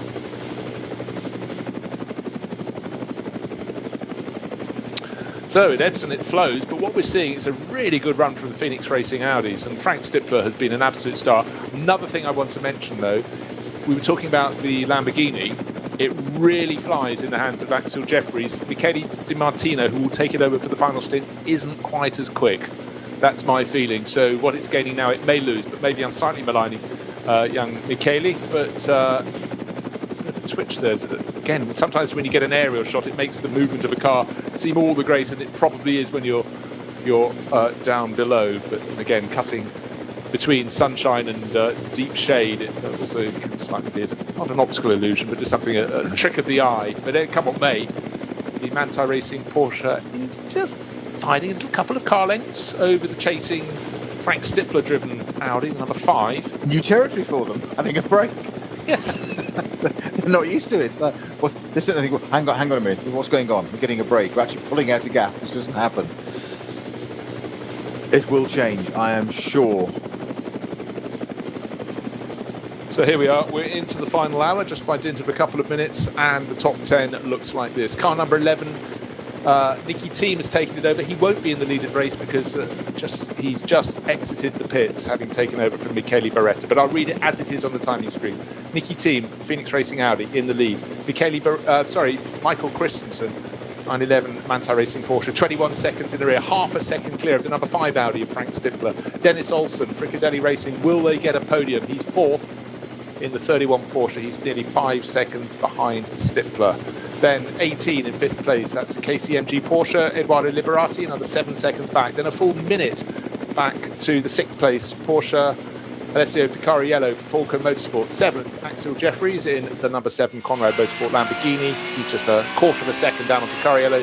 Then Tristan Vidas, the number 33 Rutronic Racing Porsche in 8th. 9th place is Daniel Kalvitz, the real gun driver in the number 22 WTM Ferrari, and beating the top 10, Neil Verhagen, 4th and final driver into the number 44 BMW from the BMW Junior Team. Where is this race going to go? Just to reiterate, the later you make your final pit stop, the less time you have to have as your minimum pit stop time. And whatever your minimum pit stop time is, if you don't quite complete it, you head off too early, you're going to get another time to come into the pits. And say you cut it by 2 seconds, you have to come in and have 2 seconds at a stop-go penalty. But of course, with decelerating into the pit lane, driving down the pit lane and then accelerating out, you lose far more than the 2 seconds you sneakily tried to take. So team chiefs are at the ready, hands on stopwatch, ready to remonstrate with their drivers should they get it wrong. Never does that happen, of course. No. Well, it does, but just drivers don't tend to listen. Some onboard footage now with the 911 leading. Sorry, what did I say? Leading? Because we've got to be in the leading car. It isn't the leading car. I've got my own trap there with the Manthey car. Well, in some ways, you're right. It is the leading car. It's the leading car on the track because Nikki Team took over the number 11 Audi at the start of this lap, and he will be behind them after his pit stop. But, of course, the 911 Porsche and the number 5 Audi have to make their final pit stop. It's a question of when. And Frank Stippler's got different ideas. Look how close he is. Frank Stippler, once again, you said that you thought he'd be third in this race. Well, he is running third at the moment. Of course, that's really second, as you said, because the Nikki Team has only just made that pit stop, so it'll all shake out at the end of this lap. Again, dotting a Hoa, Frank Stippler, car 4 points. That Audi they just bounces around a bit more. That Audi, it's just not as stable at high speed at the back end. That Audi as it is in the slower bits. They've got the traction coming out. They've seen that in the arena section. We call it the purse pot, the Grand Prix lap, if you like, before the Nordschleife. They seem to get the power down there in the slower corners. And say Frank Stippler there, almost into the boot. Have a look at the content of the boot of the engine of that Manthey Porsche. And Stippler's into the pits indeed. So. Mercifully, I bet Christiansen's thinking, thank goodness for that. A bit of perhaps I can have a lap with a bit of peace and quiet now. It's not going to happen. He's not going to get any peace and quiet. There's more to it. That's with 55 minutes remaining. That pit stop has to be 320 seconds. So let's go down to 47 minutes ago. An 8-minute lap coming up from Michael Christensen. His pit stop time will be 2:99 seconds. So there's a 21-second advantage for coming in a lap later. And that is what the teams have to sit on, have to work out. So for the Coos livery, green and yellow Porsche from Manthey Racing, they've driven really well. They've had mishaps, not of their own making, plus one of their own making, which led to a stop-and-go penalty, but looking surely in a very strong position to open the 2021 account with a win here. So we've got 55 minutes remaining. And the clock continues to tick, but it's been a really, really strong run. Don't know which driver will take over number 911 Porsche to take it to the end of the race. Christensen on board at the moment. Michael Christensen, Porsche Works driver and the world champion. One presumes Lars Kern did the second stint. Kevin Estro did the first stint. Highly likely to come back and finish off the work.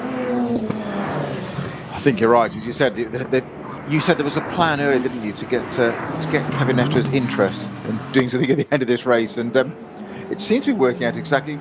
You should be an editor. You're good at it. I'll just leave that out there, shall I? I like the silence. It was you smiled, but the smile of the assassin. No, I was thinking, gosh, it was a lot of pain when I was working 8 days a week, etc. I loved it. So the Lamborghini's still in the mix, up into 4th place. That's become 3rd with Stippler in the pits. In fact, he's probably 2nd on the track. Just looking at the intervals, no, he's probably 3rd on the track. Still with Nikki Team, ought to be in front of him. But again, it's only Nikki Team of that leading group of drivers, and now the sister Phoenix Racing Audi that have made pit stops. Alessio Picariello into the pits, and number 3, Falco Motorsport Porsche. Tristan Vidos, that's been chasing him down, is also into the pits, Rutronic Porsche. So the order being jiggled, but just remember, the later you can pit in this race, the less time you have to spend at a standstill. So it's always artificial in the first few hours of the race, because it's just a question of building towards when you take your final pit stop. Well, one of the elements. Well, 2 more Porsches in the pits. You've just said Picarelli and Vidas in the Falcon and Rutronic Motorsports and Racing cars respectively. So 2 more there are in with us. And Stippler it is that stays in the Phoenix Audi on the way out of the pits now. He stayed in the car, Bruce. I wasn't sure I'd see that one coming, but he's had a heck of a stint there, and he's obviously in the zone, so they're leaving him in to plug and play, aren't they? Let him get on with it. Exactly. You know, when you're doing it well. If it ain't broke, don't fix it. Something like that, for sure. And so just looking for people that are going to make a move. Let's look down. We're into the final hour of the race. The SP9 Pro-Am class, led by Patrick Niederhauser, number 24 Audi for Lion Speed by Car Collection Motorsport. He's had another typically good stint. Let's go down to SP Pro. It's number 350, still leading that class. That's been in 15th place overall, staying sort of there or thereabouts. Black Falcon, Porsche 991 GT3 Cup class.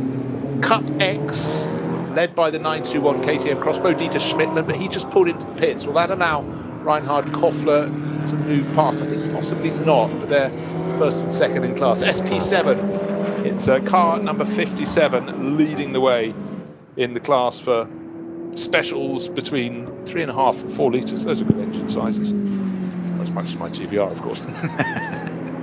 Car 57, also Black Falcon, and that's the Porsche 991 Cup class. So that is Paul Harkema leading that class. So, but overall, it's still Manthey Racing leading the way by just under 5 seconds. Dennis Olsen up into that second place. So we're back to the early stages of the race in many ways. We've got the 911 Porsche from Manthey Racing leading the 31 Porsche from Fricadelli Racing. But the order is being jumbled by cars coming in and out of the pits.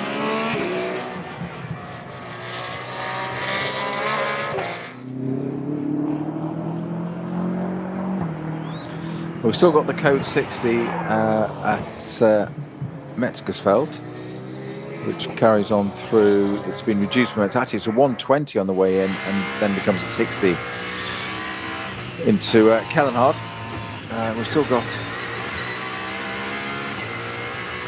a few incidents out there. I'm not quite sure what's been cleared or what hasn't been cleared. I think we saw those tow trucks, didn't we, going round at the, of course, the Manthey car found first. Or first to our eyes, anyway, as you said, the TV director finding it quite rightly. But I'm just trying to see, there's another car number, there's an intervention vehicle out on the track still there. That's what's there. That's there for at the moment. So there's something they're attending to. I don't think there's been any barrier damage as such. I think of the intervention vehicle still out there on the track. But that's why we've got the code 60 at Kellenhard. Now, what often adds a difference to a race at the Nürburgring? The weather. It was bright sunshine at the start of the race with a little broken cloud, but now it's starting to get quite grey. I think we're going to get through the final 48.5 minutes without a flurry. It almost doesn't feel as though it's a Nürburgring race if you don't have a moving factor. Well, we'll keep an eye on that. R24 really charging along at the moment. Good to see that. Audis are looking pretty good in the mix. And that's Patrick Niederhauser leading the Pro-Am class, just outside the top 10, in fact. He's going very well indeed. He's not that far behind Neil Verhagen. In fact, he is, sorry, as he crosses the line. He's 1 position back, but 2 minutes back, but it doesn't matter. He's leading the battle for the SP9 Pro-Am class. But he is the pro in that lineup, showing with Patrick Kolb and Lorenzo Rocco di Torrepadula. There we are, 3 times in one race. I've got that one in. Another piece of Audi bodywork missing on the number 24 car there. Same piece, left rear, just after the rear wheel. That bit of bodywork that hangs down almost cathedral style with those vents in. It's exactly the same thing as the Phoenix one. That bit, Phoenix was hanging off it still. That one's gone. Number 24 car, it's actually gone completely. It's there. That's the Niederhauser driven car. Look, I'm not surprised. I think you also find out over the years that which parts of bodywork suffer most when you've just got side-on contact. Most contact in these races is side-on when you're trying to get past faster, or past a slower car from another group. We've seen a little bit of that early on, and just a little blow. Some cars just are a bit more robust. Others have parts that just can tend to get a little bit damaged, and it does seem at the moment on the Audi R8 LMS that is the body panel that takes the blow. So who's leading the Cup 3 standings? Well, it's the number 960 Porsche Cayman. They're all Porsche 718 Caymans, GT4 class cars. And 960 being driven very well indeed by Daniel Blickel, Tim Scherbart and Max Kronberg. 45 seconds to good. Take a bow, gentlemen. That's a really very, very good margin in your class. Cars still coming in and out of the pits. Worth reiterating with my little sliding scale, my analog printout of how long you have to be at a standstill. If you come in now with, let's call it 46 minutes remaining, your pit stop has to be 297 seconds. Come in next time around, and if you haven't run out of fuel, So another 8 minutes after that, so it's 38 minutes remaining, 276, so you gain another 20 plus seconds. So if you can hang on, if you've done the longer stints earlier on and you can make a shorter final stint, you're laughing. But we don't do half laps, you have to have a whole lap of fuel to get back round, so don't be a hero. Well, the code 60 that we've got at Calnard is still for the 165 Mercedes, which is the Schnitzelhound racing car, which racing team car that we saw being towed backwards, just pulled by an intervention vehicle backwards at the side of the track on the grass, so not even on a low loader as such. So I'm surprised it hasn't been isn't out of the way somewhere yet, but that's what the IV2 is there for. And of course we have got code 60 Adenauer Forst for 280. Yeah, well, we talked about that one earlier. I presume of the drivers, it won't be Harry O's, it won't be Oliver Cleese, but it must be Doom, in inverted commas, who's parked that Dacia Logan at the side of the circuit, hopefully without damage, but there's code 60 there. Now we've got the two leading cars into the pits. The 911 and 31 are into the pits with us straight away. That's the Manthey and Fricadella cars in just on my camera, also on the screen there. We've also got Frank Stippler being pursued by his teammate. His teammate, isn't it? Yeah. So it's the two Phoenix Audis, nose to tail. The blue one with the red flash over the roof, that is Frank Stippler's car number 5. So will they go into the lead of the race? I don't quite think so, but it could be really close. We're just trying to gauge how far they are back to the end of the lap. But the two Phoenix Audis, 3rd and 4th, but will they go back into 1st and 2nd? Or will those Porsches, he says, building the drama, get back out in front? Of course, these cars, the Phoenix racing cars, have had their pit stops, and their pit stops will necessarily have been longer than the cars that are in now, so you have to feel the two Porsches will be back out in front. There was a 7-second margin between Christensen and Olsen, the Dane and the Norwegian, as they came in to make their pit stop. So barring anything untoward, you'd expect the Christensen car to go out either with Christensen still on board, or more likely with Kevin Estra having taken it over. Still time in these shorter final pit stops for driving change to be made without penalty, but nose to tail is it's almost badge to badge between the two Audis from Phoenix Racing. They're going past one of the production class BMWs, very well driven, kept out of the way just before the next corner to the right-hander, and both Phoenix Audis got through without scrape. I was going to say 4 rings became 8 rings there for a minute, didn't it? It was all there interlinked. It's one of those Christmas puzzles again to try and undo those metal rings. Not quite sure how you managed to do that, chaps, but you say you couldn't get much closer. So the Grello car, Manthey car out, and it's Christensen that stayed in the car. I thought Kevin Estra would be in that car, would you say? But Christensen has stayed in the car. Again, the theory works. He was doing a great job. He's out there. So technically, that's in the lead now. That's number 911 car. He's back out into the lead. We were looking at that battle there. The Conrad Motorsports. So Fricadelli car is out also, right behind it. Olsen. Dennis Olsen out as well. So battle recommences, you say. 43 minutes left of this race to go, Bruce. Meanwhile, the two Phoenix Audis are just finishing up at Tiergarten, both staying out. Indeed, they're continuing that lap. So now, second of the two, the Audis there. Number 11 car, again, glued to the back of the Frank Stippler. Frank Stippler moves over to the right-hand side by the pit wall, trying to make him go around the long way. The green car is going around the outside. Stippler backs out of it there, I would say. Let him have that. There is traffic in front now. They're going either side of traffic as they go into the Mercedes onto the Grand Prix circuit. Past one of the Super thing. Is that Super or is that? No, it's a GT4 Mercedes. It is Mercedes. It's the colour scheme that makes it difficult to read it, but the number 11 Audi Nikki Team goes past Frank Stippler. I don't hear that very often at the Nürburgring with Frank Stippler and an Audi, but they had their pit stops at different times, but there are no more pit stops to the end of the race for them. It's just pure racing. Their gap, well, we'll have to see confirmation of. See, we've still got the time when Christensen went into the pits in that Manthey Racing Porsche on our screens, but it's the time he came out. That's what the real interval is between those two Porsches at the front. The Manthey Racing Porsche, number 911, the number 31 Porsche from Fricadelli Racing. Michael Christensen, Dennis Olsen. How big is the gap, or how small is the gap back to the Phoenix Racing Audis? They're 3rd and 4th, and their order has just changed. Now we've got Nikki Team up into 3rd place, trying to pick his way back through the field. Being careful, being cautious, getting the track tightens over the bridge at Nordkera. Now we're on to the Nordschleife. Let the fun begin. Yeah, Nikki Team about half a second quicker than his teammate over the previous lap, which is frankly nothing anywhere really, but unless you're building on it all the time, it ebbs and flows so much, but around here it's nothing around the Nordschleife. So that's going to be an interesting battle to keep an eye on there. Those two Phoenix Racing R8s, that will be interesting. Our timing screen says it's stiffer and thin, but we know it's the other way around because Nikki Team he got past it. It didn't look to me like Frank Stifler defended it. He had the run, not so much dotting at her, but through Tiergaard came out and he had to run down the pit straight. Frank Stifler stayed over to the right-hand side and let him, go what I thought was going to work hard, my friend, go around the long way.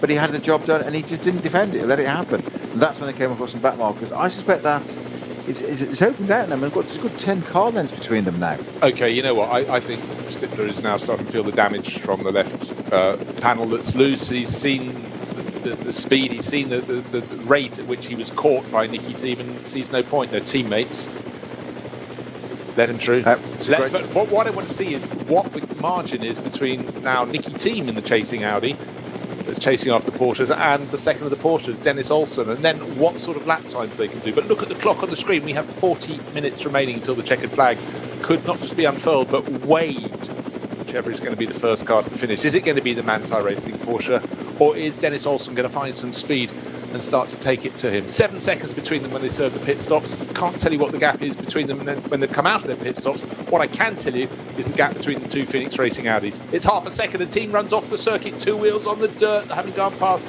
a GT4 run. He's back on the track, but he lost traction, and that meant that Stifler got close enough to go, should I go up the inside? Tell you what, it's probably a course vehicle up there or something, but they're almost coming to a standstill. There must be a code 60 up ahead of them because they've slowed right down. Quick scramble to look at screens to see where on the track that may be. So it was very close before the green Audi started closing. The blue Audi nearly had a go at it. Course vehicle is still at that area between Metzgersfeld and Tannenhart, I feel. Or is it? No, that looks too short a run between those two turns. So somewhere else, and some new stretches of barrier being prepared on the back of a truck to be winched into position. So barrier repairs out there halfway around the lap, one feels. I've not seen anything go off and touch the barriers. I've not seen any footage or evidence of that yet. Obviously, something has happened, but not seen any evidence or anything that's gone off to do enough to warrant barrier repairs. But that is what the officials are getting on with. Frank Stipper got caught out there, not once but twice, nearly. She said at one point it looked like it was going to lunge down the inside on the left-hand side of the track. Nikki Team was staying over to the right-hand side because he'd seen the yellows that microsecond before and was just backing out of it, as in, you go through, you've got to give it back. Frank Stifler saw it, but again, great teamwork, very professional there. The last person you don't want to run into anybody on the track or have anybody run into you. The last person you want to get involved in there is your teammate. And I think that's why Nikki Team stayed over to the right-hand side of the track. If you don't see it, I'm sure he's quite certain that between them or on the radio, if he did get the position, he'd give it back again. But that's no good if the car's damaged. He kept over to the right, as in if you haven't seen it, shoot through and brake, give it back.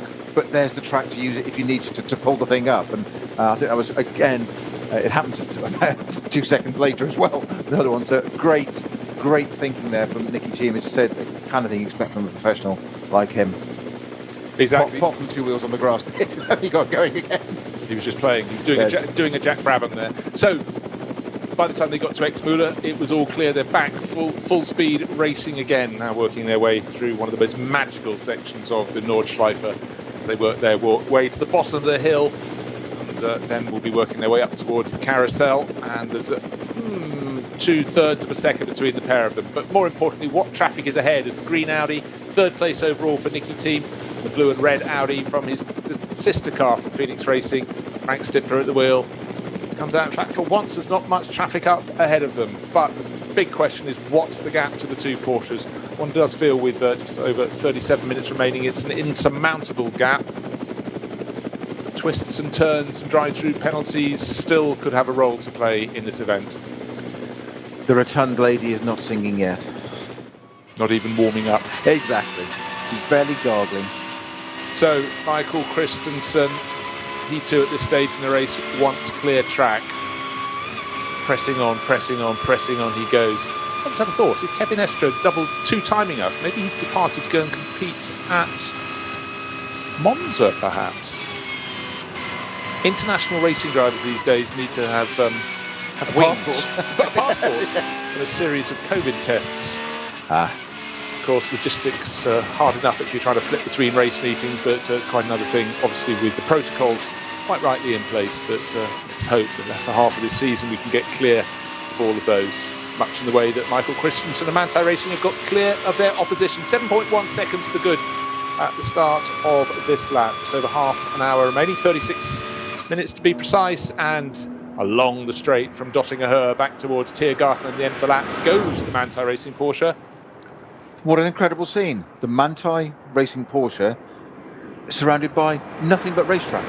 No cars, no intervention vehicles, no flags, no codes, no anything. That must be the only shot. It's taken us 3.5 hours to have a shot of it on its own, minding its own business, doing what it does best, which it did. They set their stamp on this in the beginning. They started from the second row of this race, and they put their stamp on it at the very beginning, didn't they? And they have had to work and work and work, and so far it's proving worthwhile. They've got away with it so far. You know, the majesty of that shot was a bit like the unbelievably clever shot achieved, I think it was, I can't remember, it was Paul or Kaye at Brands Hatch 1988 British Grand Prix, where there was a stoppage and the photograph is taken from Paddock Hill Bend, looking over the undulating start from the straight, and you can see the two McLarens, the drivers are getting out, nobody else is in the shot. They were so quickly round, but it was obviously perfect timing. The rest of the cars were just coming back, but it looks like it was their track. And now, talking of track, and whose track is it? It's not Nikki Team's, because he just lost third place. Great move pulled off there by his teammate from Phoenix Racing, Frank Stippler, but there are corners to go to complete the lap. 1 corner to go, to be precise. You get through, you go around the back of a production class BMW, and now it's the turn of Nikki Team to get the slipstream down the start. Which is exactly what he did on the last lap there, hugging the pit wall there, to be throwing the dust up there. Frank Stippler stays over to the right-hand side again. Nikki Team did this on the last lap. Not so easy for him this time, into the braking zone. Stippler does let him have the space. No, he doesn't. He gets the apex, just runs it right, I wound out the steering a little bit there and just sort of like, well, I'm just let it flow out a little bit. Nikki Team had to have a little twitch to say, I thought you were going to be slightly kinder than that, being his teammate. If there's anything that's ever going to happen, don't run into your teammates, but don't let yourself be beaten by your teammate. And that's exactly what happened there. Frank Stippler, I think wasn't quite what Nikki Team was expecting there. He'd done it the lap before, and it wasn't this time. What was the difference? The lap before there was other traffic around. This time it was a clear sector of track, so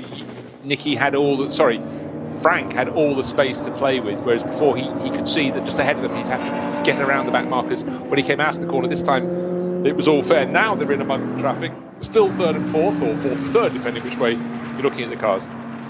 And now it's this is what's happened here. Frank Stippler has actually thrown the gauntlet down. Now this is a Phoenix battle royale.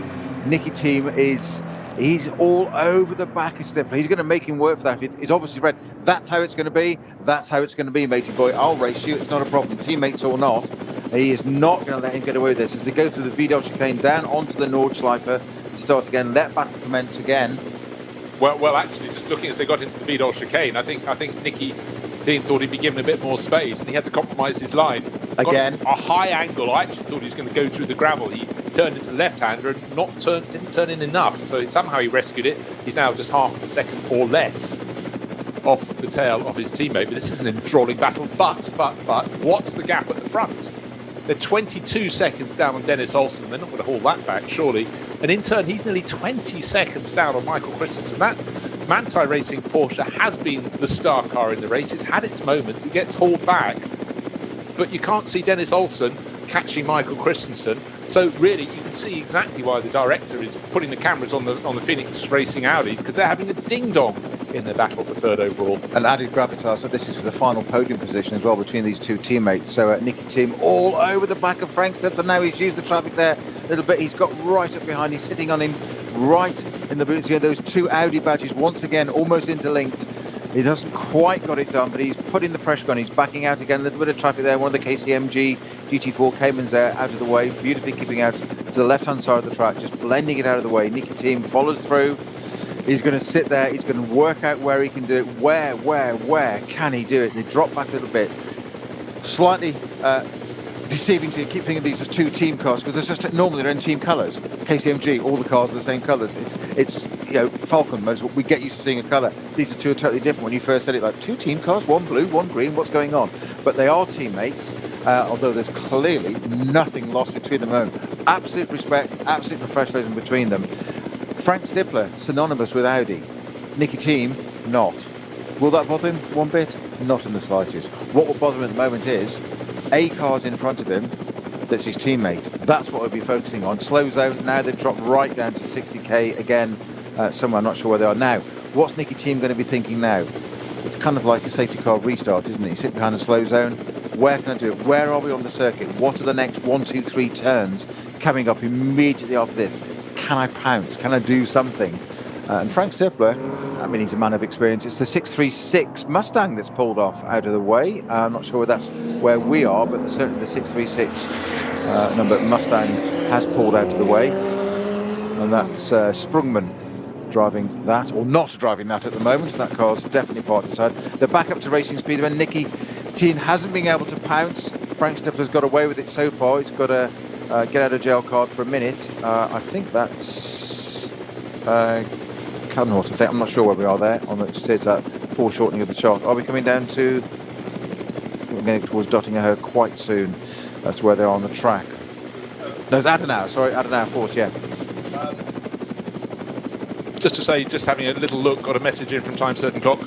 Technical defects, the reason for the Doom Dacia Logan at the side of the circuit and now first. So is that 1, 2 or 3? But what we did have was sight of that car being driven really, really hard to probably rattled it into submission. But as you said, despite whatever its relative performance, it was being driven with vigour and vim. Just to be cheesy, it's got to be done. It was doomed from the outset, wasn't it?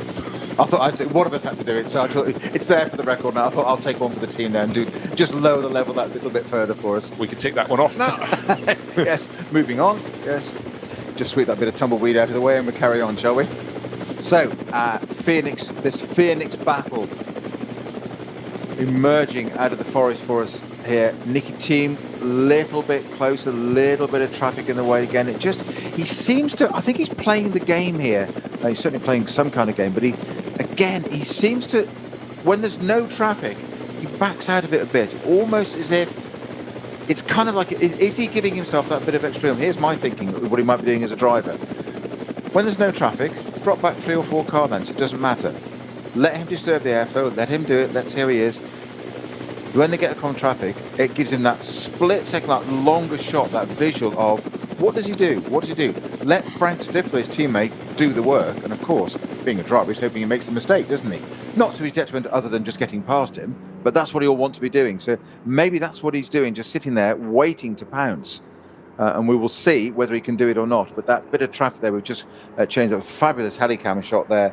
The two Audis from Phoenix Racing backing way through. This is for 3rd and 4th place. Currently, Frank Stippler, Nikki Team, leading Nikki Team. That is the podium bit. And that bragging right at the end of the race to be able to say, we got on the podium. There is no podium at the end of this race, we know that. But metaphorically, you say as a driver to your teammate, I got on the podium. The fact that there wasn't one is utterly irrelevant. No. It's P3, it's podium, it's there. Exactly so. And what I'm thinking is a bit like before they put the chicanes in at Monza, you never wanted to be at the lead of the pack, especially going onto the final lap. You wanted to be getting that slipstream out of the final corner. That's why we had that unbelievable 5-car finish back there in 71. And I'm sure Nicky's a fan of motor racing history, obviously passed down to him from his father Kurt. But he's playing the game. He's playing the game at the moment. And I think your analysis of how they're handling the traffic is quite right. The person who doesn't have to really think about handling the traffic is Michael Christensen. He's nearly 20 seconds clear at the start of lap number, well, they're on 25.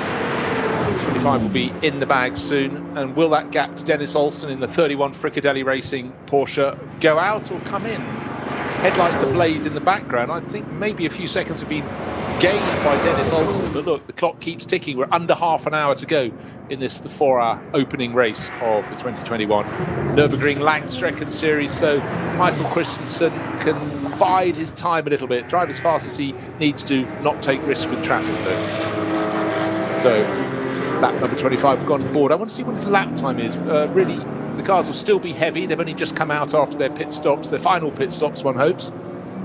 And 8 minutes 28 is the answer, without that's including accelerating out of the pits and all of that. So what's the gap though? Let's take a look. The red and white Fricadelli Porsche comes past 14.2. He did take a little bit of time off him. In fact, he took 5 seconds in the course of that lap. If you could do 5 seconds every lap through to the end of the race, he could be right on his tail going on to the final lap. But I don't think Michael Christensen will be allowing that. But for now, Dennis Olsen will lead that chase, and he's suitably clear of Frank Stippler, who's only now crossing the start-finish line. 24 seconds in arrears in 3rd place, and Nikki Team 1 second on the nose behind him in 4th. Well, you can't get much closer than that. Obviously, Nikki Team would like that to be a second closer. Actually, like to be a second and a half closer. That means be half a second ahead. That's what he would like very much there. But this is not done yet. Manthey Racing it is that have stamped their mark over this race from the very, very outset. Very aggressively on that first lap, got the job done, got into the lead. They've had tons and tons and tons of bad luck thrown at them. If ever you could have said, as you said at one point, I wonder if they've been penalised to give. You know, they've had all the bad luck. They've hogged it all as one team, just spread it around, give it to somebody else. You know, Yes. as it turned out, but it was a bit of bad luck actually because it was a short pit stop. So it was that. Okay, it's not bad luck. It's no such thing as luck in that sense, but it's just one of those things. It's happened. It had to be served. It's the same for everybody. Pit stop is a pit stop. Time is time, as Bruce said, and that's that. But they are back in the lead by 14 seconds at the moment. I've got a feeling this might not be quite done yet. I'm going to say less than 10-second gap at the end of this race for these two. I think which might just offer up something else. The interesting bit is going to be for 3rd place. At the moment, it's the 2 Phoenix Audis battling that one out. Frank Stippler and Nikki Team absolutely duking it out for Phoenix. They crossed the line with a second apart. The 2 previous occasions they come across the line, they've been going for position into the first corner and battling it out there. We haven't forgotten the Conrad Motorsport Lamborghini Axel Jeffries. That car's running in 6th position at the moment. In between those two of the I mentioned for 3rd and 4th in the Conrad is the Liberati run KCMG Porsche as well. So at one point today we had, I think it was the top 7 cars with one exception, the Porsches, and it looked like a bit of a Porsche landslide at one point, probably around about 1/3 of the distance, 1/4 distance away through. The ones that matter are at the front still, 2 Porsches still, Manthey and Fricadelli. Taking nothing away from Manthey. Wouldn't it be some result to have the Fricadelli car on the right? It's going to be on the podium, hopefully, all things being equal. But to have won, that would have been quite something. For reasons we'll cover more at the end of the race, I think. Well, as in the 3rd driver, that car that isn't in it, but named on the roof. Let's cover it now, though. People weren't with us at the start of the race. We hoped to do this 3 weeks ago in the opening race, but that was snowed off. But big tributes here to Sabine Schmitz, who died just before what had been supposed to be the opening round at the age of 51 from cancer, the queen of the Nürburgring, and with her partner Klaus Abelen running Fricadelli Racing. And so quite fittingly, not only did they one of their cars take pole today, but her name up above on the top of the door alongside Dennis Olsen and the driver who kicked it off in the race, Fred Machiavicchi. In fact, the car very nearly didn't start the race, if you remember, Peter. It wouldn't get away at the start of the formation lap and only just got for rolling a long time, yeah, before the back of the first group got away from the grid. Came round to take the start on the opening lap. Kevin Estra passed it.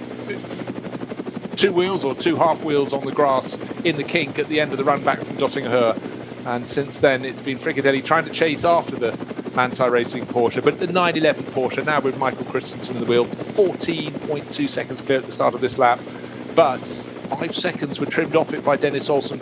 Anybody who watches racing on the Nordschleife knows full well that your gap can ebb and flow according to how, where, and how thick the traffic was and where you find it. But let's see if he can carry on. If Dennis Olsen can carry on taking 5 seconds a lap off Michael Christensen, it could be very close indeed come the end of the race. The car almost stationary out on the track.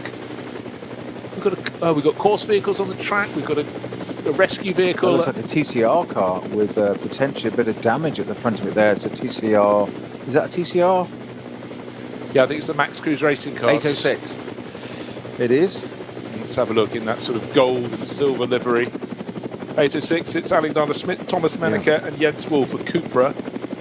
Yeah, it is a TCR class car, yeah. Wasn't Max Cruise Racing, apologies there, but similar liveries. Get my eye in for the new season.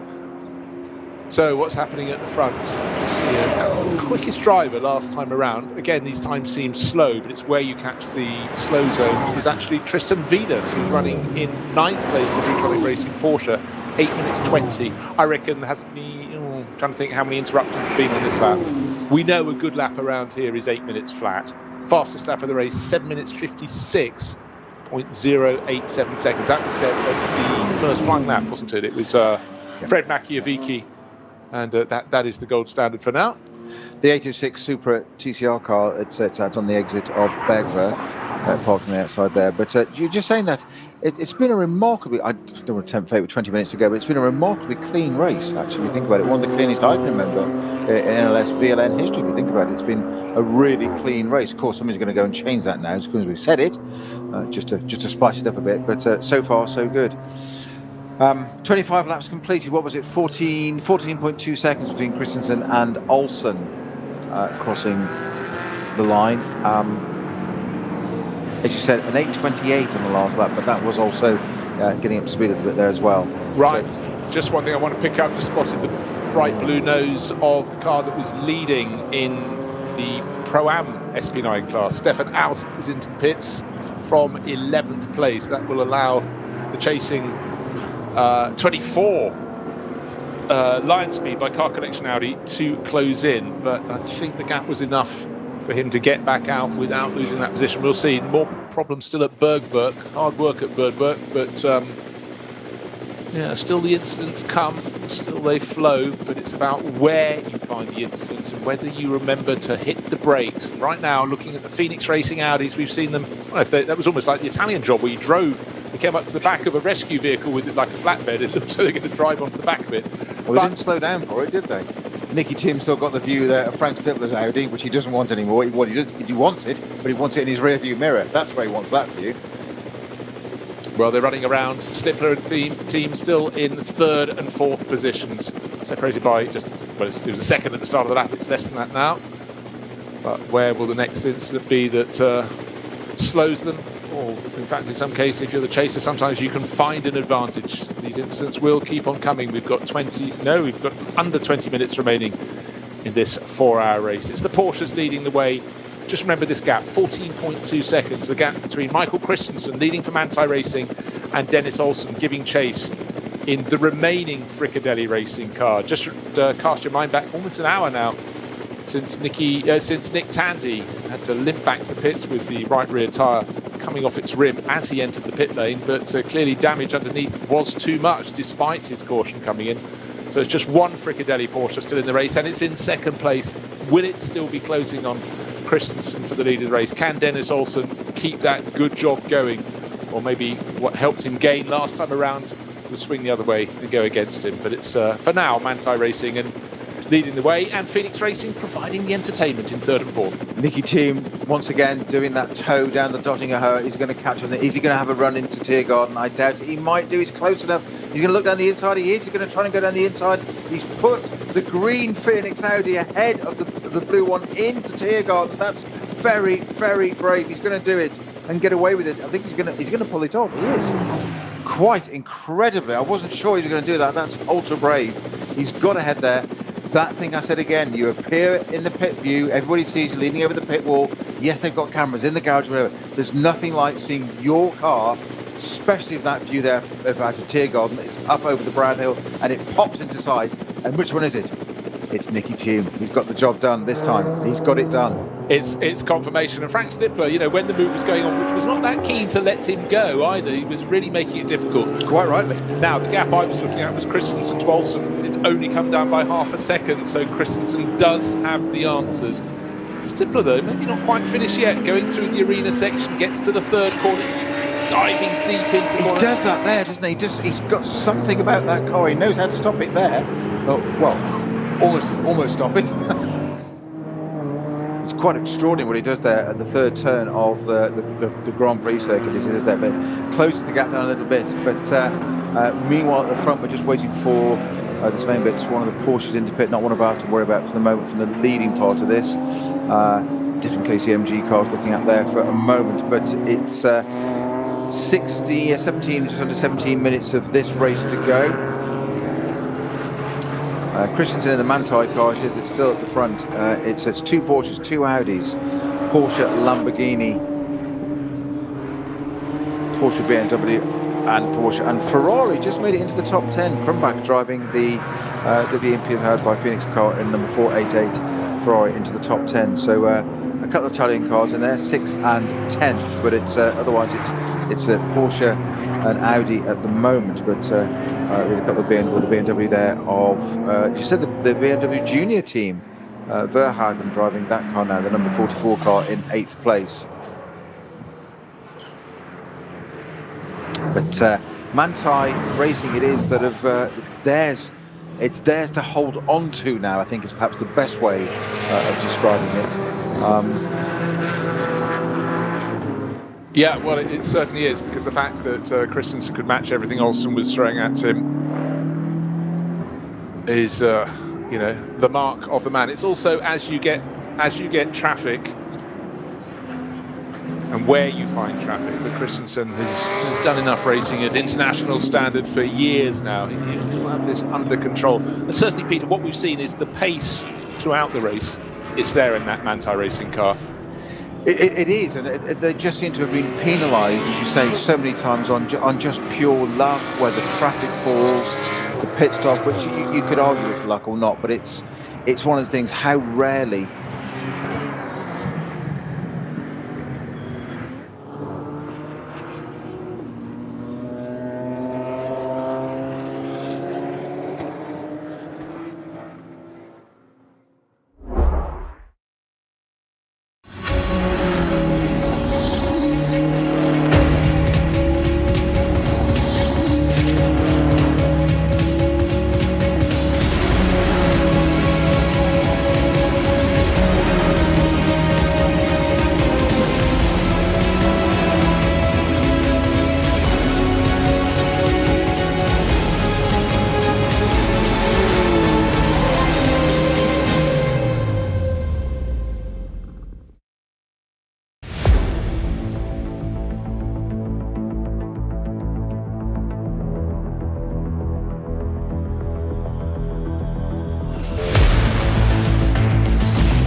Zwei Familien.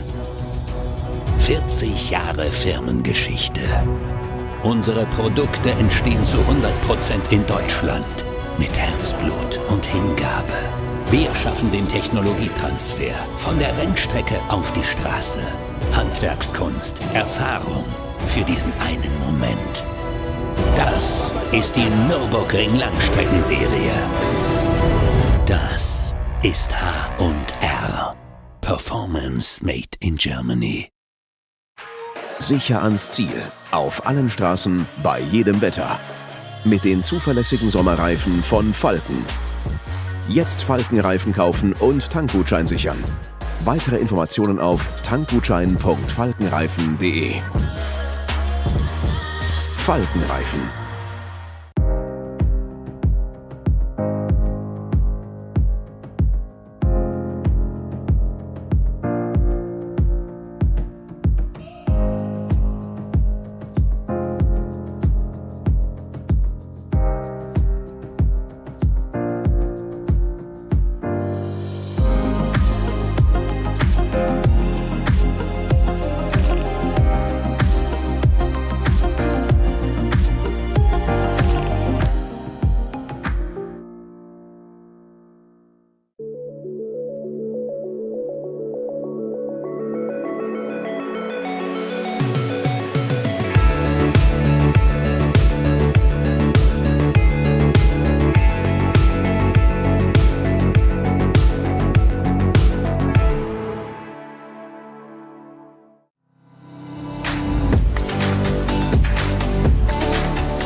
Beinhartes Duell. Kollision zwischen den beiden. Damit ist das der Führungswechsel. Zu dritt nebeneinander. Maximale Reaktion. Da brennt der Falken-Porsche. Drama. Das Auto hat einen längeren Boxenstopp. Vorsicht. Und hier kommt der Gesamtsieger. Der Rowe NLS Rückspiegel. Am Sonntag um 18:30 Uhr auf diesem Kanal.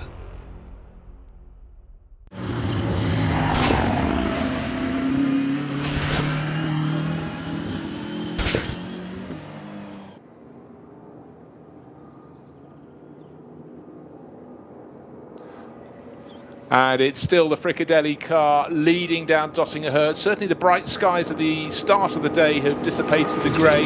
Windscreen wipers on. I did say 20 minutes ago, it's getting grey. There's always the possibility of a twist. That's not really venturing a great deal, but certainly for Manthey Racing leading the way, they're not bothering with windscreen wipers. They're going fast enough to clear it, but a couple of the cars that they're about to come and pass were using their blades. But of course, it may be having a little spit hits on the camera lens at Tiergarten, so that could be a tricky little slip up on the final lap of the race, couldn't it, when you're going into the final sequence of corners on a lightly greased track. So we're starting the penultimate lap now, aren't we? Yes, indeed. We've got it's going to be annoying. They're going to have to do just one more. They're going to start it with about 2 minutes on the clock, or a minute and a half left on the clock, actually, when they start the final lap. Yeah. So the question is, what's the gap? It's 14.2 seconds between Christensen and Olsen. Has it gone out, or has it contracted? Here comes Fricadelli. Oh, it's gone out. It's nearly 18 seconds, 17.9 seconds. Bit of traffic in front of Dennis Olsen there, but I think Christensen's got this one in the can. He's got this lap plus one more lap. Had he arrived 2 minutes later, he'd have only had this lap to do, but 2 minutes later would have put him down in about 6th position, so of course he didn't want to be there. But Frank Stippler is not letting Nikki Team have the podium in the can one bit of it. They're onto the pit straight. Is that right? On the pit straight? They're on the pit straight. They're on the pit straight, and he's going to do that thing where they're going to... Now, this is where Frank Stippler is mighty. Not turn one, but to the next bit coming up. He goes to the left-hander. Turn 3, he can stop this car. He can absolutely lunge that Audi onto the brakes somehow. I don't know how he does it. We've seen it lap after lap. Is he going to do it again? He's certainly closed up again. Right into that. Had Nikki Team not taken the correct line there, just left him a little bit of room. And I don't mean take a bad line. Had he done that, he'd have been all over it. That's almost arrested Frank Stippler's approach, because he gained so quickly, not just a natural ebb and flow of accelerating and braking, but it's that turn 3. He's got something about that car that he can do with it. Now, Nikki Team, wiper on as well. You were saying the GT3 cars are on the slower part of the circuit. I know, but it is getting grayer. We're going to have an exciting last couple of laps, because it looks like it's going to start raining. Not necessarily heavy, but it's going to start raining a little bit more than we expected. Just a little bit of spots and spits to start with. Now, it's probably going to start coming down as they get onto the Nordschleife, I bet. That is going to be interesting. Frank Stippler drops behind again a little bit as they go towards the Vidal chicane and go into the Nordschleife for the penultimate time for these cars. Or they may get away with it, because they may cross the line a bit further back. They might just get away with it time-wise on this, mightn't they? Give them another lap, isn't there, for them?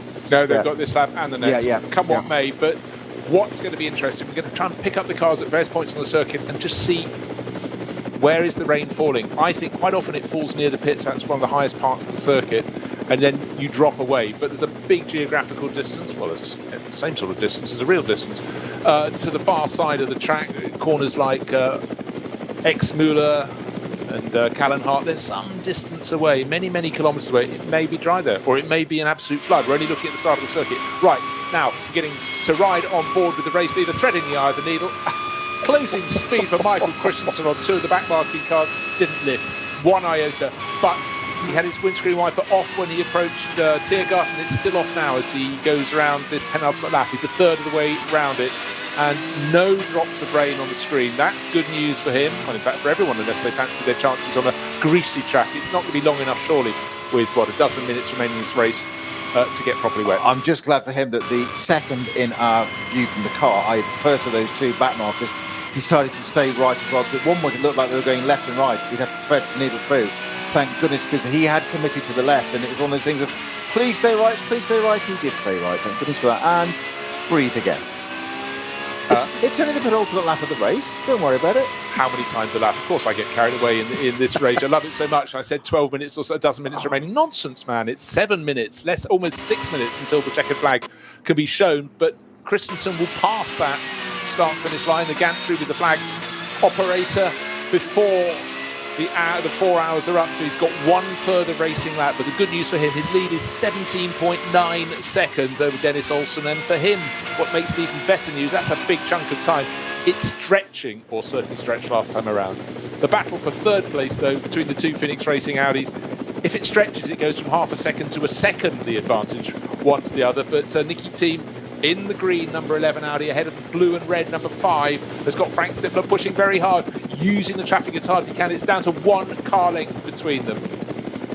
Quite extraordinary. This is going to really go to the end of the race there, and I wouldn't bet if Frank Stippler didn't try and just get this back. It might not be done yet. Nikki Team hasn't got this in the bag. He's not getting any rest, any respite, any leniency from his teammate. He is determined to get that as these two cars, third and fourth, head down towards Adenauer Bridge and across back out into the woods, into Adenauer Forest.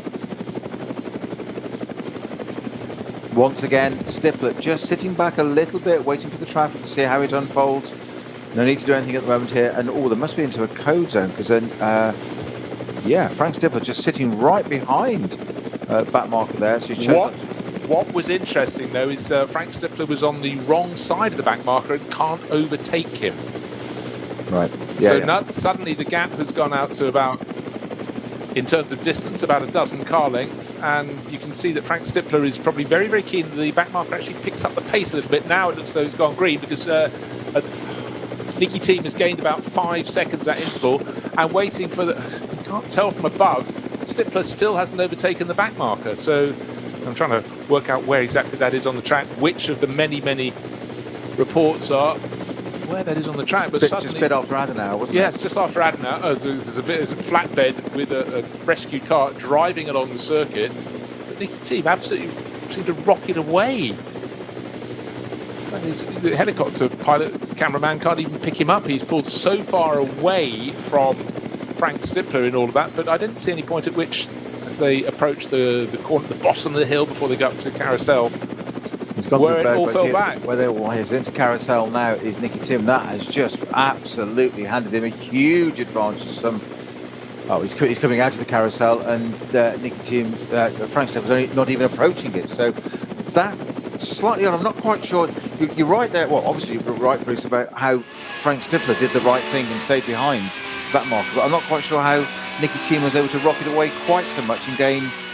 Well, it was almost like 40 car lengths. Yeah, it was almost like one of them was doing code 60, one was doing code 120. Yeah. Might have been some confusion, a mixed message, but come what may. I mean, away, home and hosed, out of the picture. Nikki Team has just rocketed off up the road, and Frank Stippler has not. Drops of rain now just hitting the windscreen. It's the final third of the lap, I suggest, where we're getting a little bit of moisture in the air. It's the race-leading car showing us, at least its screen is being spattered, but windscreen wiper's still not on. It's always that moment, the point you have to cross. Do I put the wiper on and forever suffer the consequences, or do I try and brave it out? And for now, Michael Christensen is staying off the button. I'm just living the rugby analogy of home and hosed. I've just gone back decades in time there. Hang on a minute, I haven't heard that for a while. So just over 2 minutes, 2 minutes 30 coming up now.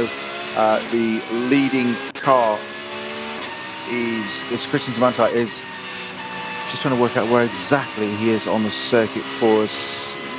Well, the big question is, can he get onto this next lap or that's not? What I'm saying. That's what I'm trying to work out. He doesn't need to. If anything, he doesn't want to. He's on the dotting, so he will start one final lap. But my shot is allowing us a chance. It's going to be tight. 2 minutes to go. Yeah. And it's green flag all around the circuit for the final 4 minutes. Let's see what you got, ladies and gentlemen. In the background, lights ablaze, just coming down the Dottinger Hoa, but nowhere near close enough. I would reckon the gap still is around 18 seconds, as it was at the start of the penultimate lap. But being cautious around back markers through the final sequence of twisters goes the Manthey Racing Porsche. He'll cross the start-finish line with about 1 minute and 10 seconds, maybe 1 minute and 20 seconds remaining. So Michael Christensen leading comfortably from Anti-Racing. Now he goes on to the final lap. 1 minute 20 seconds, almost precisely remain. And even at this late stage in the race, still got drivers in the background reporting to the pits. Who was running their race strategy? I wasn't going to say that. It was what I was thinking. I just thought I wouldn't verbalise that one for a moment. Yes. Who are we to judge? So 1 minute left of this race. The race leader, Christensen, goes on to the final lap. You say 1 minute 20 as he crossed the line. We said it would be tight, but it's always just couldn't slow it down enough. He's got a 17-second lead. We're noting for Dennis Olsen, that second place car across the line. In a minute, see what the times were. 8:31. The last lap for the race leader. Okay, this is an interesting little window. Lap times last time around. Race leader, 8 minutes 31. Second place, 8 minutes 31. Fourth place, 8 minutes 28. Third place, Nikki Team, 8 minutes 13. Did he gain an unfair advantage at that point? It's never easy to judge because the yellows, they come and they go in the slow zones, but certainly Nikki Team gained, get this, 15 seconds on his teammate. I think you're onto something there, Bruce, with the possibility that it does look remarkably that way. Not accusing of anything, doing anything wrong or impropriety, but I would suggest it fits in exactly your potential of following a code 60 and a code 120 each. It did look like that, and it just, Nikki Team isn't the kind of person to go and do that and get it wrong or misquote, but it just looks like he was following a different set of rules. And Frank Stifler was very disciplined. I think all credit to him, assuming Nikki Team's got it wrong, and it's not Frank Stifler. If he has, I think Frank Stifler there was very disciplined to sit behind and not go past that slower spec car. That was just so frustrating. As we said, it always throws things up, permutations, incidents. Just over a lap to go, and you're sitting there going, can I pass this car or not? Because my teammates vamooshed, so to speak. Well, your big worry is your teammate might get away with it. Exactly. Can you afford that? Many more drops of rain in the arena section just of the circuit, on the Grand Prix circuit. Conrad Lamborghini has not gained any places, still in 6th place, won't be able to catch the KCMG Porsche with Eduardo Liberati that's running in 5th, and in turn won't be caught because he's nearly 50 seconds ahead of the 7th place car, which is the number 3 Falcon Motorsport Porsche. So one Porsche at least being headed by some others, but it's the 2 Porsches first and second, Christensen from Olsen, then the 2 Audis from Phoenix, Nikki Team and Frank Stifler, then Eduardo Liberati and his Porsche for KCMG, and Axel Jeffries, number 7 Conrad Motorsport Lamborghini. Conrad and Lamborghini being together for so many years now, and often shown great speed here on the Nordschleife, but equally often just don't quite get it to the finish in without incident. So a 6th place, good run for them to get their ball rolling for 2021. Well, we're just looking at number 3 car at the moment, which is the Werner Falcon Motorsports, Werner driven Motorsport, Falcon Motorsports Porsche in 7th place. Not just car number 7, it is in 7th place. Final lap, as we said, as Bruce just said, and we're probably a third of the way through that for our race leader, Christensen, somewhere around on the circuit. We haven't got eyes on that at the moment. I'm sure we'll click to that very shortly with our race director able to talk us through into the race finish. But as you say, you couldn't get much of a better lap times. 8:31.5, 8:31.4, the 2nd place, so just a 10th between them. But it was that an 8:28, 3 seconds quicker for Stifler, but 8:13 for Nikki Team. Just wonders if anything's going to be pointed there. Maybe just like you, I've just got a. It's not even a suspicion; it's a feeling. Just I don't want to accuse. I don't want to second guess, but it's just something doesn't quite add up there, does it?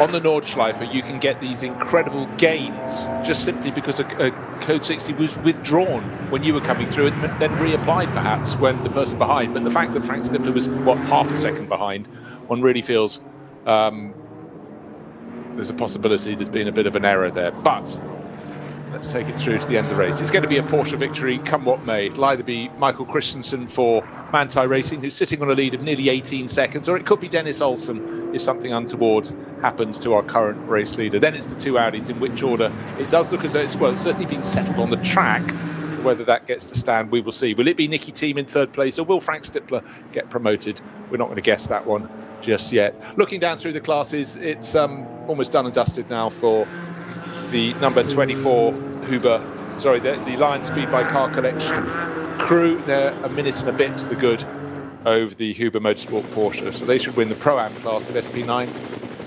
And just looking to see if there are any really close, tight battles as we run through to the finish. And in the top crews, not so much. We're talking the finish, Bruce. We've got our race leader and the helicam shot now, just coming through the classic shot of the Caracciolo carousel, which of course is the NLS series logo. That's what the circle around it is, the Nürburgring Endurance-Series VLN that it was, as we know it as. NLS as it is now. It's still run by VLN, which is called Nürburgring Endurance-Series. Our Grello car, the green and yellow Manthey Porsche, appropriately numbered 911. Haven't made 911 Porsches for decades now, or years, a long time, but it's still, we know it as a 911. But it is there. It is on the final legs of this race, and it's they really have stamped their authority over it. We saw it at the very beginning. I know we'll do it in the bits of highlights afterwards, but they started on the second row, and we were expecting, not expecting it to jump through or get into the lead or not, but it was quite a surprise. It was quite aggressive. They stamped their authority on that on this race. I think it was about four turns into the race, 4 corners in. It was that close. It was back in, done, and that was it. They were there, and they've been there ever since. And they've had every bit of luck, bad luck, thrown at them that they possibly could. Stop-go penalties. Traffic has just been. They just you couldn't have had it worse. It's extraordinary. So all credit to them that it's out there. A 17-second lead it is for them. They also got at the moment. It's highly unlikely to be beaten from the second lap of the race, the fastest lap of the race, 7:56.087 at lap 2 of the race. Heck of a job done. You know, it often seems bizarre. Why was their first flying lap, proper flying lap, not one with a rolling start? Why did it say the quickest?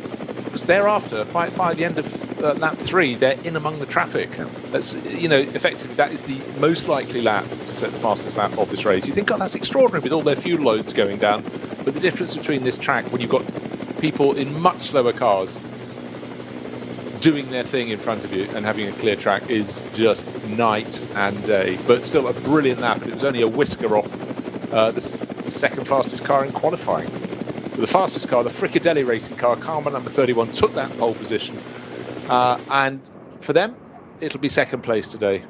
They nearly didn't get to start the race. The car just got underway, but let's not talk about the start. Let's talk about the finish, because here it comes through Tiergarten for the final time. It's green, it's yellow, it's Manthey Racing. It's most definitely a Porsche. And it's Michael Christensen coming to complete the first race of the Nürburgring Endurance-Series for 2021.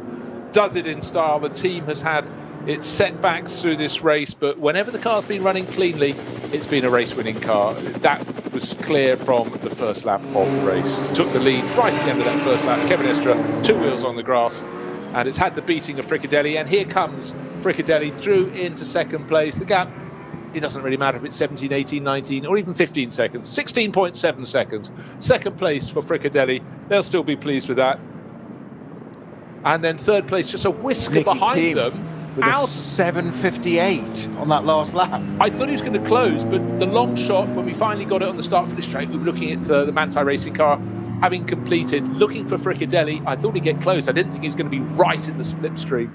So second, third fastest lap of the race on the final lap of the race for Nikki Team. Will he get to keep that position? Because we feel there's a chance he may have transgressed in traffic, or he may have just got very, very lucky with the breaking of ending of yellow flag zones. Who knows? When it came over the line there, I was looking, I think, hang on, that can't be, because the Stifler car should be right behind it. It was because of the lack of a Stifler car. That was, hang on for a minute, and it is. He nearly took second place there from Olsen on that last lap. And we were talking about lap times. You said there at the beginning of the race, the first lap or the second lap of the race is the one to put the fastest lap in, because that's your chance before they get into traffic so quickly. And that's what the race-winning car, the Manthey Porsche, did with a 7:56. But Nikki Team was able to bang in a 7:58.1 on that last lap, because he's new to Audi, isn't he? So he hasn't quite got to grips with it yet. Yes.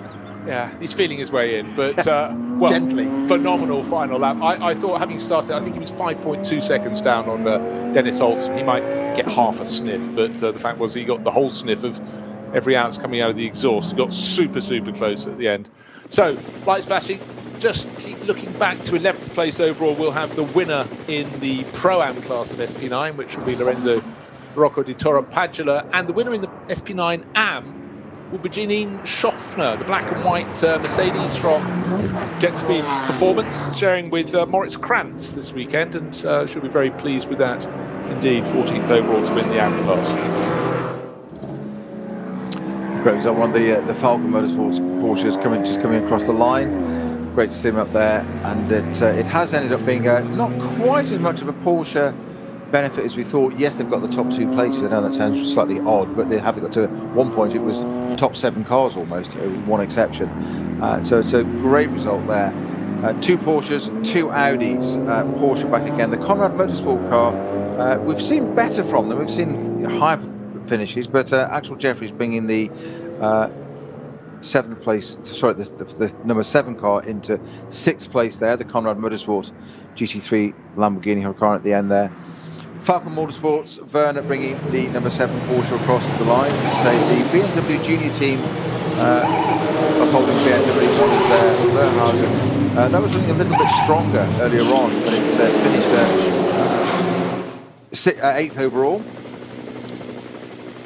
The Rutronic Racing Porsche driven by Vidas finishes 9th, and the Ferrari that we said just scraped inside of the top 10 held that position quite well. They were running with the Lamborghini a little bit earlier on, but they managed to do that. Then Krumbach bringing the Lamborghini across the line. Now, interestingly, the just flashed on the timing screen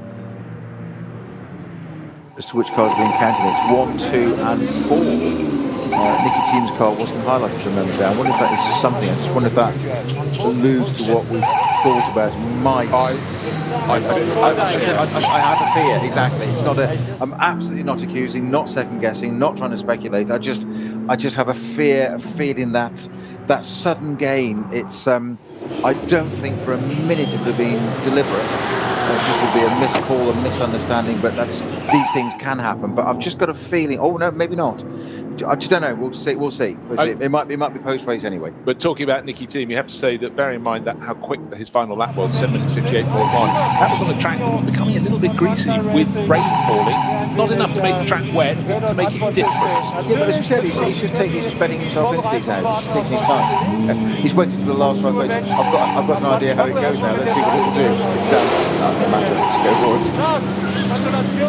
Yes, stunning last lap from Nikki Team, irrespective of whether he holds the position, gains it, what else he's done. I've got to say, to stick that time in at the end, as you say, on an increasingly greasy track, it's pretty impressive.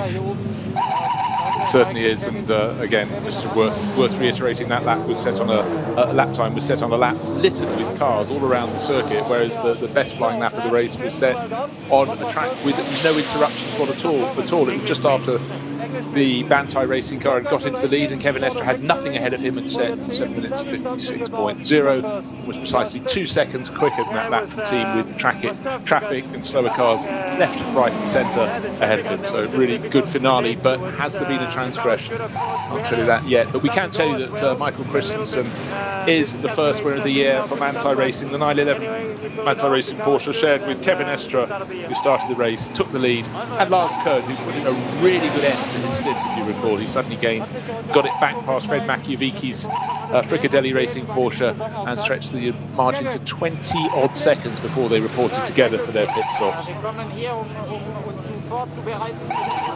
So still the cars come in, still the slightly almost comedic tweeting of the pit lane klaxon, but for most of the drivers, of course, you don't see them going into the pits before the start-finish line. They go round the back of the pits on the little Grand Prix loop and then come in the back, well, the back entrance to the pits and park up in the paddock. But for all these drivers and teams who were frustrated when the first round was called off because of snow and lack of visibility and frozen gravel in the gravel traps, not that there are many gravel traps around the course of the Nordschleife. They got to go racing 3 weeks later. This has been the results, and it's victory for Manthey Racing. Won't have to wait long for round number 3, because the IBAC ADAC ACS Cup is May the 3rd, so really not too far into your calendar. And the good thing is that the racing season is underway now properly in Europe, and it's just good to have people back doing what we like to see them doing, and what they like doing, which is racing their cars. And certainly it's good to have it on the Nordschleife as well. So it's been a full day, 4 hours underway, odd incident.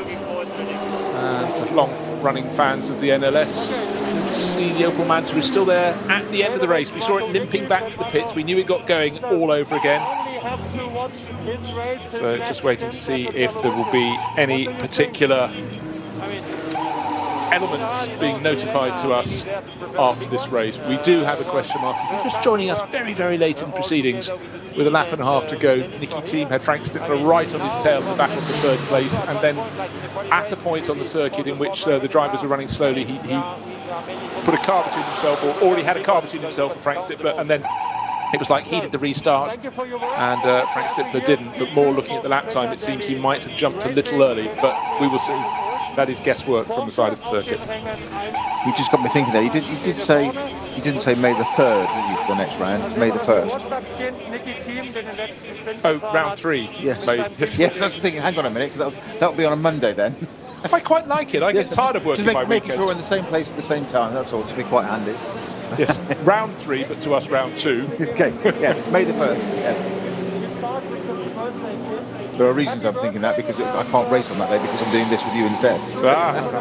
See how we prioritised it? I'd rather be here talking about this than racing cars. How about that? Crikey, I'm getting old, aren't I?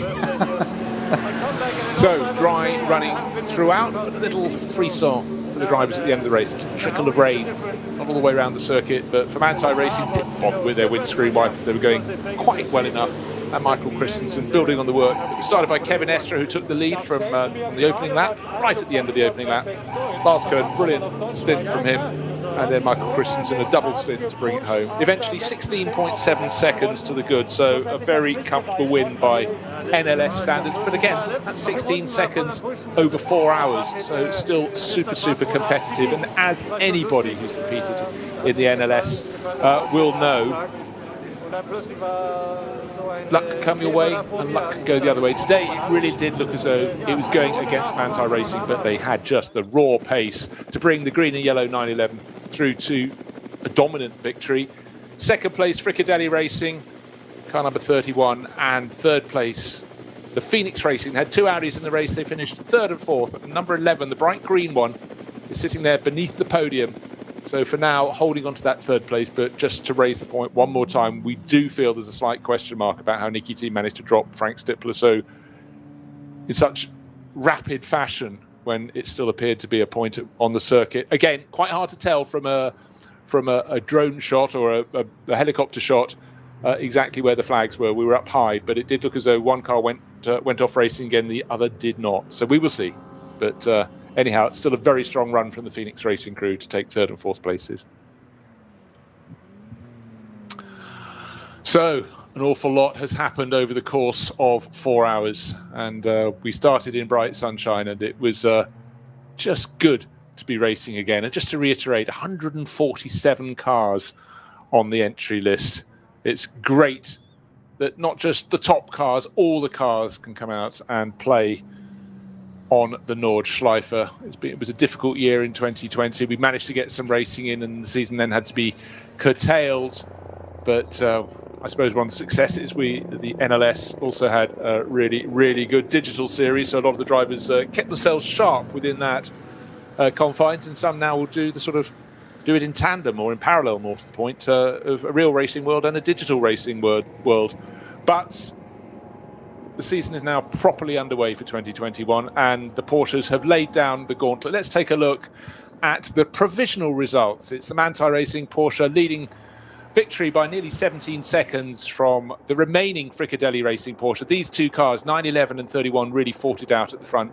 all through the race. The Phoenix Racing Audis gave good chase, and they finished in 3rd and 4th places. KCMG with their Porsche, first start of the season for them. Well, first start for everybody, because the first round was snowed off, but 5th place for them. Conrad Motorsport rewarded with 6th place for the Jeffries Di Martino Huracan, then Alessio Picariello and Dirk Werner finishing in 7th place. The BMW M6 of the junior team taking 8th. Then Muller and Vidas for Rutronic Racing 9th in their Porsche. And one of the 2 Ferraris, that's the WTM entry from Phoenix Racing, car number 22, finishing up in 10th place overall. Good run from them. But it was the story of the Porsches at the front. Now, let's look just beyond the top 10. 11th place was the first of the Pro-Am runners in the SP9 class, and it was a victory for car number 25 at the end of all that. That's the Huber Motorsport Porsche. Just got ahead really in the final moments after a backwards and forwards race. And the top runner in the AM class in SP9 was Janine Schaffner and Moritz Krantz, 14th place overall in their Get Speed Mercedes. So great to have these classes within the SP9 class. The top car not in SP9 was SP Pro, and that was the car that finished in 15th place overall, with Von Danwitz bringing it to the finish. So we start to get a mix of classes. Top runner in Cup X by just over half a minute was car number 921 in the battle of the KTM crossbows. And going outside the top 20, more runners in the SP9 AM class. Second car in the SP7 class, which was won by Niels Langeveld in 18th place overall, was car number 69. The Klick Verischung team, it's the Porsche Cup class.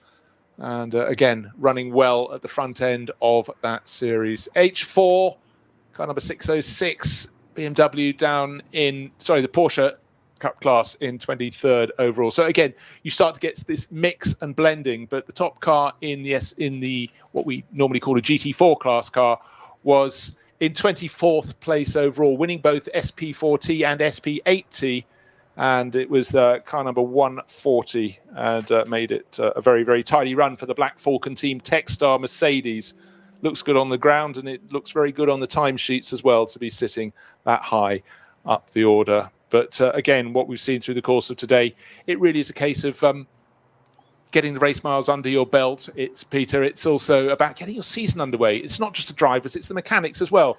Like the man on the stopwatch or the woman on the stopwatch, not letting the car go too soon. You have a minimum pit stop time, and we saw that transgressed by the car that went on to win the race, but it so easily could have cost them. Absolutely. You say it's a whole infrastructure. It's so easy to focus, as we said, on SP9 GT3 cars at the front. It's so easy to focus on the driver, and that's just a bit we see in reality. That's all the work behind it. It's rather like the swan on the water, isn't it? It's all that work going on underneath. We see the serene bit at the top. I know it wasn't quite serene for some of these cars, but there is so much behind all this, the infrastructure, and from the organisational side as well, to put this on. You know, we sit there and we talk about cars going out on track, what goes on the pits, what goes on the paddock, all the infrastructure, all that works, the logistics, the strategy, etc. There's so much going on. As you say, you get into a pattern, you get used to it again. We've had a break, we've had the winter break. We had that build-up, and so almost got teased, didn't we, 3 weeks ago, of here we are, and it was a snowman in the pit lane, quite literally, and then it's cancelled as we got started, and then all of a sudden we're here. So everybody's got to get back into the swing of it again. Well, apparently even right at the very end, apparently in the last few meters, we lost the number 45 CP Racing Mercedes. So plenty to be looking at when one analyses this race, but really looking forward to seeing some highlights, because it was super competitive right from the start. So really bad news there for Putman, Foster and Chris Dudulu. But it's been a day of huge fun. And really, for me, it's about getting the season started, getting it all working. And there's nothing like racing. You can test as much as you want. Not that that's easy these days, but it's about when the flag drops and you've got 4 hours to have the incidents, avoid the incidents, preferably, rather than have them, and keep your nose clean in a series that just is so competitive at the very front end. And sometimes that takes the edge off what we're not getting to see further down in the order, where we've got classes with sort of 16, 18 cars in them. And particularly if they're one-make classes, they can be super competitive. And, you really need to watch the race many times over with as many camera angles as you can possibly get to do justice to all of those classes. But to each and every crew that's managed to come away with a win in their class today, they've got the season rolling in style, and hopefully that they'll have stuff that they can build on. But it's been good. And again, you look at the entry list, 147 cars coming out to play. Just looking down the list, sometimes you go, good grief, I had no idea, back down there. That person was even taking part. There's so much to take in, which is already just a fun thing to be doing. Well, we've said this one of the great things I love about motorsport is how quickly it, as an industry, we, the people involved in it, adapt so well. And you look at this now, 147 cars, infrastructure, organisers, racing, etc. What pandemic? What do you do? We adapt, we move on. We said this time last year there was a template to it of how to go racing, and they did. And a year on, we've had snow, okay, first round, but here we are. It's brilliant. They've just adapted. We're on it. You wouldn't think there's anything going on out in the real world. There is obviously something very seriously. We have to take all the appropriate measures to do that. But we've adapted, we as an industry and the world. And it's great to be getting a little bit back to normal again.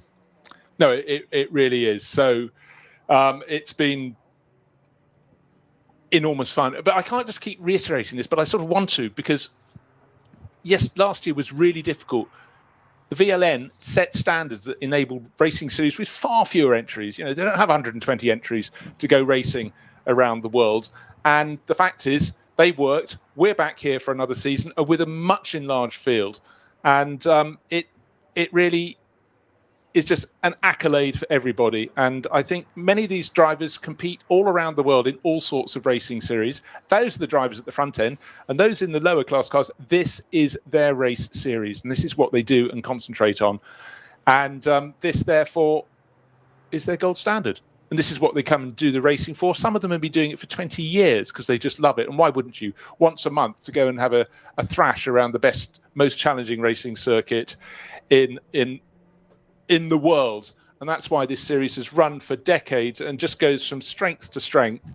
And I think when you've got teams with the caliber of Manthey Racing and Fricadelli Racing, you've got a really high standard at the front end. And we were missing a few teams this weekend. You have calendar clashes, particularly in 2021. The seasons are being compressed. People have pushed their opening rounds back a little bit. There are calendar clashes that ordinarily would have been avoided. But you take what you take. And some of the drivers are competing literally in a couple of races per weekend. So for now, we've put the first marker on the board. Round one, of course, went west. The snow came. We couldn't even see the west or the east. We couldn't even see the Schloss above Nürburgring village. But we have got it underway. And I think everyone should be really, really proud of what went before. Not to forget, there was some absolutely cracking racing. I would take my hat off. Kevin Estra, end of the first lap, 2 wheels properly on the grass. And you think only 2 sidewalls on the grass. But anyway, it was at almost maximum velocity, made the move stick and took the lead. And thereafter, it was all about those 2 teams. Fricadelli trying to hang on. And every time Manthey Racing started to make its escape, then, of course, it got roped back in again, got hauled back in. They threw something back at it, didn't they? Yeah. Yeah. Even that curveball we just did not see coming of the stop-go penalty, to the point that it caught us out completely of what it has pitted. What is it pitted for? It can't. Was it a tyre change? It clearly hadn't refueled, and we were second guessing all the time. Did it even stop? It was that efficient. It must have been a very short stop-go penalty, just possibly not even 10 seconds. But perhaps we just missed it. It gained about. Well, it's always quite hard to tell what people have gained in the pits. It gained a handful of seconds, but as we said, coming into the pit lane, slowing right down, stopping for maybe only 2 seconds, and then get going again. You've lost 30 seconds. 30 seconds. That's the point exactly. That's what we've always sort of said, that a 10-second stop and go penalty is actually a 30-second deficit. That's what you look at, because that's the slowing down, picking up, as you say, and also it's the rhythm it breaks. And again, we've mentioned this so many times during this race, the mentality, what it affects, how it affects a driver. Of you've got to not be worried about that. It's happened. There's no point in, team members don't make mistakes deliberately. It's a team effort. Why would that happen? It's a stopwatch. It's an error. Don't worry about it. You've just got to get in, serve it, get out there, and do your job. The important bit is getting it back. And Manthey proved that today. That every bit of inopportunity, luck, stop go, we'll put that under a different banner if you like, was thrown at them. It was clearly from the outset, it was the car that had the pace to win the race, no question about it. But outside of making no mistakes, and that's to their credit, to all the drivers in the car and the crew there and the strategists, keeping a cool head. That's why Manthey have done this. That's why Manthey win 24-hour races, never mind 4-hour races, because when in adversity, they haven't buckled. They pulled through. Okay, reset again. Doesn't matter. Stop, go, out we go again. Do it again. And that's the mark of champions. That's why people like this win races. Entirely so. And it's also about having a really, really good lineup across all three, or in some cases, all four of your drivers. One driver having a few moments or mishaps, it can cost you at this level. But it was exemplary. Yeah. From Christensen, who brought it home doing a double stint. Lars Kern, really good end to his stint. And the start of the stint, first part of the race, we're going to see the highlights very soon, and you'll get to see precisely what Kevin Estre got up to. But, a couple of positions handed to him at first corner. The first corner of a 4-hour race, a few cars ran a little bit too wide. Didn't want to go wide at all. Sometimes you're trying to make space for someone up the inside, but he grabbed those positions, and from second place, that wasn't good enough. First was the only place he wanted to be. And Estre, great move to take the lead of the race. But it was about Manthey Racing this weekend. But it's that balance again of in a driver's mind of what Estre did there, as you say. It's not one at the first corner. There is only one lap you need to be leading, that very last one, as we said. And it's a few people ran wide, but he took the opportunity. Well, it seems a long time ago, but it was sunny at the start of the race. And the first hiccup was that the pole starting Porsche from Fricadelli Racing with Fred Machiavicchi on board did not want to get underway, and it finally got going just before the last of the lead group of cars. There are 3 groups of cars that got going. Then the start of the race, it seemed a very long hold on the red. Then we got the greens coming on, and for the pole starting car, all fine and dandy, but go down to the first corner, and with the Manthey Racing car challenging on the outside of the circuit, the second Fricadelli Porsche ran too deep into turn 1. There was a general shuffling with the WTM Ferrari getting up into 4th place, the Lamborghini from Conrad Motorsport trying to regain ground. And here's the move of the race around the outside. Those 2 wheels are definitely on the grass. The kink at the end of the opening lap, and that was Kevin Estre into the lead of the race. And then side-by-side contact. It happened through the course of the race at several times. But at that point, that was a bit of bad luck that didn't fall in the path of Manthey Racing. And Kevin Estre was able to build his advantage. But there had been a moment where there was a yellow flag on the circuit, a slow zone, and suddenly in one lap he lost 8 seconds of his advantage. That put the Fricadelli Porsche number 31 back onto his tail. And then it was how you handled the traffic. And there was traffic everywhere for these drivers as they tried to pick their way around the course. There were changes of position, but almost always the flow was the Manthey Racing Porsche getting back into the race. The WTM Ferrari went well, and unfortunately for Nick Tandy, a puncture somewhere right towards the end of the lap. Look, the carcass is it just left as he entered the pit lane, and there was fire. And unfortunately, there was too much damage to that car. It didn't look too bad from the outside, but clearly from the pit lane, it was too much. And then it was the case of the Manthey Racing Porsche escaping again. Kevin Estre handed over to Lars Kern. Lars Kern did the job. The Phoenix Racing Porsches really enjoyed a good bit of battling. Super close. Wonderful fighting between the green one, which would come home in 3rd place, and the sister car number 5 that had to make do his 4th. But as you could see, there was no quarter given between them. And all the way towards the finish of the race, it was the Manthey Racing Porsche out front, eventually nearly 17 seconds to good. We thought it was safe for 2nd place, but only Fricadelli just under a second clear of the charging Nikki Team on the final lap. Got it down to 0.9 of a second with a massive charge. But first victory of the season goes to Manthey Racing. It's been a while, and as the day started brightly, it's ending quite grey with a little bit of rain in the air. But we've got 4 hours of racing under our belt. We're coming back on the first weekend of May to do it all over again. What the weather gods will throw at us, I cannot tell you, but there'll be probably more cars in the field as we start to ramp it up through the course of this season.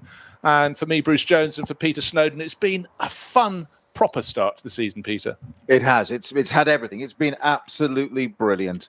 And as ever, Bruce, a privilege to not only cover this and be able to do this and sit in these seats in the jump seat next to you and do this, but it's a pleasure to work with you as ever, and a privilege. Well, none of that at all. It's been absolute great fun. We love doing it, Peter, because it there's so much variety. You can never, ever say an NLS round is predictable. There are too many variables, and that's why you feel if you look away from the timing screen to the monitor and vice versa, you're going to miss something. And thanks to the people out around the circuit and in race control who keep firing us messages. We try to read as many as we possibly can, but again, take your eye off the screen.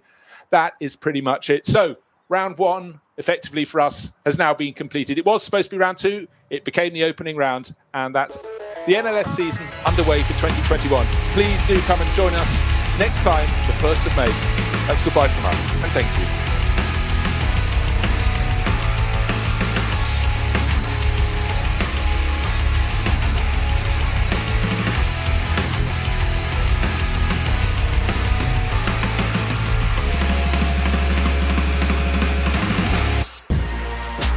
Der Livestream der Nürburgring Langstreckenserie wurde Ihnen präsentiert von Falkenreifen.